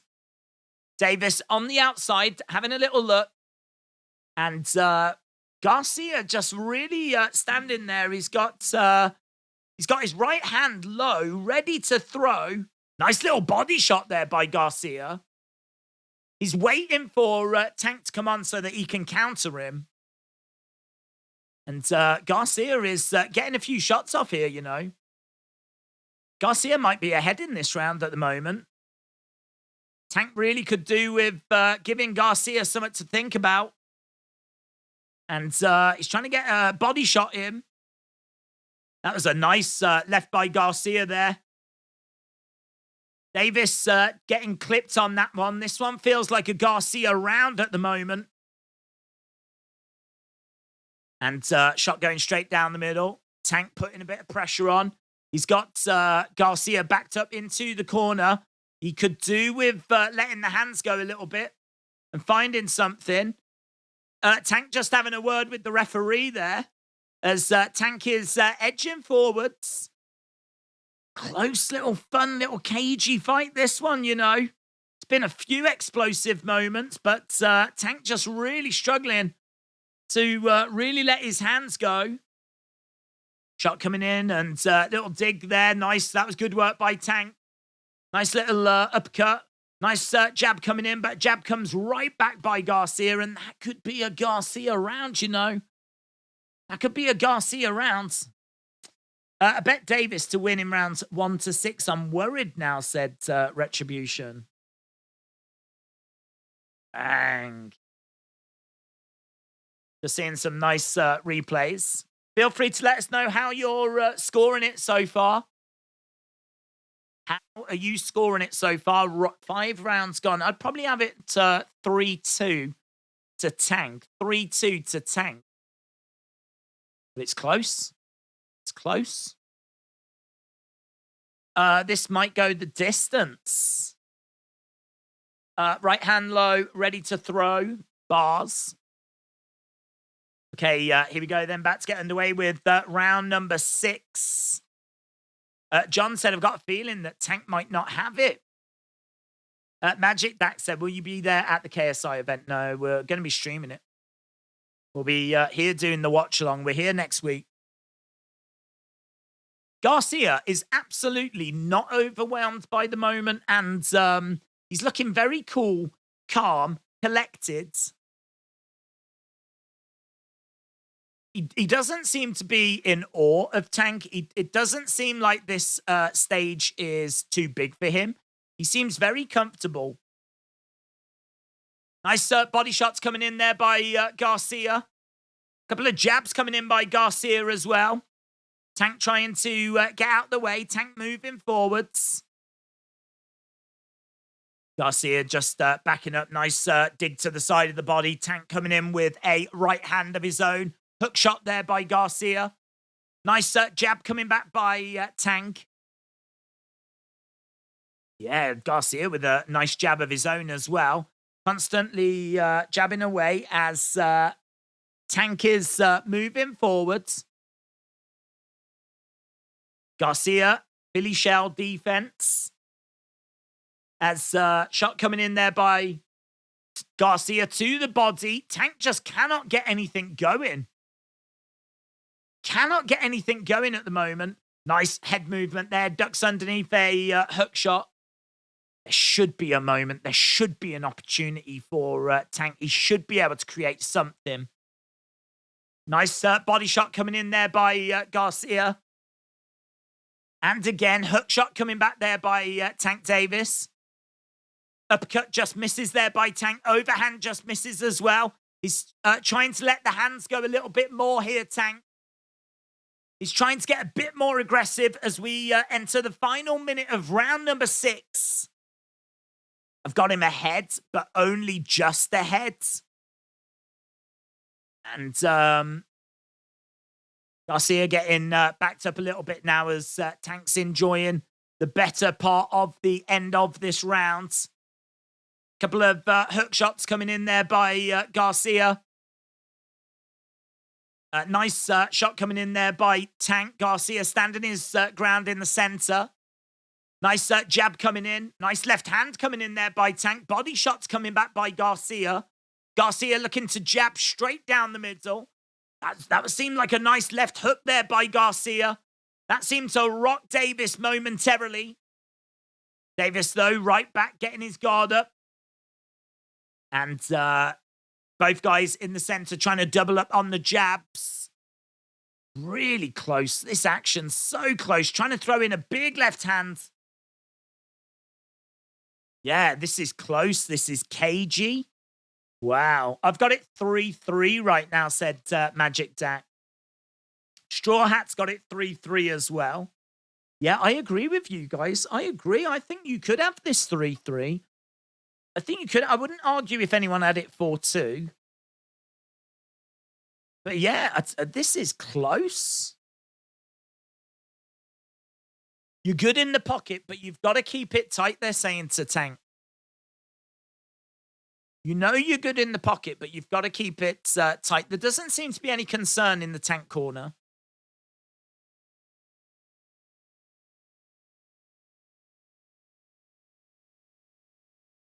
Tank did better against his girlfriend, said Green Boy.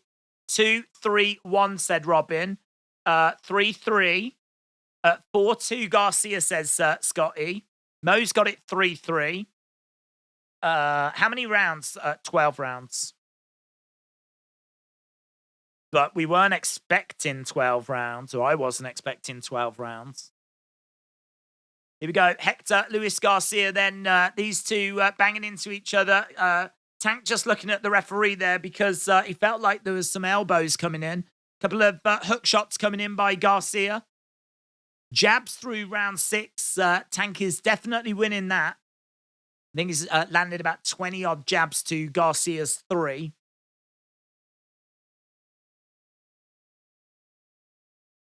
Couple of jabs straight down the middle there by Garcia. Tank is looking for openings. He's struggling to find those openings at the moment, though. Commentators just saying they don't think that Tank feels that threatened by anything that Garcia is throwing. And I can understand that, but the problem he's got is that he could be losing rounds. He might not feel threatened by it, but it could be winning points. And Garcia, again, just unloading. Getting a couple of shots through. Hook shot comes in by Tank, but it misses. Jab straight down the middle there by Tank. Uppercut misses by Tank as well. Few shots straight down the middle and Tank having to try and respond. Garcia is just constantly putting this pressure on. He's got Tank back against the ropes. And referee coming in, telling him to break. We've got 1 minute 30 left in round number 7. Garcia edging forward. Tank's got his hands up. And Tank in the center. He's looking. Oh, that's a lovely left. That's lovely. By Tank, but he couldn't really connect with it. But it was a nice opportunity. It was a nice opening. Jab coming in. Body shot coming in by Garcia. And again, these two just trying to find something significant. Tank definitely throwing the bigger shots. Big left there by Tank. Nice right hook as well. Nice little flurry of shots there by Tank. And a big left again. Some of the big shots now are connecting by Tank. Tank getting through with some of these big blows. He's got to try and capitalize on it, though, because he's allowing Garcia back into this. Again, Garcia just taking a few steps back. Seems to be composed again. Body shot coming in by Garcia. Tank's getting some of these openings. He's getting through with some of these shots, but he's not capitalizing on them. We're about 12 seconds away from going to round number 8. Nice shot coming back there by Garcia.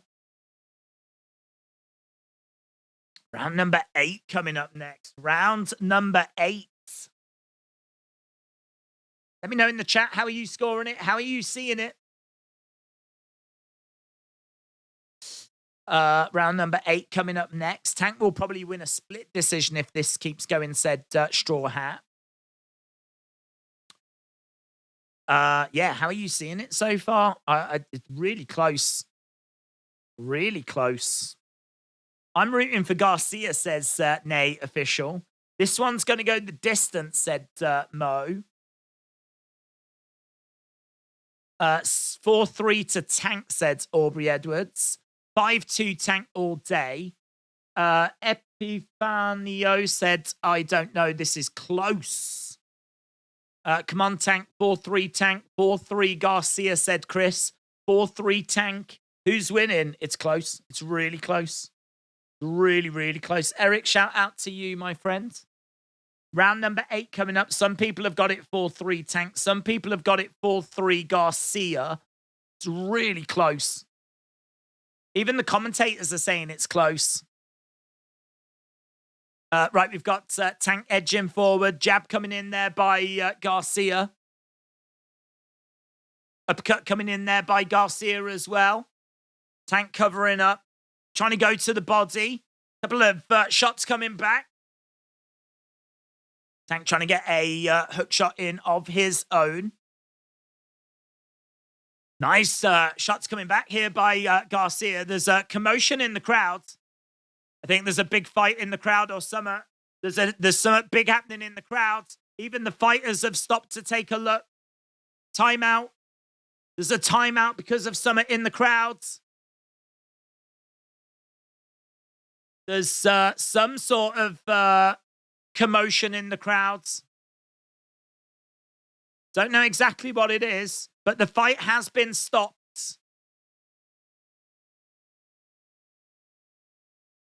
The fight has been stopped because of some commotion in the crowd. Seems like that it doesn't, the cameras are on it. It doesn't seem like there's anything happening right now. Referee has called a timeout during this championship fight. Meek Mill. The same Meek Mill has been potentially involved in some...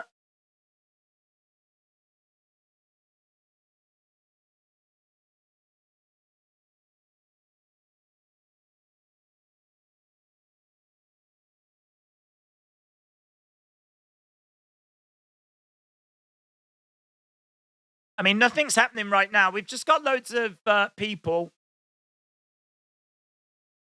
Nightmare's Dream Team walking out. Meek Mill seems to be involved. Referees telling us to get back underway. Timeout. Don't know who that's going to favor, but only a minute gone in this round. A lot of people exiting just so whatever that was. It was quite the commotion in the crowds. And whatever it is, it's done now. Jabs coming in. We've got Garcia is very much in this fight, but is that slight break going to cause a problem for Garcia? Tank coming forward. Couple of jabs coming in by Garcia. Body shot there by Tank, and again. Nice hook shot coming in there by Tank. Tank seems to be turning up the urgency a little bit. He needs to as well. So Tank having a little look. That's a lovely shot to the side of the head there by Tank. Jab coming in by Tank again. Jab coming back by Garcia. We've got a minute left in round number 8. Jab coming in by Garcia.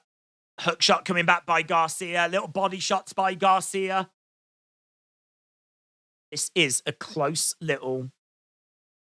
Oh, that's nice by Garcia. But great work by Tank in response. Tank is landing some big shots, you know, on Garcia. But Garcia with a big right hand of his own. 25 seconds left on the clock here. Nice shot to the body there by Tank. Oh, seems to catch Garcia. Garcia in trouble. Garcia in trouble. Stumbles back. Tank senses it's the beginning of the end. Garcia having to survive. Tank swinging away. He can't land. Yeah, this is... and it's the end of the round. He's managed to get through Garcia, and Garcia was rocked there. Garcia was rocked right at the end of the round. Garcia is in big trouble. Garcia at the end of that round got clipped, seemed to be really stunned, but he just managed to evade the big follow-up shots that came in, and we were like 10 seconds away from the end of the round. He's gone back to his corner. He still seems dazed, and I think you might see Tank coming out and going for the kill now. Might see Tank coming out and going for the kill. There's a big left hand straight down the middle that really kind of snaps Garcia's head over to the side. I don't know if that's what did it. The body shot. Oh, I think it might be that left as well. There's a couple of big shots in that round that really did rock. Look, Tank wanted to come out and get straight underway. Garcia is still sat. It's done. It's done. He's not going to come back out. Garcia is not coming back out. Tank Davis wins. Tank Davis wins. Garcia is not going to continue. He retires on the stall. We get a moonsault from Tank Davis, who lands it as well. Tank Davis wins. That was a test for Tank, you know. That was a test. He got tested, but he managed to just get through right at the end. And the question has to be asked. Maybe it didn't, but the question has to be asked. Did that timeout, did that allow Tank to just take a moment to regroup, figure a few things out, and then come out and find a way through? Because this was close up until that drama happened in the crowds. And then after that, Tank just seemed to go through the gears, connect with a few big shots. And if you are just joining us, Tank getting it done.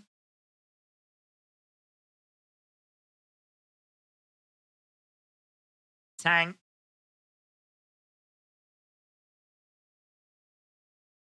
Tank beats Garcia.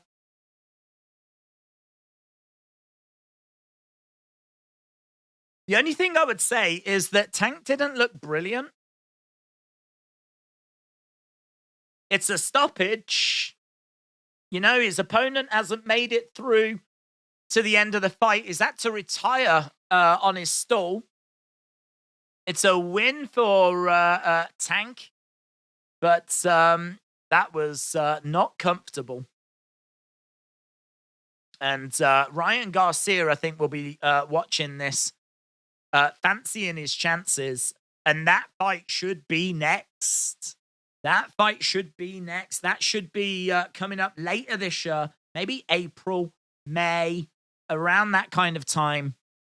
I know that Tank wants to have 3 fights this year, ideally. How many punches landed? They haven't shown yet. Gervonta Davis wins. The drama with his girl messed with his head, says Ray. Maybe you're right.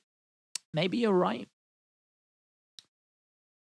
Eric, shout out to you, buds. Tank versus Ryan next. Garcia was getting reddish. Gervonta saw his old lady's blush and he went in for the kill. Garcia is going to knock out Tank, says John. Tell you what, it's going to be a fascinating fight. That will be so good. Yeah, this was this proved to be tricky. This proved to be tricky, but he did get through just at the end of that round, and that was it. I mean, Garcia, if he'd have come out, he would have been put away.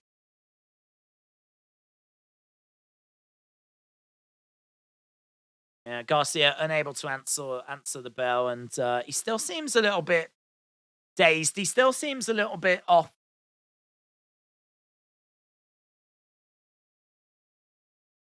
We're just going to stick around and see what Tank's got to say. I still think Tank will beat Garcia, but this fight really helps Garcia's chances, says Kale. AR1 said, let's go, Tank. Baltimore, we here. How do you think Tank performed, said Kayla. I really like Tank. I'm a big Tank fan. I obviously concerned about all the out of the ring allegations and all of that noise, which is horrific if true. But in ring, I really enjoy watching him because he absorbs this punishment and he's very patient and he looks for his moments and he usually finds them. And even here, like, you know, it was a 50-50 fight up until the second part of this round 8, where he did finally start to get the better and start to get through.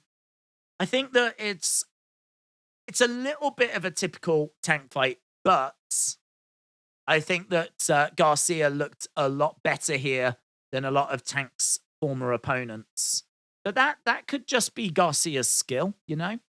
Don't know that anyone's expecting Tank to destroy Ryan Garcia. It's just, can he find a moment to actually stop Ryan Garcia? I think he can. And this fight doesn't change my mind on that. I still think Tank can find a moment to stop Ryan Garcia. But Garcia, I mean, has Garcia got the ability to not provide that moment? Maybe. Maybe. I mean, we just saw Hector Luis Garcia get almost to round 9 without giving away at that moment. And Ryan Garcia is a better fighter than Hector Garcia. So I think he performed all right. This was not an easy fight. This wasn't an easy fight. The problem is, I don't know how much confidence it gives you for Ryan Garcia. Right, here we go. Let's see what's going to get said. Here's the interview. Was you surprised he didn't come out? I was a little surprised. When I caught him, I knew he was hurt. He didn't want to show it, but I knew he was hurt.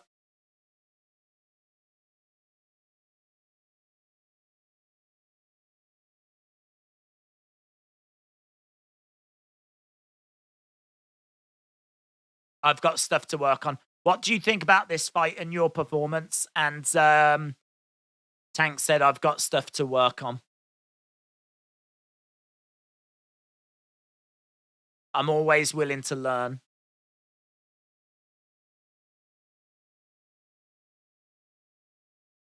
Tank Davis has a rough road ahead, said John. Garcia wasn't up at all. Tank lets them all think they're doing something and then boom, said Nartistic Ways. Bob said, is Garcia wearing lipstick? We want Davis to know who to hit. Chaos said, I think this whole prison thing changed Tank. Got a break and to get that power. How many punches did he land? They haven't said. They haven't said.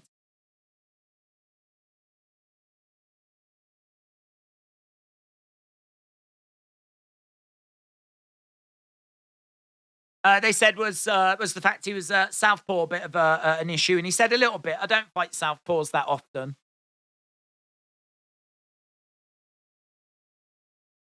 Is your plan Ryan Garcia? Scheduled for April. That's going to be monstrous. It's going to be huge. Will that be next? Tank says, I'm ready. I'll take a week off, but I'll be back in the gym and I will be ready in April.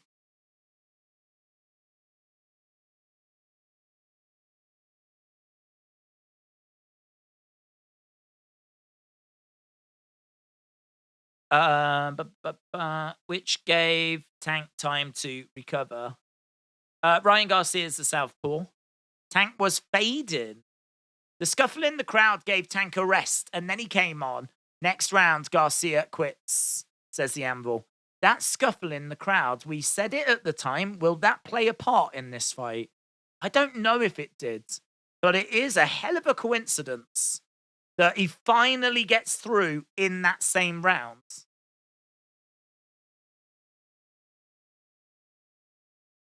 So they spoke to Tank, and Tank says, God willing, if he surrounds himself with the right people, good people, the only person that can beat him is him. And God willing, that's not going to happen, basically. And he says that the Ryan Garcia fight is April. It's the fight he wants, and he'll be back in the gym in a week's time, getting ready for that. And we're going to be here for that. We are absolutely going to be here for that. That fight in April is going to be absolutely monstrous. One of the biggest fights of the year. This fight, I think, would have been bigger if it had a bit more build, hadn't come so early. It's the first weekend of 2023. Obviously, there's not been any fights or anything like that. So the promotion for this, I think, was a bit muted. It had to happen over Christmas, compete with New Year's. So it kind of meant like, I think the hype for this was a little bit lower than usual. But come April, we will not have that problem. And that is two massive names going up against each other. That is going to be a massive, massive fight. And we will be here for it, absolutely. Just like we're here next weekend, KSI fights next weekend. So KSI in action next weekend. And we are just seeing shots of Tank Davis going back to the dressing room. Big smile on his face. The Capital One Arena is emptying out. And so all that's left for us to do is say a big, big thank you to everyone that joined us. I hope you enjoyed this live stream, as we did about 5 hours, over 5 hours, 10 minutes in the end, which was much longer than I was expecting, but doesn't matter.